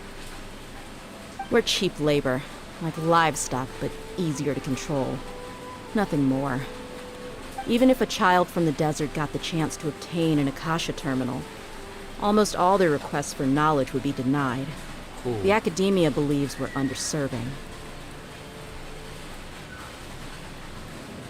Geniuses like Sataria are 1 in a million. The other children never get a single chance to try and rewrite their fate, even though the academia knows very well that we're humans, just as they are. Genius like Sataria.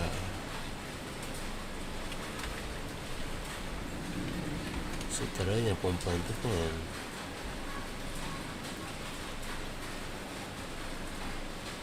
Betul lah, Sataria. Dia genius.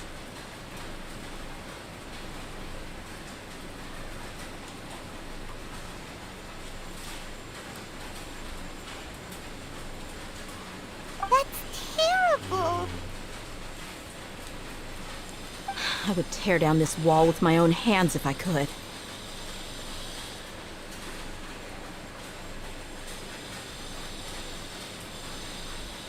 I hadn't seen how she feels. Hey, Thea. You're not thinking about doing anything scary, are you? No, not at all. This place just gets me thinking, that's all.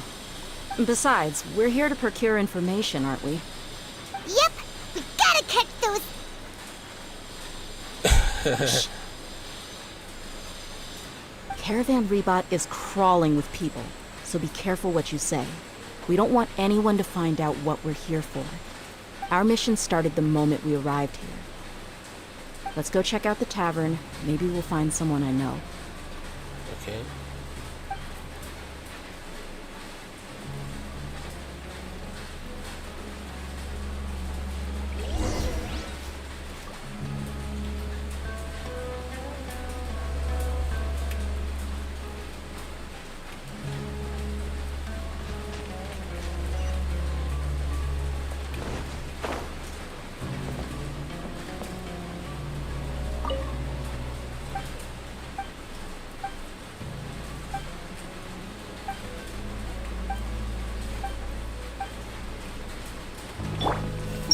Are all medical researchers this timid?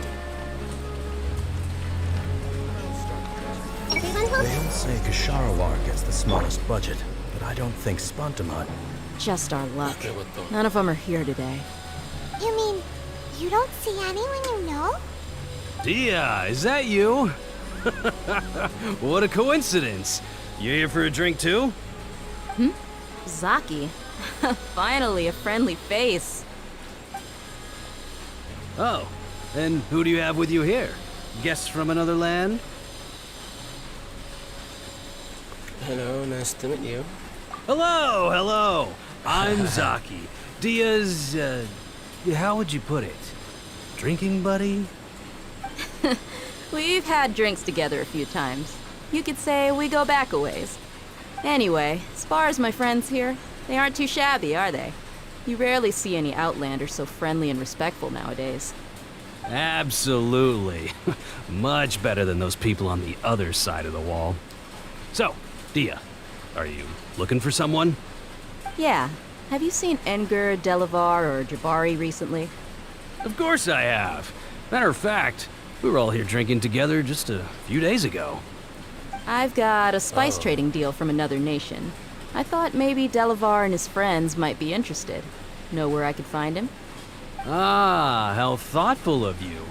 Then I assume you also know that Delavar's been having a hard time making ends meet these days. So, you came here to help him out? Hey, keep it down. Let's just say I prefer to keep this deal a secret.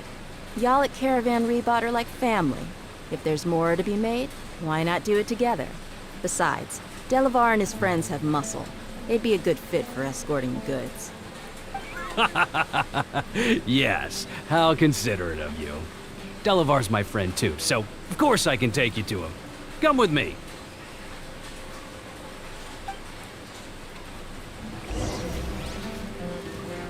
Tentu kan?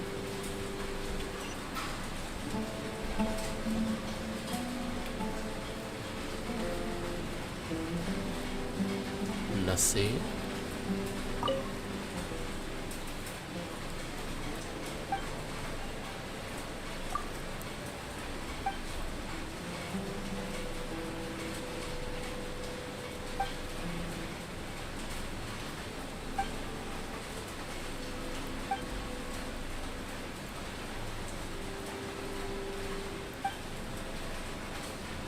Stay up.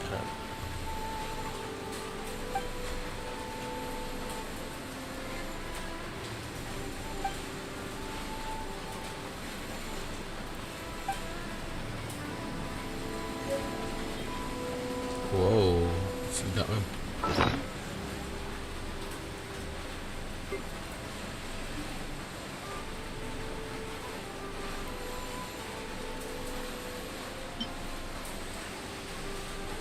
Shawarma wrap,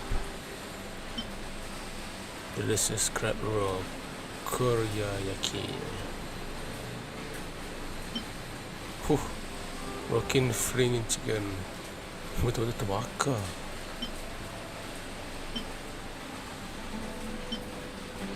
Biryani. Suspicious moon pie. Moon pie, delicious moon pie.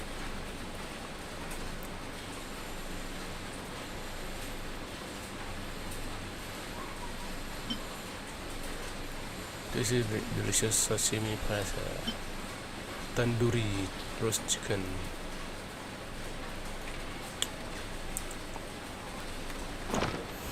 Aku pula rasa lapar.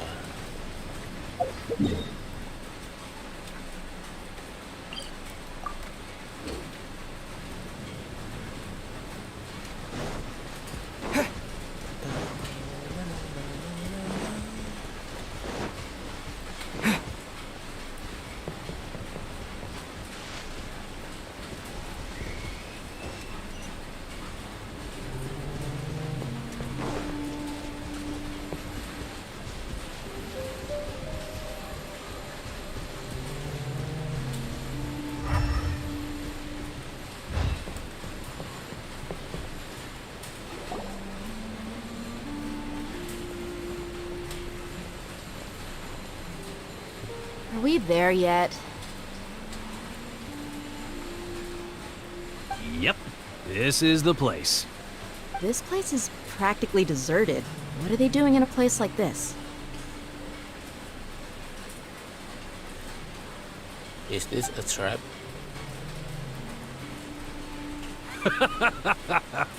Why don't you take a guess? Go on. A wild stab in the dark.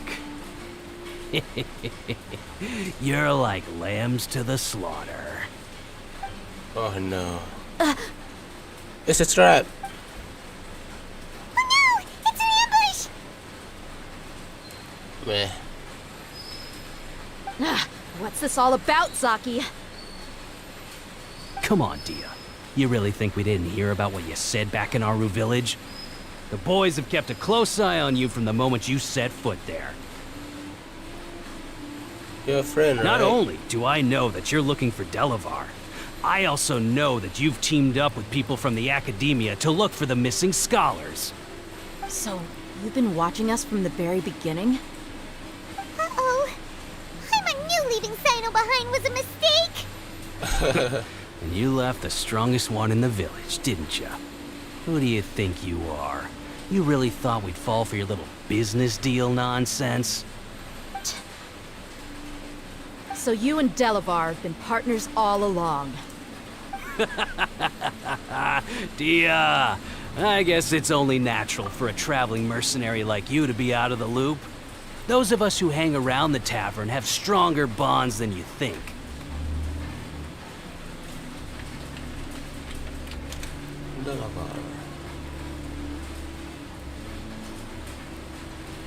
Oh. But you got one thing right. We're all looking forward to an uprising in Sumeru. There's nothing more we'd like to see than the desert folk overthrowing the academia. If that's the case, then I'm sure Delavar wouldn't miss a second of it. I'll be honest with you. If it weren't for what you said in the village, your little monologue about the Wall of Samio would have convinced me that you're one of us. Delavar. And Engar, you're here too, huh? Long time no see, Miss Mercenary. You should have known the traitors are what us followers of King Deshret despise the most. Dia, I thought that you, a fellow desert dweller, would understand why King Deshret is greater than the Dendro Archon. Little did I know, you don't deserve to join us. Yeah, gee, what a missed opportunity. Adopting radical views and kidnapping innocent scholars, all because of some baseless rumors. Anything else I'm missing out on? See? There you have it. Mercenaries are just a bunch of faithless scum with only one thing on their minds. Mora. Pathetic. You're all like a pack of street rats. You're not wrong. Mercenaries are driven by Mora, and my faith lies with whoever's paying me. As long as there's a profit to be made, anyone can become my friend. Enough talking! Get him! You seriously with this? Just as I expected. Let's teach him a lesson, traveler. Okay. Poof. You're gone. Following orders.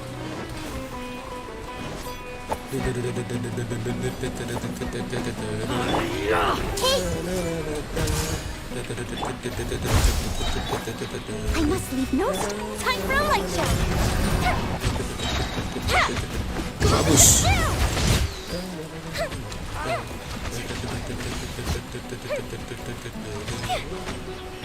Propagate!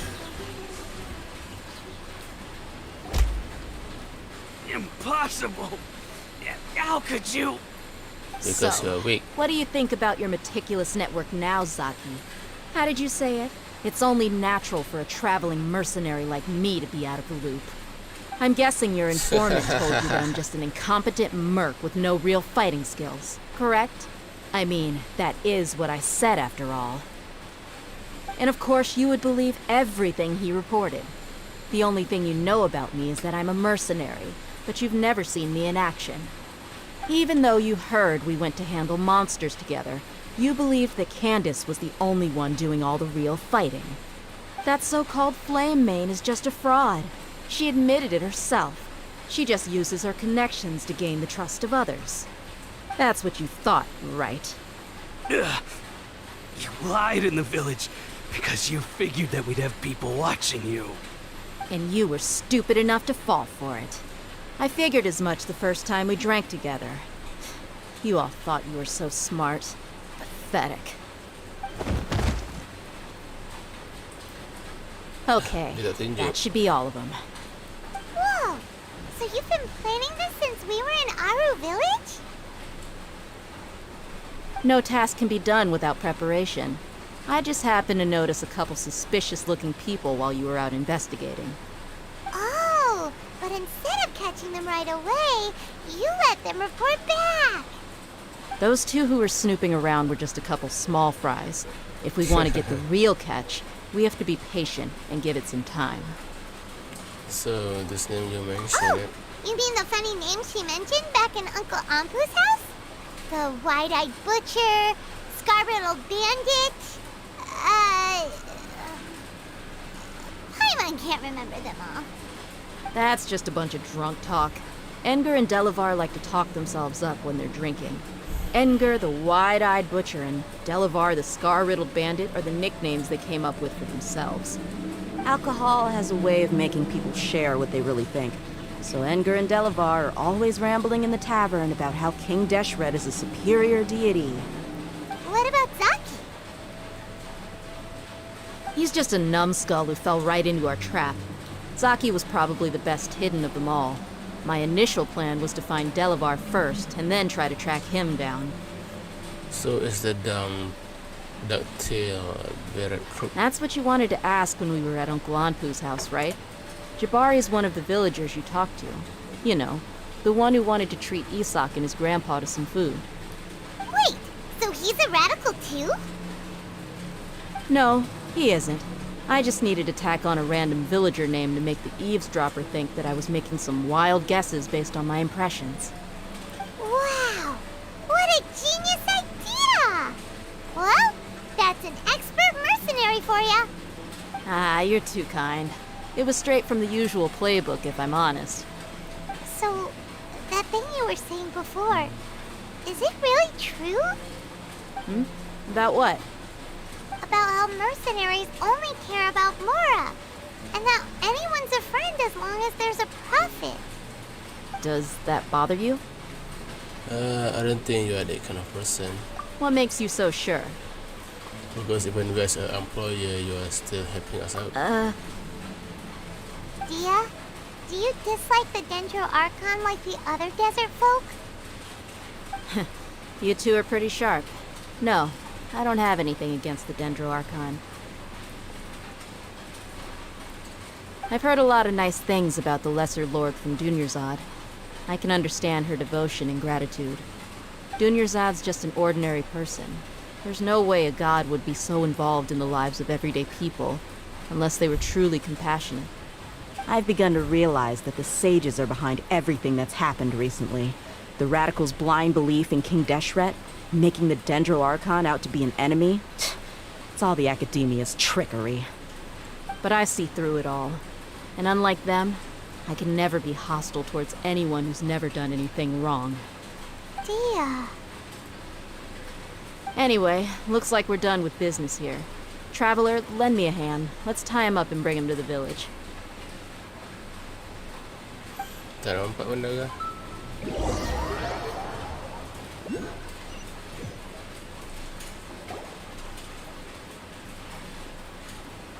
This should be all of them. I'll let you take it from here.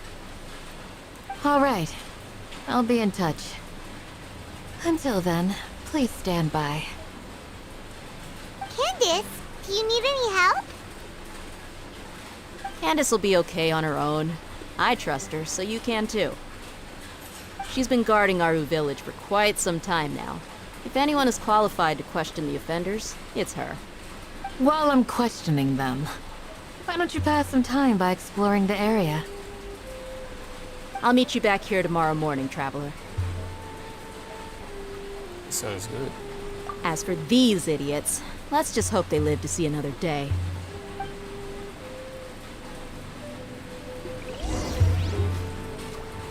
The missing village keeper. Candace is an expert at dealing with people like this. All we have to do is wait for her word. You heard the question. Now answer me.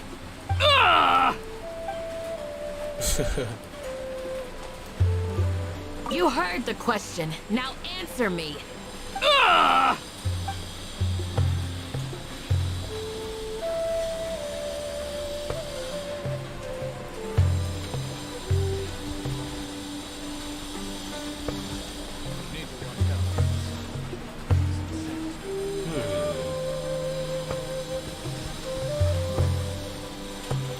Padang pasir, tapi berombat banyak pokok tumbuhan.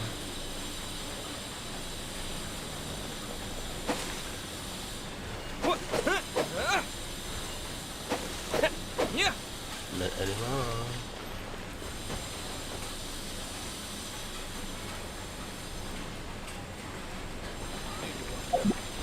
Senang.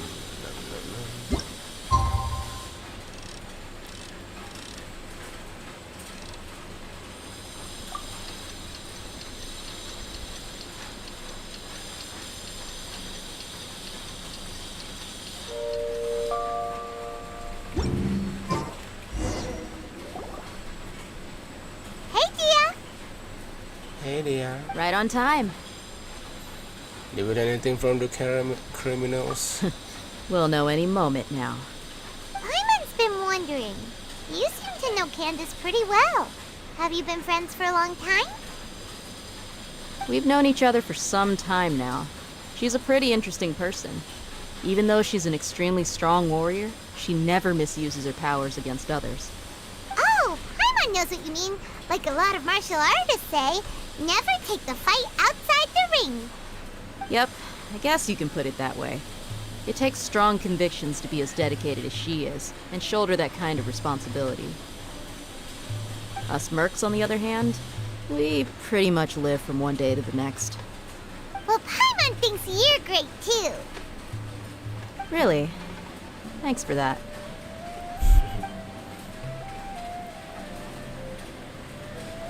Oh, Sino's here.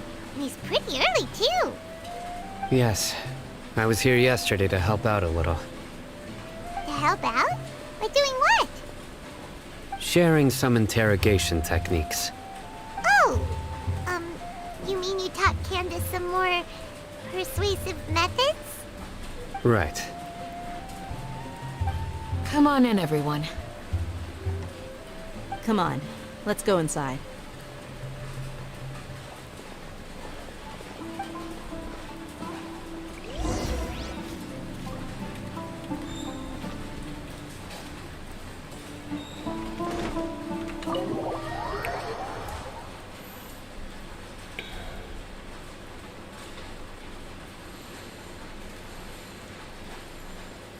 Kejaknya bateri aku turun. Candace, where? Whoa! You look furious! Do I? Huh. What gave it away? Oh, there's no mask that can hide true bloodlust. Cover up your eyes, and it'll still show itself at the corners of your mouth. Perhaps I need to work on my composure. Still, it's perfectly understandable why I'm angry. I'm sure everyone present would agree. Yes, ma'am. Please, don't beat us anymore. We're gonna die. Well, looks like Sino taught her well. She must read really quickly though. You fear death yourselves, yet you do not hesitate to place the lives of others at risk. The absurdity is mind-boggling. The ones you call mad scholars are known to us as the Village Keepers. They are vital members of our community, and some even count them as family. You come here, to my village, and you treat my people as nothing more than stepping stones towards your goal. Tell me, what would you do to you in my position? Mercy! Please, have mercy! You've made your bed. We may both be desert dwellers, but there's one thing that I understand better than you. The resurrection of King Deshret will only result in war. And war serves no one. The people of our village care little about which god is in power. Life may be tough and tiring, but we wish to preserve our way of life. A war would only cause us to lose all that we have. And that is not a responsibility that you can afford to shoulder. We understand. We're sorry. I'll tell you everything I know. Please, just let us go. I'm listening. You might not believe this, but it wasn't us who came up with this idea.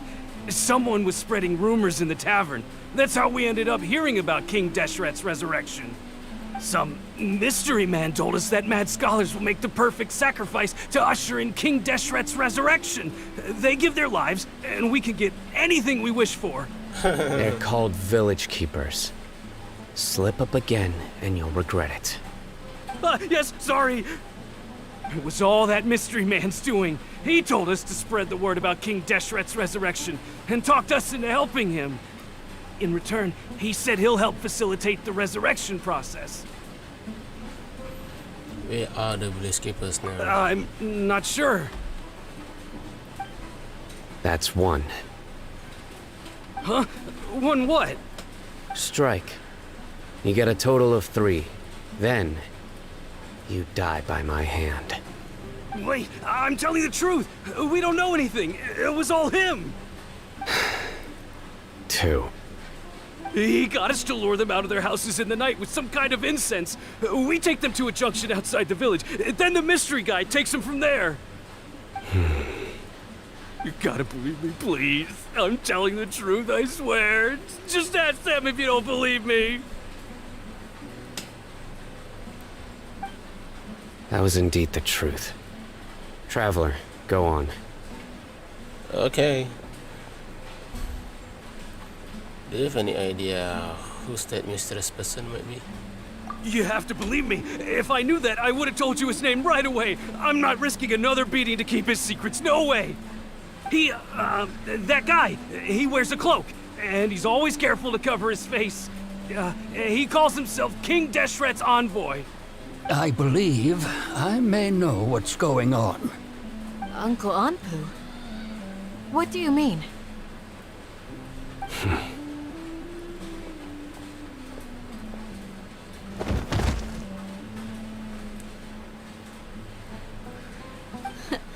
Smooth. Okay, speak. If my suspicions are correct, this mystery man they speak of could be from the academia. Academia lagi. Some time ago, people from the academia attempted to take the village keepers away. I refused, insisting that they are part of our community. It strikes me now that this secretive character shares the same goal they had. Which means it's highly likely that the academia was purposely spreading a false rumor to trick the radicals into delivering the village keepers right into their hands. They were the ones who brought them here to begin with. Now they're trying to take them back? We aren't gonna let that happen. Not the academia again.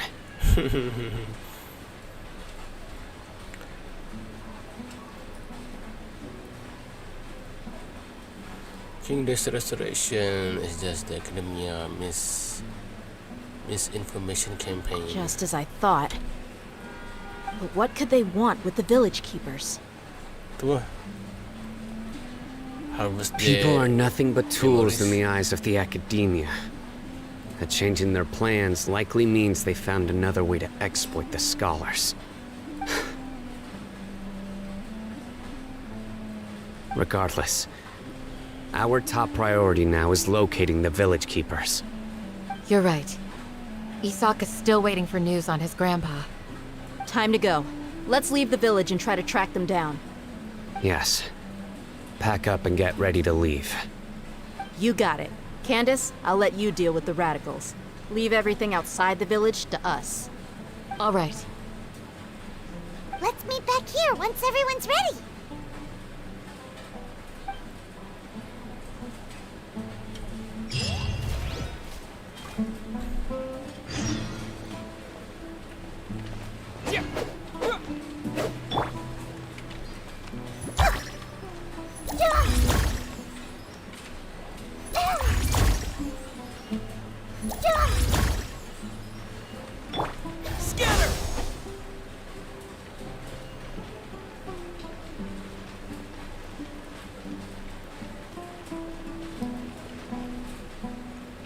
Oh, aku ingin tali padam.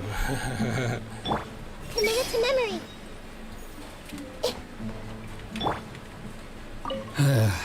I just hope. You look worried. Yes. You have a strong sense of belonging here. Dia, don't say that. Thanks. I'll let you know when I feel... What scheme is the academia brewing now?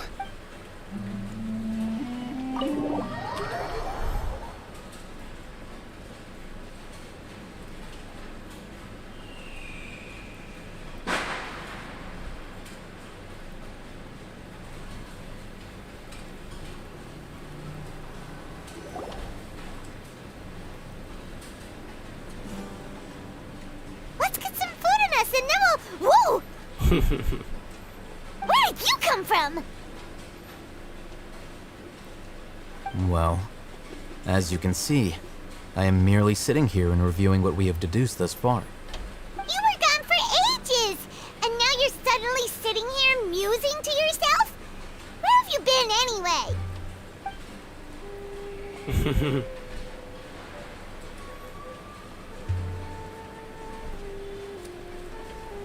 Hey, what's with the silence? You never think things through before asking questions.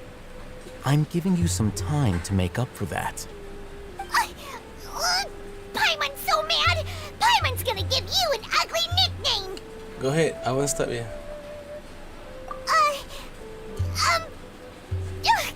Never mind. Paimon's got nothing. There's just nothing super obvious to pick with this guy. Makes it so hard. Well, you've heard nothing to suggest I left this whole time. So clearly, I stayed in the village to investigate. Anyway, you plan to leave Aru village and keep searching for the truth of this matter, yes? Yep. We're not gonna find out anything more by staying here, so we thought that we might as well take the search elsewhere.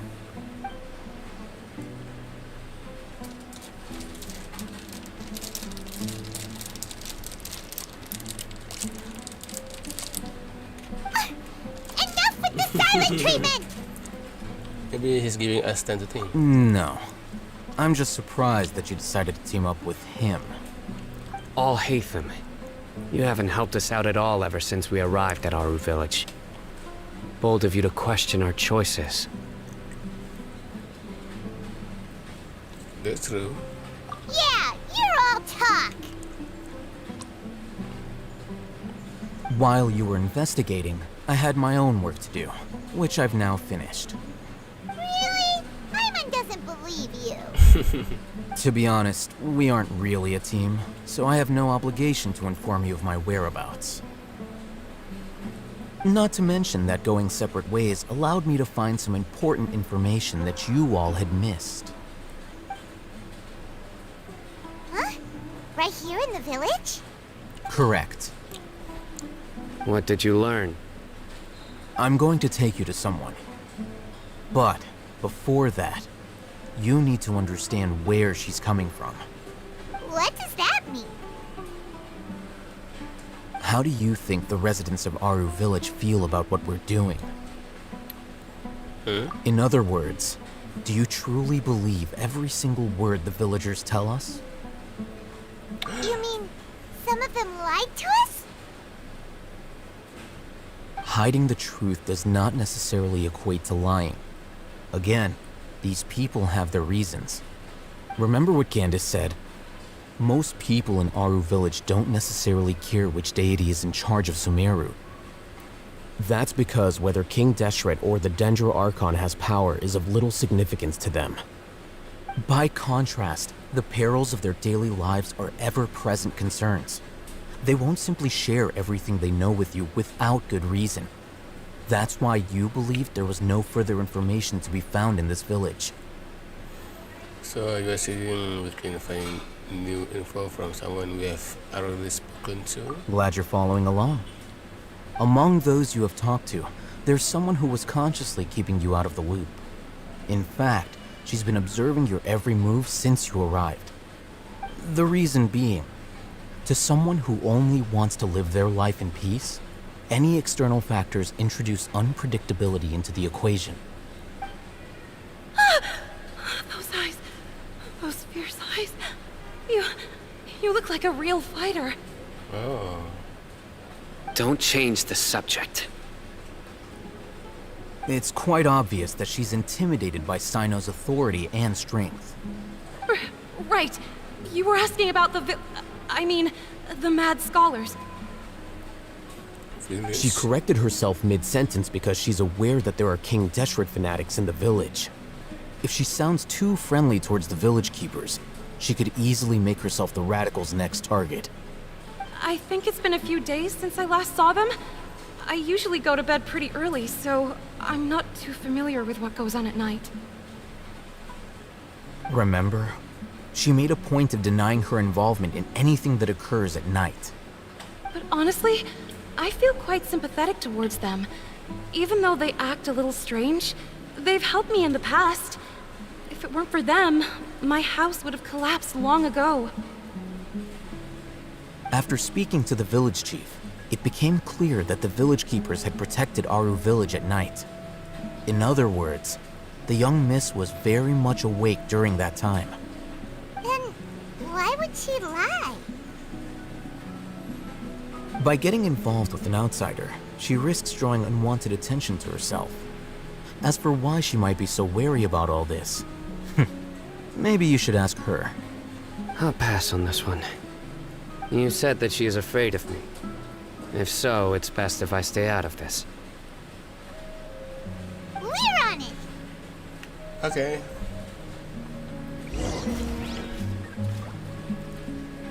Play them both. Huh?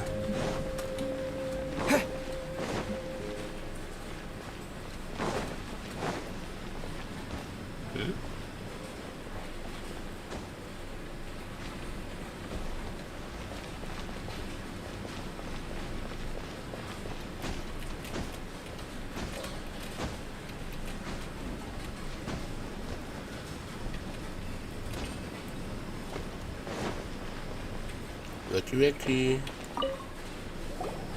Miss Shawnee, as we discussed earlier, I've brought someone with me. Mr. Alhaitham, I'm aware of where you stand, but how can I make sure that your friends think the same as you? Huh? What do you mean? We need to clarify our stance or something? Go ahead and talk to her. You'll get the answers you want. Go on. Earn her trust. Is it really that simple? May I call you Traveler? Sure thing. Hi, Miss Shawnee. Hi, Traveler. I want to ask you something. Do you think the resurrection of King Deshret can truly change Sumeru for the better?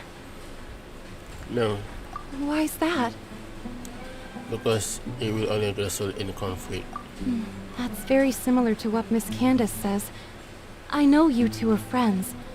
That's why I'm willing to talk to you, even though I do have some reservations. Before, I wouldn't even have the courage to ask something like this. Traveler, do you believe our lives will get better? I don't know. I can't promise anything, but I will do the best I can. Yeah! We came here from another nation, so it isn't wrong of you to be weary. And we aren't really residents of any one nation. But even so, we've met lots of people from different places, and we've always fought for what we believed in. We have friends in Sumeru, and we want to help them. That's why we decided to stay here for a while.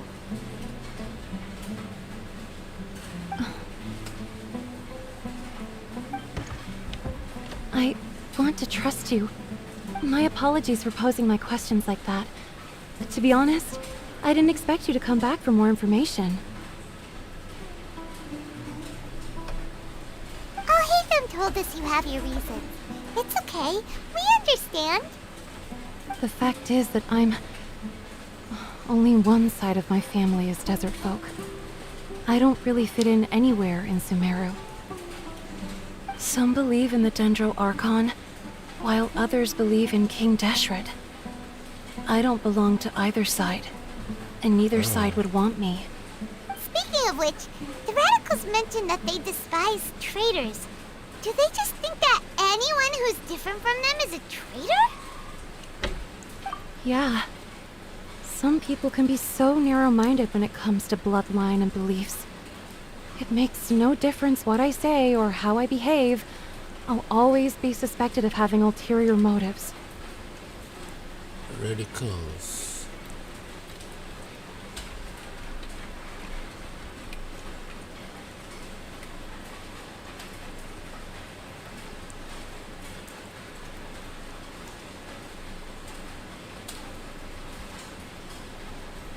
Slowly, I just stopped talking to people. I pretended not to hear or see anything. All I want is to live my life in peace. And then it happened. The village keepers who had helped me disappeared with no explanation, and I didn't dare breathe a word about it to anyone. Until now. You can tell them. I'm sure he'll keep your secret. All right. I'll tell you what I told Al-Haytham. I actually have a sharper sense of hearing than most.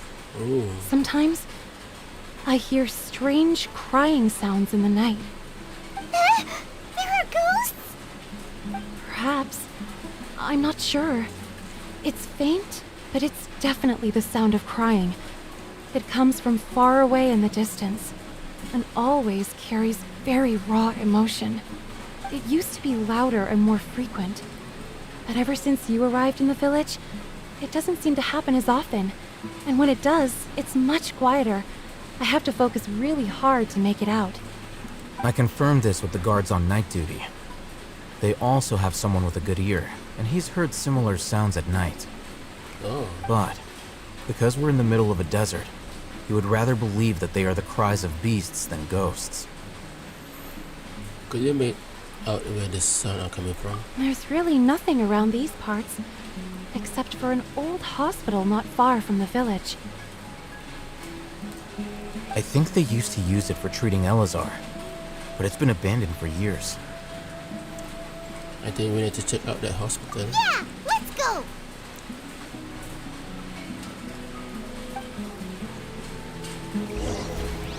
Thanks, miss. Wah.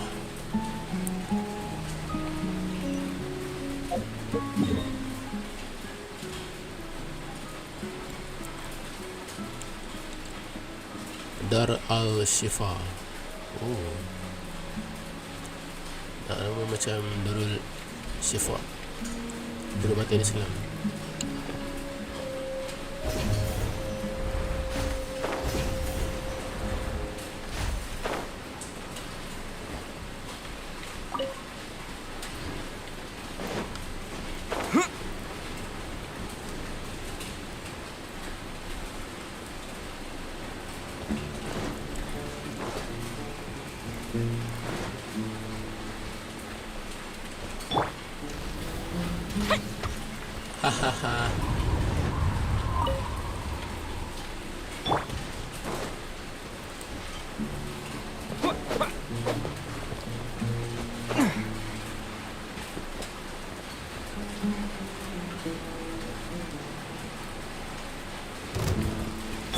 I see everything.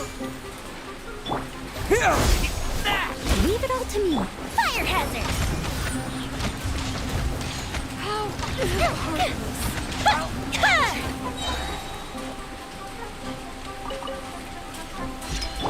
Take. Propagate! Spring forth! Fuse is lit.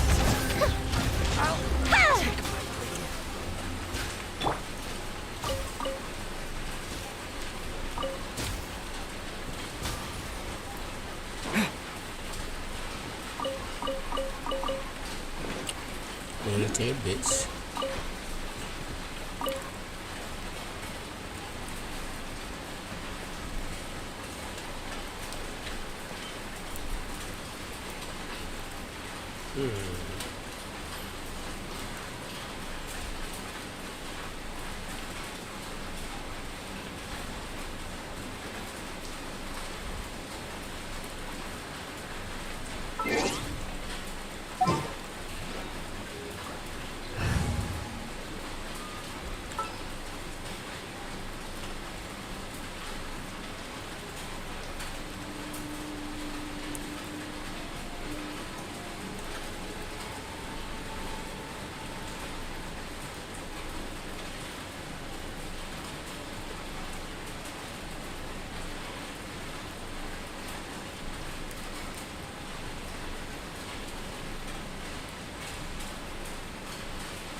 Keep your eyes wide open.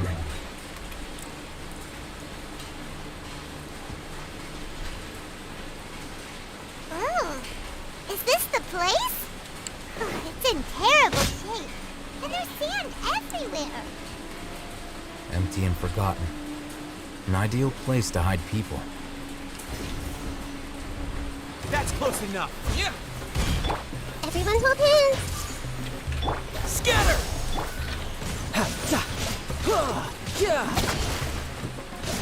Where do you think you're going?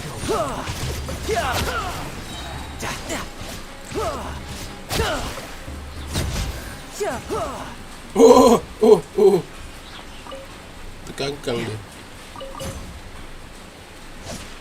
Bring it on.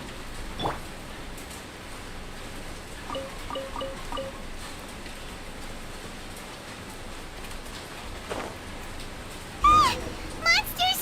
Watch out! Monsters, watch out! Hey! Take yourselves at home! I must leave no... Propagate! Brace yourself. Sucks. This is gonna hurt. Yeah. No time to lose.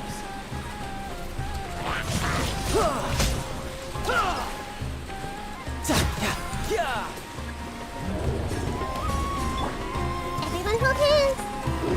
Yeah! Scatter! Germinate! Guy!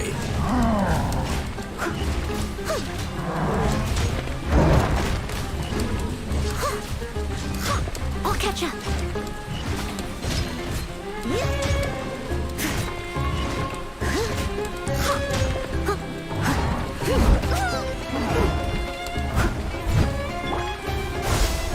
Hey!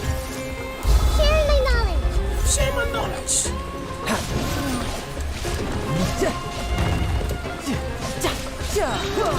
Shouldn't let your guard down.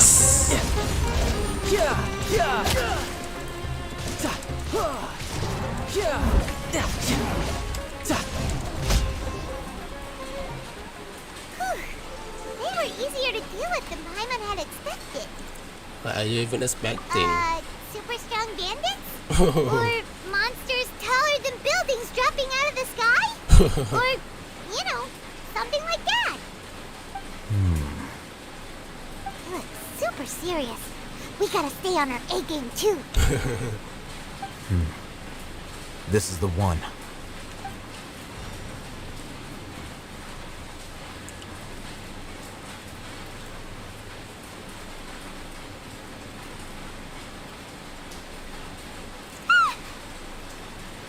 What? Let's go in and take a look.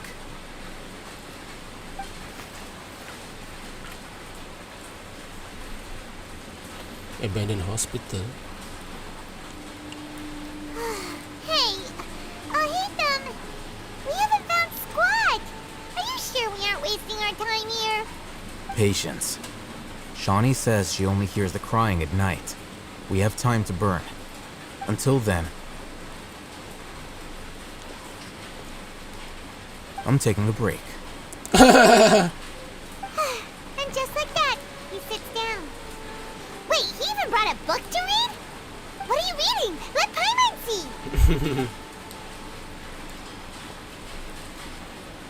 Okay, sure.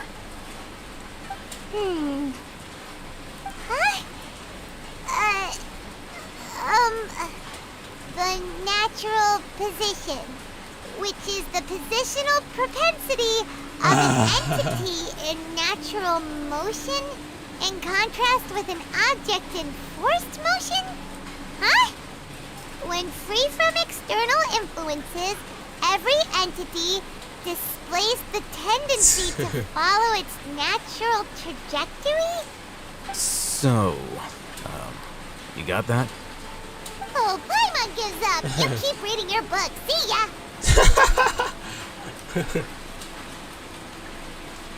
How is he so relaxed? Look at him, reading an impossible book in a creepy place like this. You know, it will kill you to it will kill you to read the book once in a while later. Maybe it's time to spread your wings and become Leonard. good is that gonna do for you? You're acting like one of those annoying grown-ups who go around nagging people to focus on their studies. The more you learn, the more money you can earn to support me. Hey, what gives? Shouldn't you be the one providing for Paimon? Is it what I'm doing now? Oh, right. Okay then. Thank you for working so hard and earning so much more. If it weren't for you, Paimon would probably still be floating around in the ocean somewhere. Thank you. Comel. You're welcome. Comel.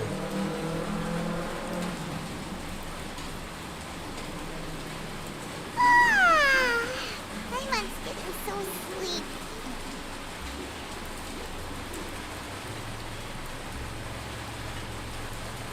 Oh. Huh? What was that sound? There it is.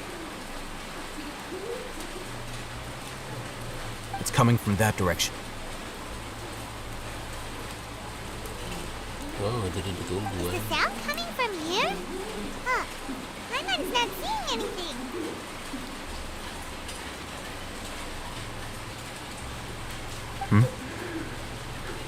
It's from below. But there's no way we can get down there. Buka dulu papan tu. Something is off about the interior here.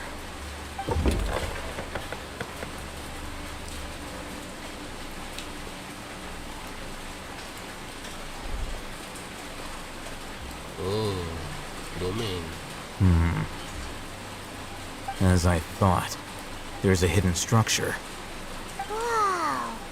It's like they tucked another hospital into this one. Well, it looks like there are other mechanisms around here. Let's keep exploring.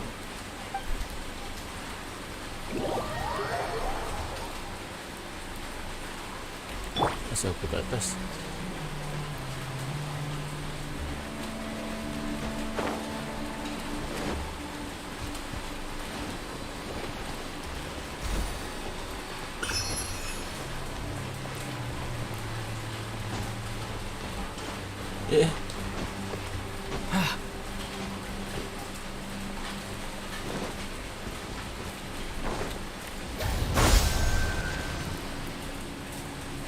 Elemental monument around the hospital. One.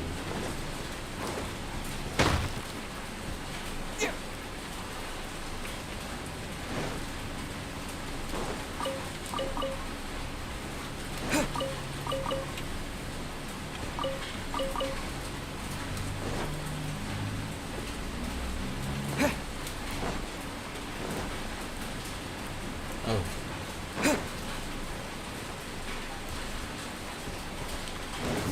Nampak? Tak dapat ketik. Grow, grow, grow. Leave it all to me.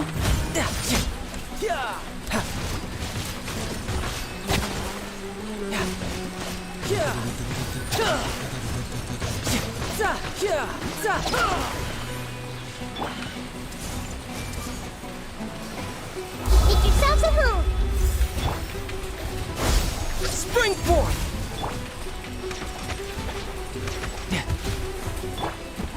Steady as stone, as a good knight should.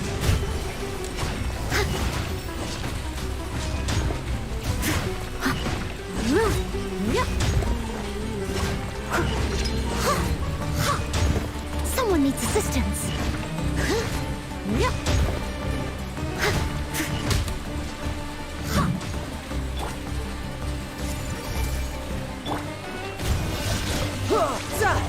Who's next?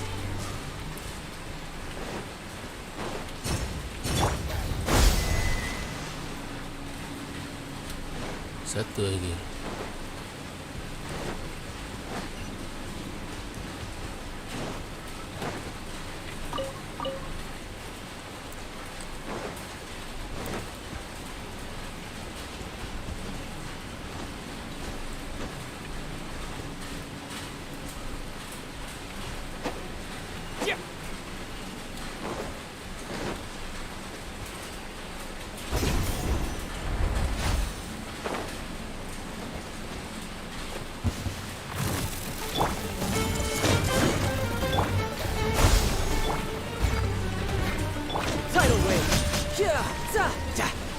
Bring it on.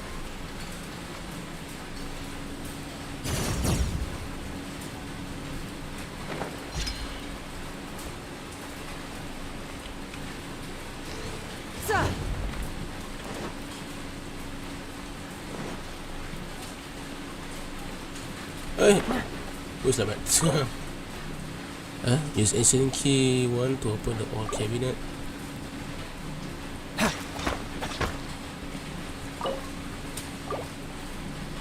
Ada kunci Kenapa tak pecahkannya? Kenapa nak guna cara lama?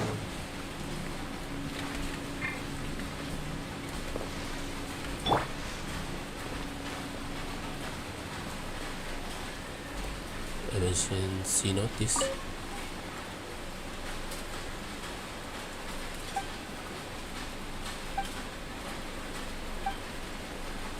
Talking about stay positive.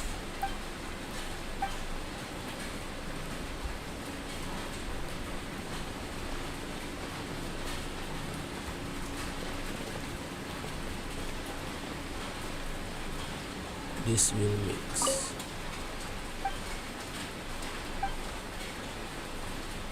Tuesday, salad biryani.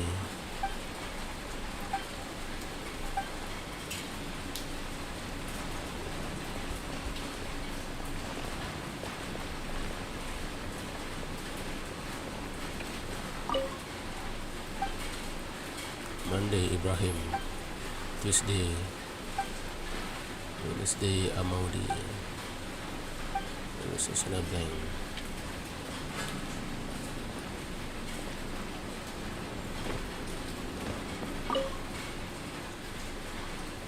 Remain of esteem inside the base. It was in case someone never oven.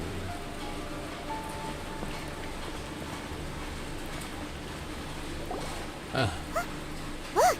There's someone over there! You need to be careful. Good idea. Let's approach him slowly without alarming him. Hello, hi.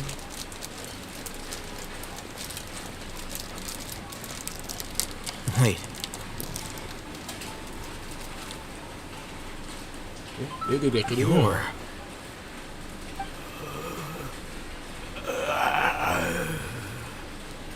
can't speak, and his eyes are unfocused. But he looks too young to be anyone's grandfather. Also, why is he the only one here?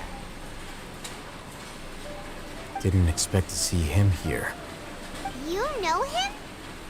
He's Razak, a senior of mine at the Razak? academia. He's a scholar too? Is he the kind that holds up in a forest and mumbles stuff about training? No. And that's the problem. Razak was never involved in any of those things. He never trained in the forest, let alone reach Satyavada life. So how did he become like this? Leaving that question aside for the moment, him being here alone means that we might be too late. Looks like they've already taken everyone away. For whatever reason, they left Razak here. Perhaps they simply didn't have time to come back for him. There are drag marks on the ground. They're clearer by the doorway. Someone was forcefully drawing a cart that was loaded with something heavy. Loaded with people? That is one possibility. It looks like they were in a hurry, as if they were afraid of being caught. In their haste, they failed to notice Razak hiding in a corner. The symptoms are identical. Looks like we found living proof. Huh? Why do you say that? Allow me to jog your memory. Recall your time at Port Ormos. Don't you think his symptoms look familiar?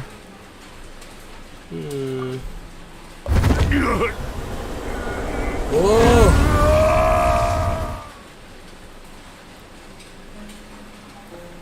The other masked guy who went mad. Oh! Now that you mention it, they're acting the same way! Correct. The academia is behind all of this. It isn't difficult to deduce their rationale.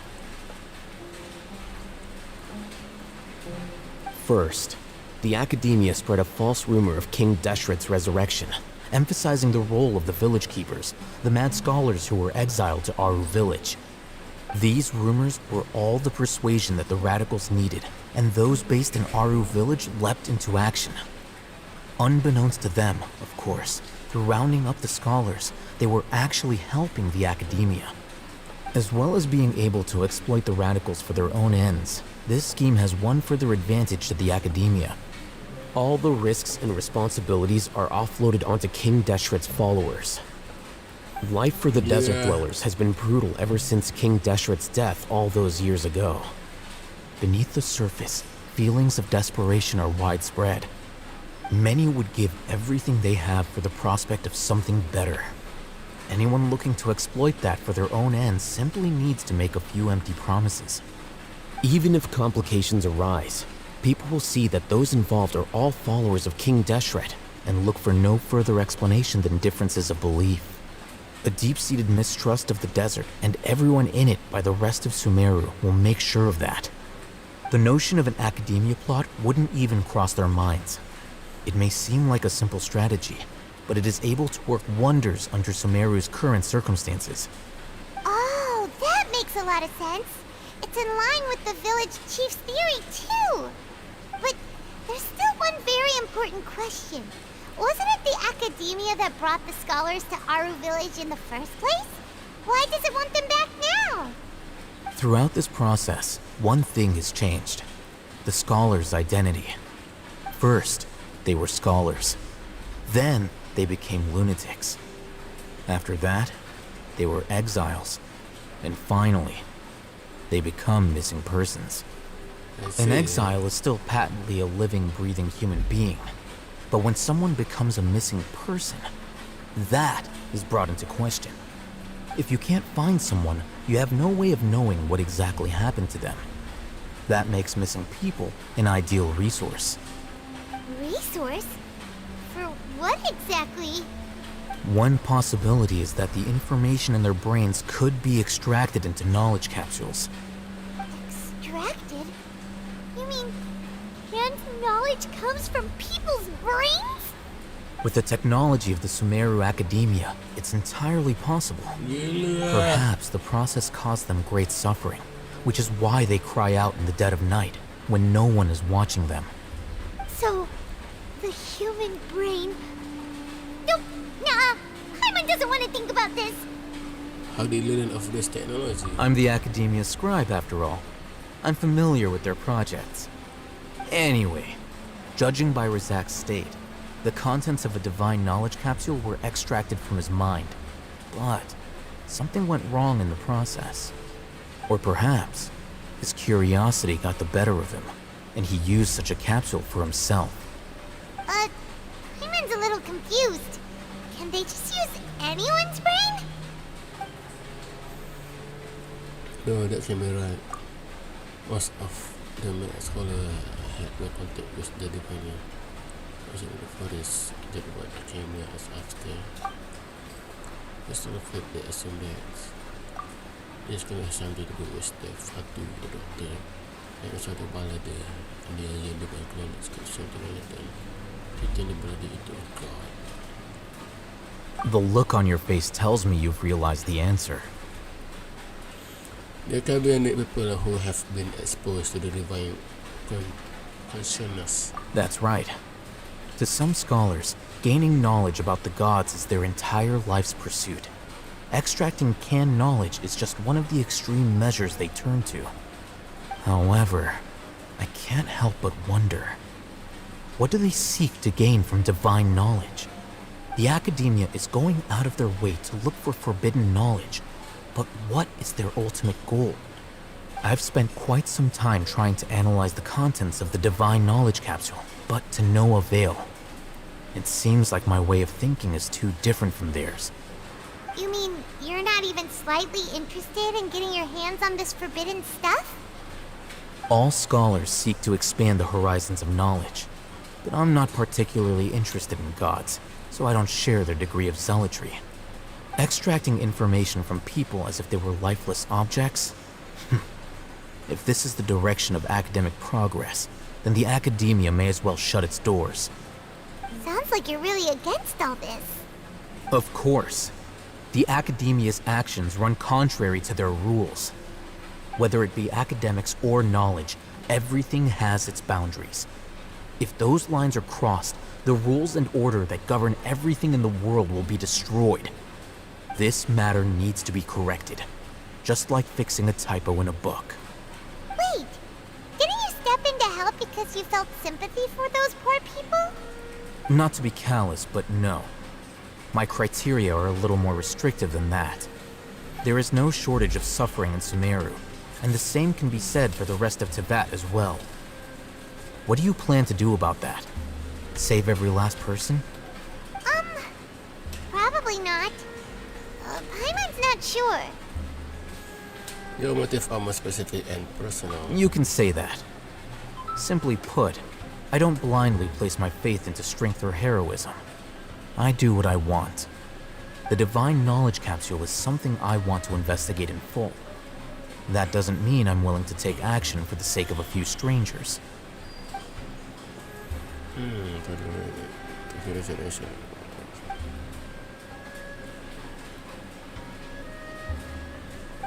been wanting to say this for a while.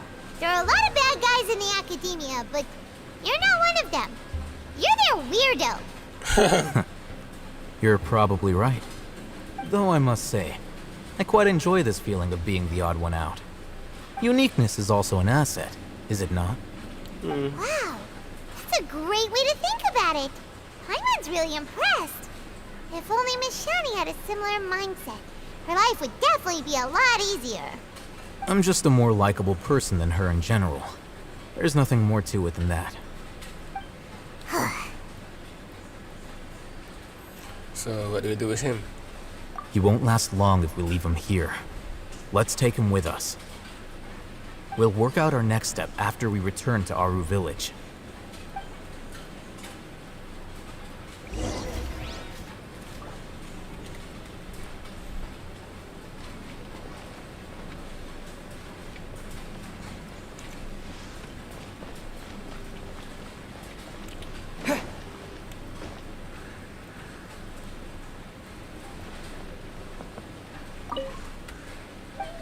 Hakim.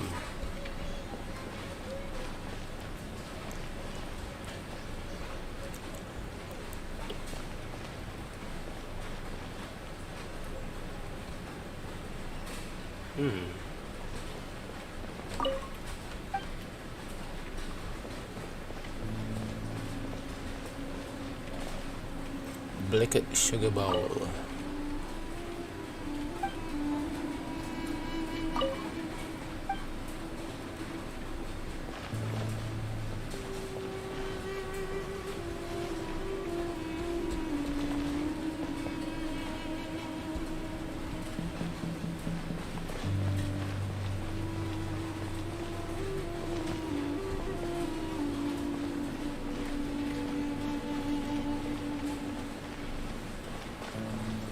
Tak jumpa kunci.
We're back!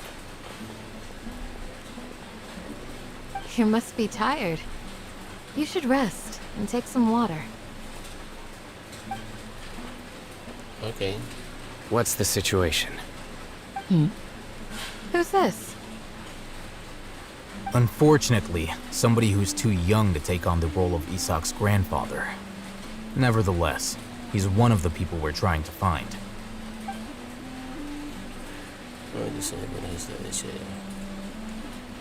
So, at one point in time, the abandoned Elazar hospital served as the academia's site for extracting divine cant knowledge.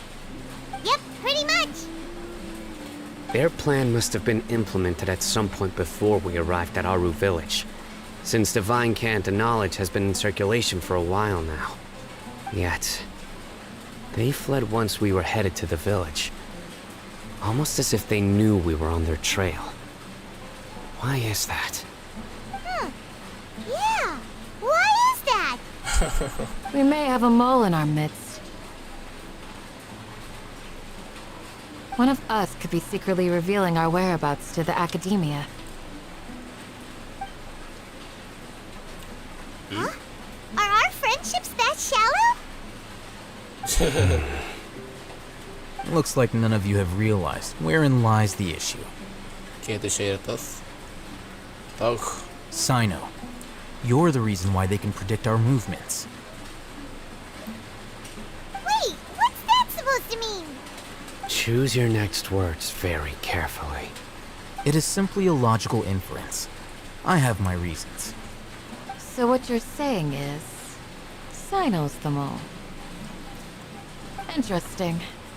And here I thought you were the most suspicious one, Al-Haytham, since you were always acting alone. I know. You have a point, but I realized something as we were returning from the hospital. Sino isn't like any of us. What are you trying to say? Do you still remember who you are, General Mahamatra?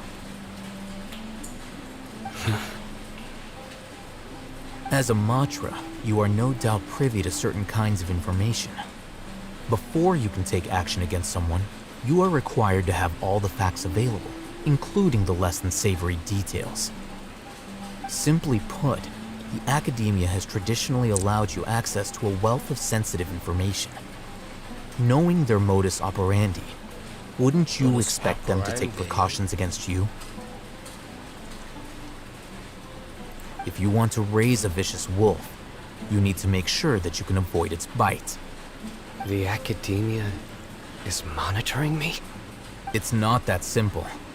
The academia has eyes all over Sumeru, but they have a special protocol for dealing with you. Every so often comes on Yagarbaha Day. On this day, the academia enters new information into the Akasha through knowledge capsules. I remember seeing the thick notebook next to the control panel once. Its contents were all about the General Mahamatra, his activities throughout the day, preferred methods of enacting judgment, everything. You're saying that the academia entered my information into the Akasha too? But what's the point in doing that? My actions aren't important enough to be added into the Akasha. The Akasha is capable of computation. The Akasha's algorithms are entirely capable of predicting your movements using the data entered. When you would depart, the route you would follow, your destination. It knew all of this.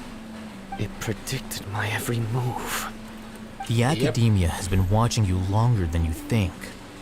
However, the fact that you resigned is proof that their suspicions were well-founded. So that's how it is.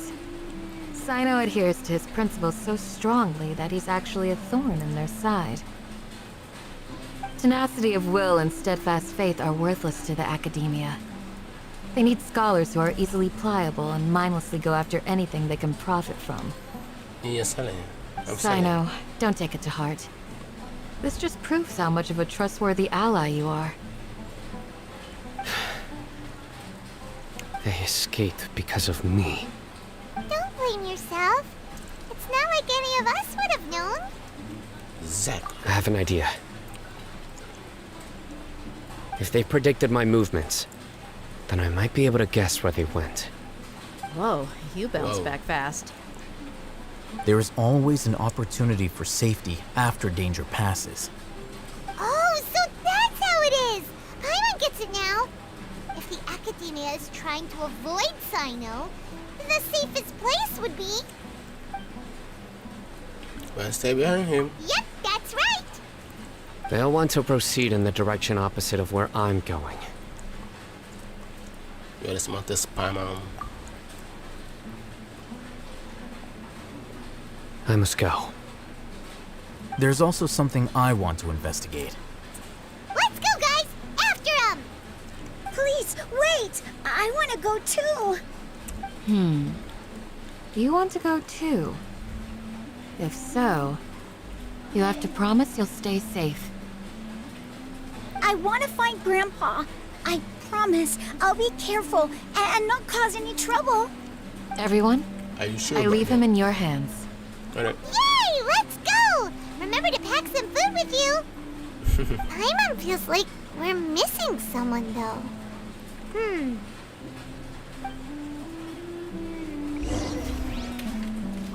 I'll be awaiting your good news. Yep. Please, stay safe, everyone. Thanks, man.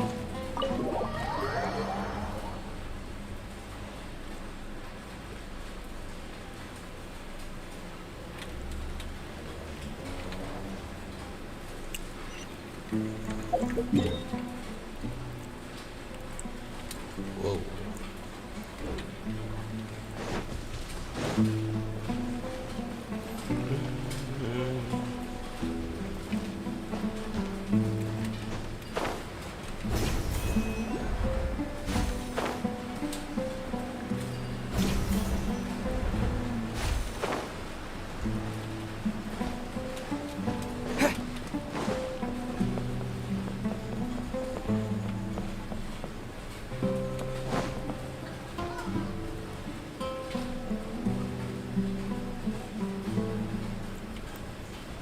Ada itu Jun ya?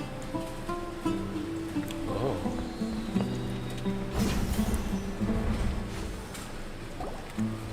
So, where do we go from here? Sino, do you remember the road you took? Yes.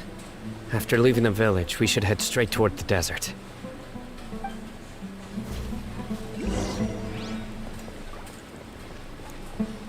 I know the desert like the back of my hand.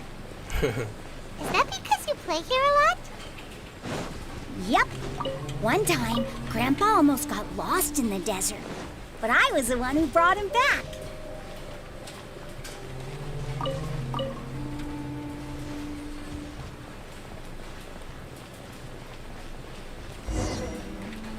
There's something here. What's this? It's buried in the sand.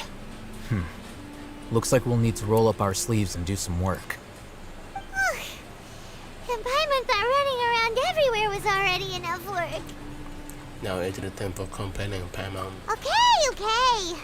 So, we have to dig it out? Whatever's down there, looks like it's buried really deep.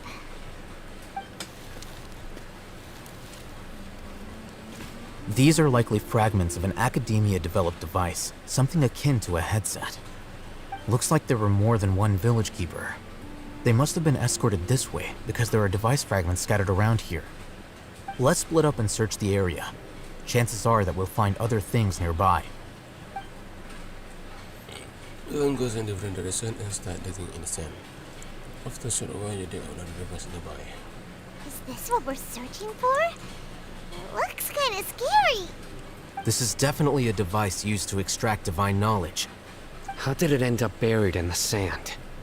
That can't have been part of the plan. They must have been attacked along the way. Wait, what? Grandpa, I hope you're okay. Don't worry, your grandpa's gonna be fine. Razak didn't display any signs of starvation or dehydration, which means that they left fairly recently. We should be able to catch up. One more thing. Given that the device had been entirely covered by sand, I believe the attack must have happened prior to the sandstorm.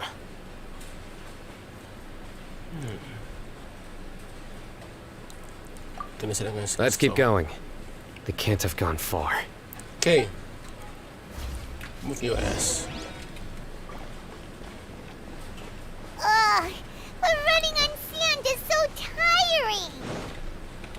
But you're flying, aren't you, Paimon?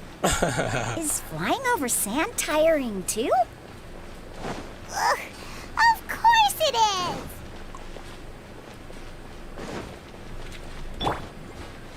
Yeah.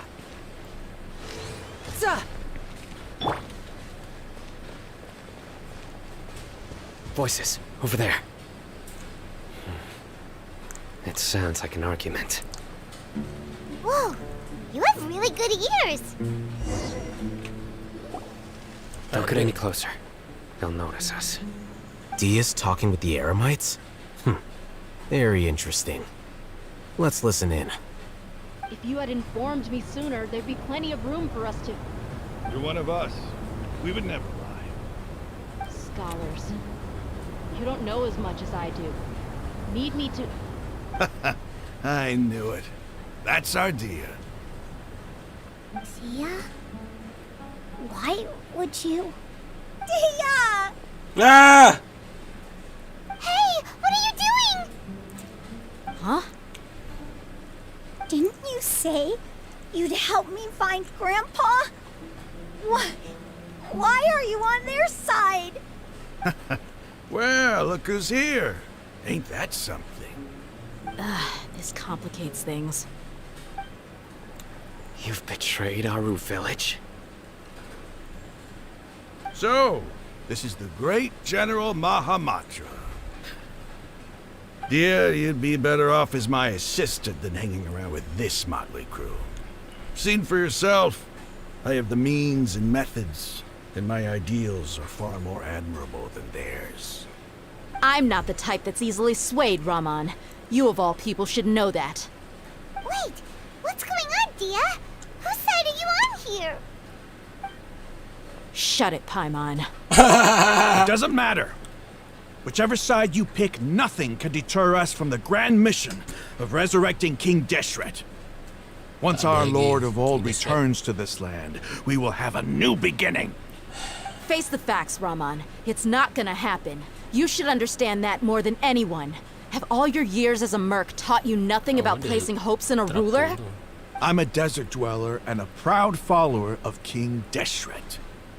Whether I live by the edge of the sword or in peaceful comfort, my soul will always carry this conviction. It's not too late yet. The village mad scholars aren't gonna bring King Deshret back to life.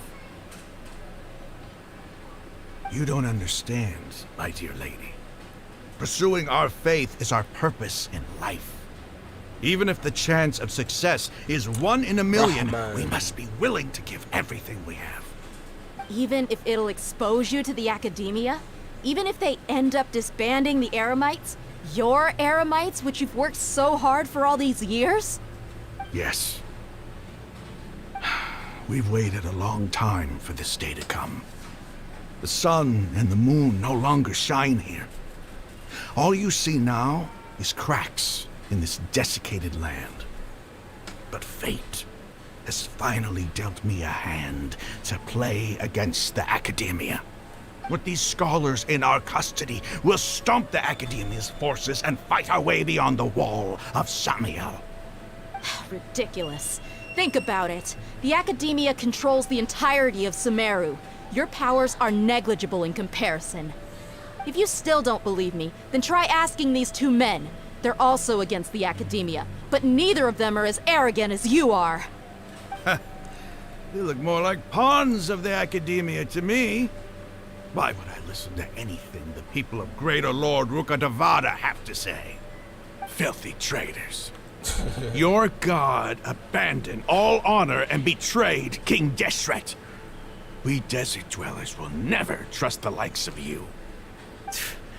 It's impossible to communicate with someone so hostile. Perhaps we should. Do you really believe that by kidnapping the scholars, you'll be able to negotiate with the academia? These people have no value as bargaining chips, but I could be persuaded to take their place as your next hostage. These scholars were exiled from the academia. I, on the other hand, am their current scribe, and will be a much greater asset to you. Wait, you can't be serious. So, you want to trade places with the hostages, do you? Precisely. Any wise person would gladly accept my offer. What are you thinking? What if they decide to kill you instead? Well, that would be bad luck for me. However, I'd get the chance to observe the scholars, perhaps even find out the truth. Think you can talk me over with that confident look of yours? I'm not trying to persuade you. I'm using this as a means of joining forces against the academia. You are the scribe. What do you have against the academia? Not all desert dwellers believe in King Deshret, and the same applies to the academia. Why must all knowledge seekers approve of the academia's way of doing things? You academia scum. Every last one of you is nothing but a hypocrite, just like everyone else on the other side of that wall. I've made myself clear enough. I won't listen to another word from the Dendro Archon's people. Not so fast. I'll hate them. Do you stand by everything you just said? I never make empty promises. You know you're making a dangerous decision, right? I do. Good. Rahman, hear me out. These people are my friends. Maybe you can't take the followers of the Dendro Archon at their word, but what about me? Do you trust me? We've known each other for years. Of course I do. In that case, I'm willing to vouch for their honesty with my right arm. Huh? Come on, Rahman, don't be a coward. If you're serious about taking on the academia, you need to steel yourself. You can't be afraid. An arm from the Flame Mane. You've piqued my interest. But what if you refuse to oblige? What should I do then? No one's a fool here, dear. We're mercs. And mercs don't tend to live long unless they have their wits about them. You're not wrong, but this is different. I promised my friends that we'd bring back the village keepers together. Let's do it right here then. Give me your right arm as proof of your resolve. Don't listen to him! He's not even trying to negotiate! He just wants to make things more difficult! That's fine. Are you crazy? We came here to save lives. One arm for that many people is still a pretty good deal, if you ask me. Rahman, I'm holding up my end of the deal here. You'd better not let me down. Sure. Go ahead and cut off her right arm.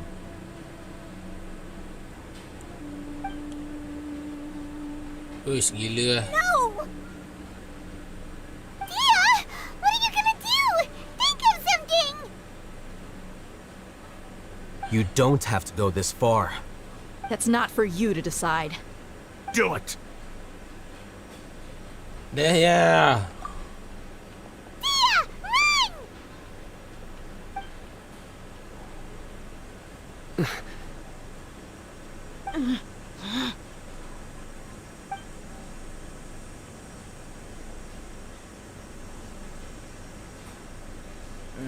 Stop!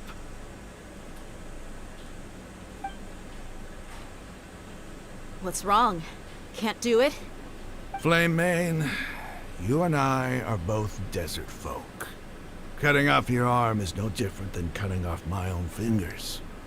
Where's the sense in cutting my own kin to pieces? You've shown me that you're serious. Go on now, take your friends and leave. Meet me in the desert at noon tomorrow.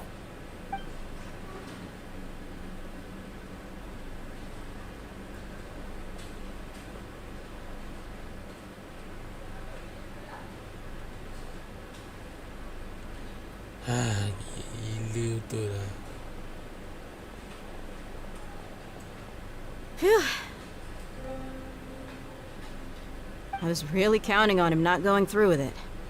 Dia! That was crazy! Have you all lost your minds? What if he'd actually cut your arm off? Then I just have to hold my claymore with my left arm. Please don't do that again. Okay, I'm sorry. But sometimes when you're out on a limb, you gotta double down to seal the deal, you know? Don't ever make a promise like that again. I can deal with the likes of them. If it came down to it, you would not lose to them either. I don't doubt it, Sino. But this is about more than me and them. There's a lot more where they came from. Even if we got rid of one bunch of radicals, there are others out there. Wiping them out would do more harm than good. As you wish. I'm sorry, Dia. I should have stayed put and listened. I should have trusted you. It's okay. I promised you I'd help find your grandpa, so I'll do whatever it takes. Whatever it takes? You just might be scholar material. Huh? Are you serious? The Eremites once said that I was a lunatic. Perhaps a little madness is essential to be successful in research. Why does it feel like he's using his praise for me as an excuse to brag about himself? That's how it is. Okay, let's get moving. We should head back to the village and rest up. Today was just a trial run. Noon tomorrow is gonna be the hard part. You are to remains and reserve and prepare power, which is assess what is state is the way of flowing.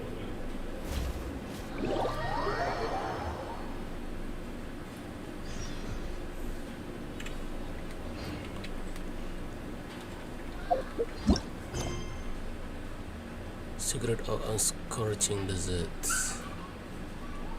A secret juga to replace this by Rahman to change hostile stage. 6.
Letihnya main game.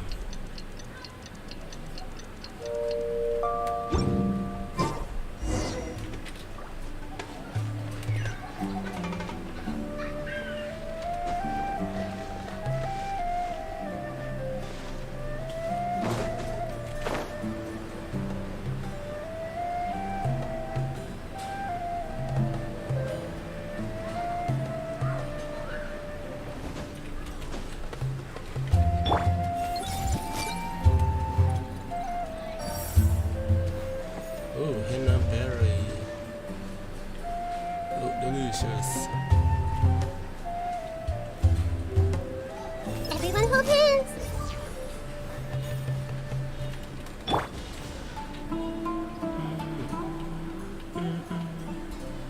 You're all here so early. Looks like we have everyone here. Isak, are you sure you want to come with us? I'll watch from a safe distance. Dia, I want to be there to bring Grandpa home. Okay, let's go then. Dia, wait. What's the matter? I heard that you were quite reckless yesterday. No more of that today, understood? I'll be very upset with you. Fine.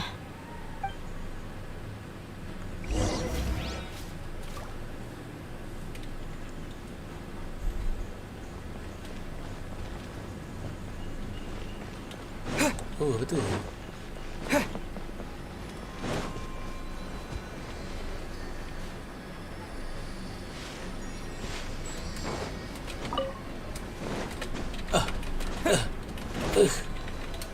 Tak guna.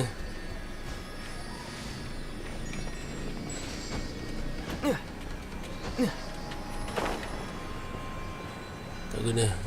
Hancak lagi.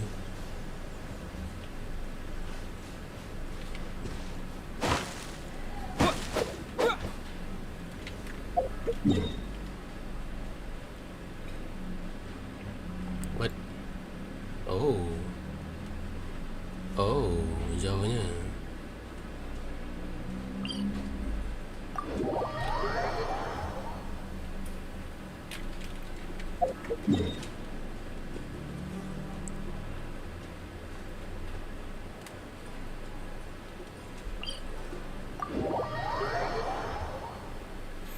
Knowledge is power.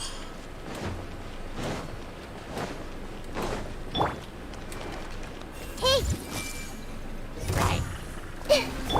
Scatter! Leave it all to me.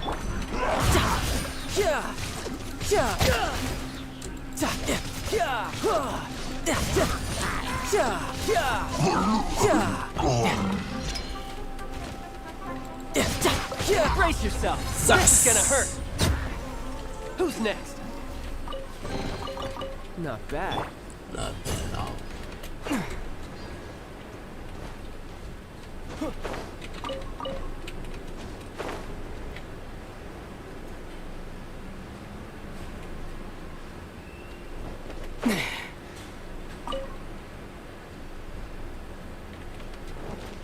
I see everything.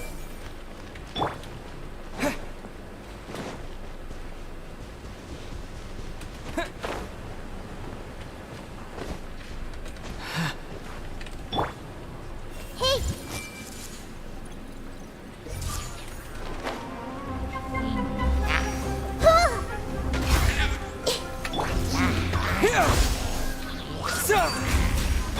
I must leave no stone unturned.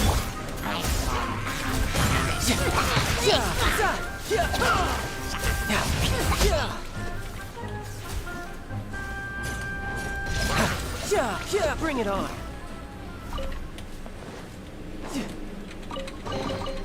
Now I just need to get my hands on the rest.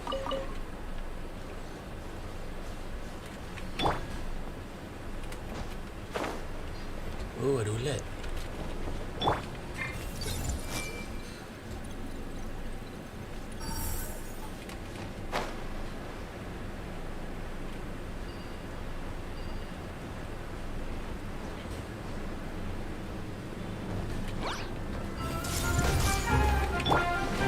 Scatter!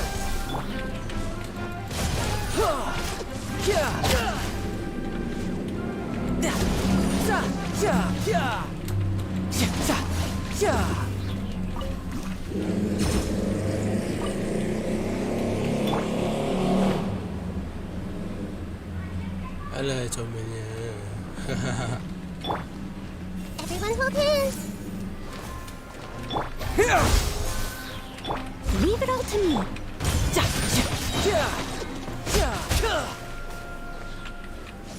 Who's next?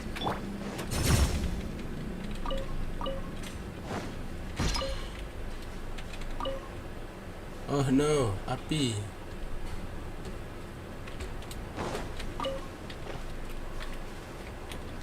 Cepat kesan ni.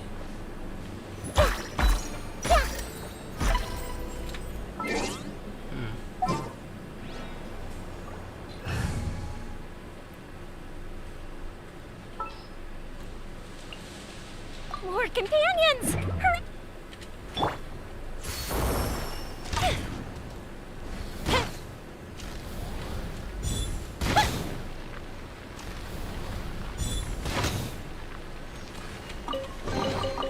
Ooh, will we find any firework materials in here? Lebih kurang.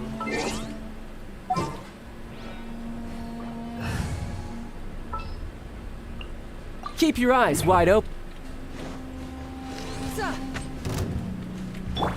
I see everything.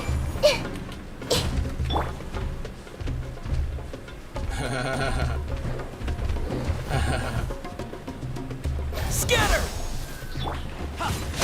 Yeah, bring it on.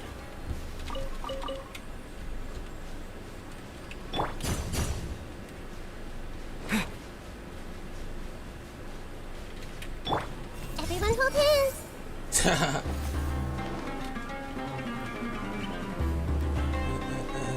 Following orders. Seriously? I see everything. Propagate! You're mine. Yeah, za, yeah, ja, ha, da, ha, za, da, yeah, za, da, da, yeah, ha. Hey! Scatter! Ooh, foul.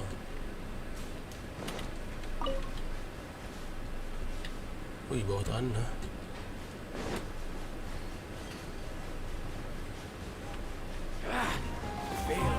Seriously? Everyone hold hands. Yeah, yeah, yeah, ja, za, za, yeah. Who's next?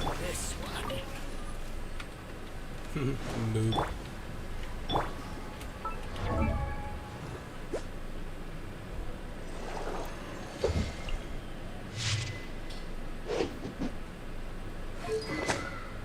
Critical rates. Okay.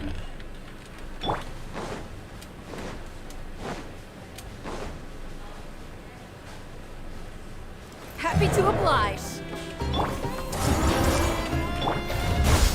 Springboard! Tidal wave. Shouldn't let your guard down.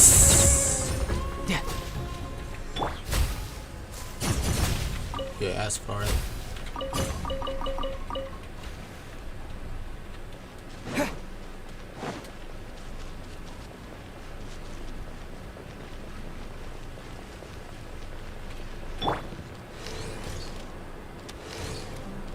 Yeah!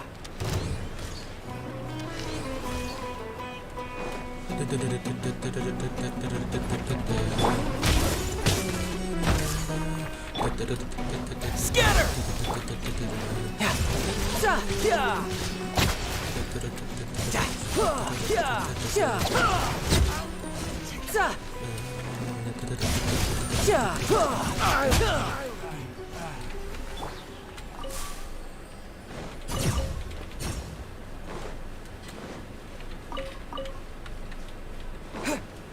Aku main kat padang pasir. Tebu nak serang.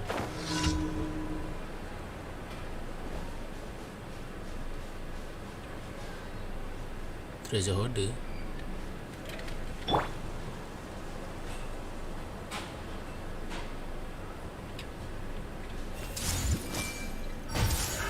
Another test. Propagate! Yeah, yeah!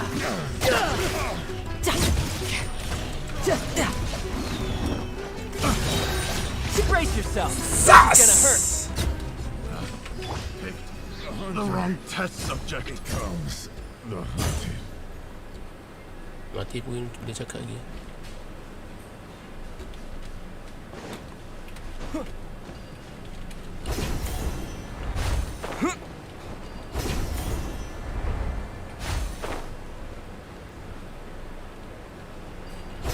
Bagus lah benda lah.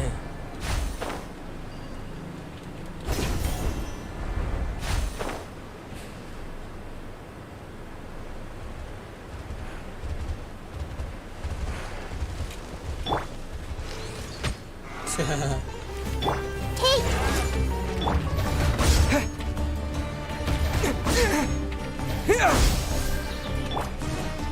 as stone.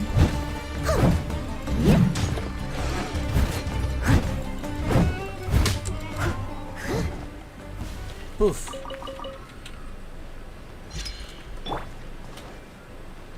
Everyone hold hands. Germinate!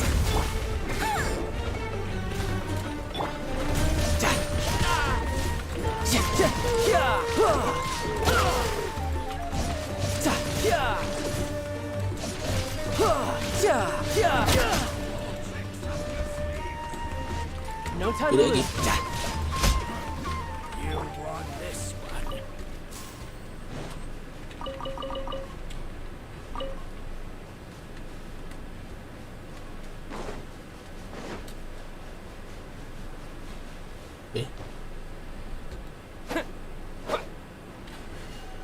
Pelik.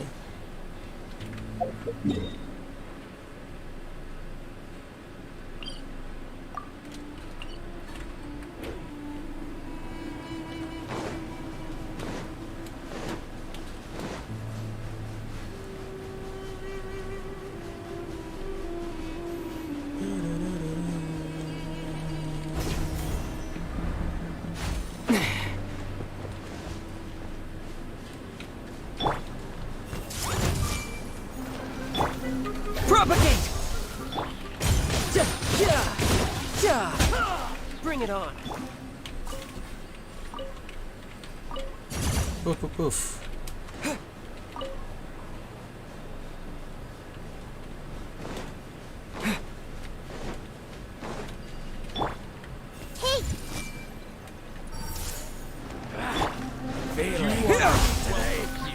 Leave it all to me.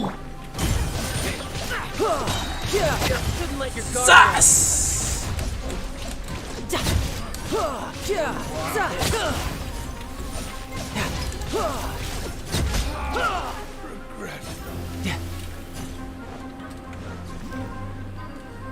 Law of the jungle.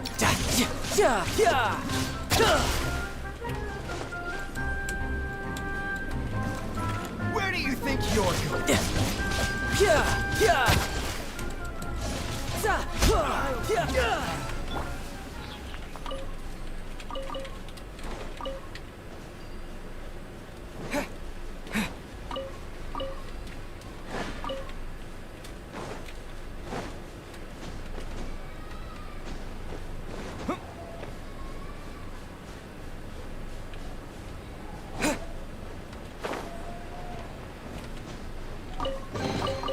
Is this an answer from this world?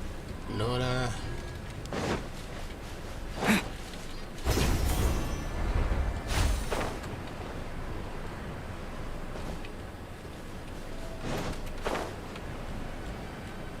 Macam mana ni atas?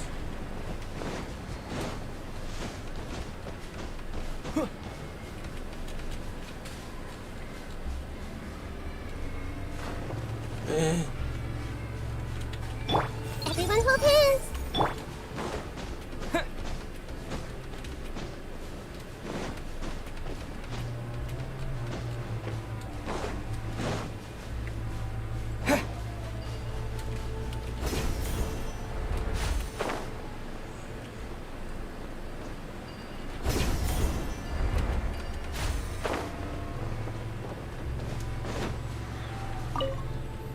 The open world itself open for the hearts. Wow. The monster king Deshret.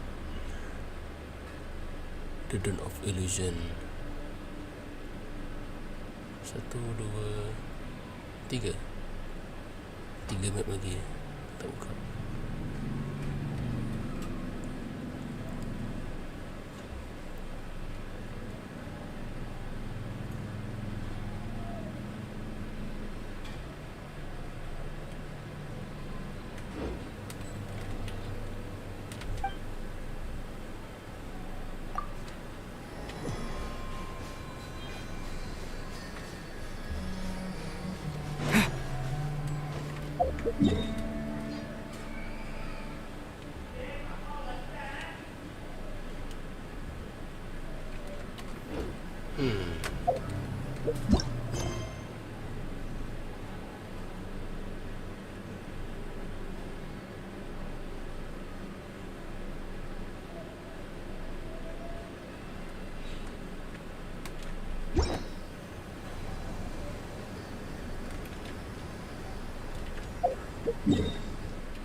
tanah.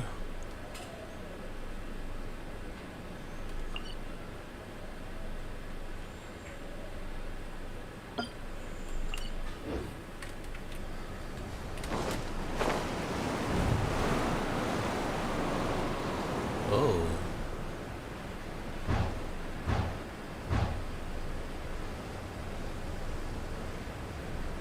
Besarnya map, terbentang luas.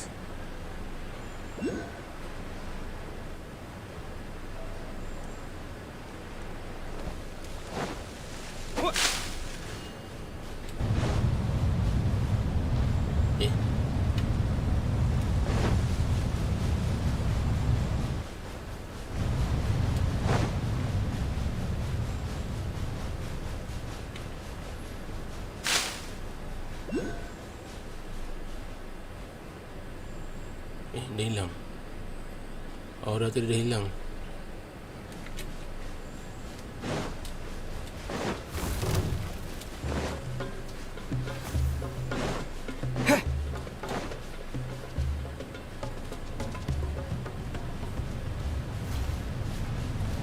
Dia tiba masuk aura ni pula.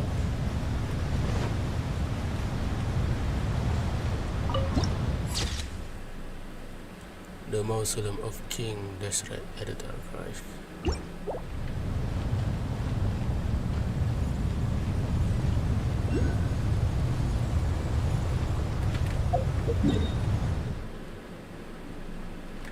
Rasa sampai situ je lah. Terima kasih siapa yang tengok. Bye bye.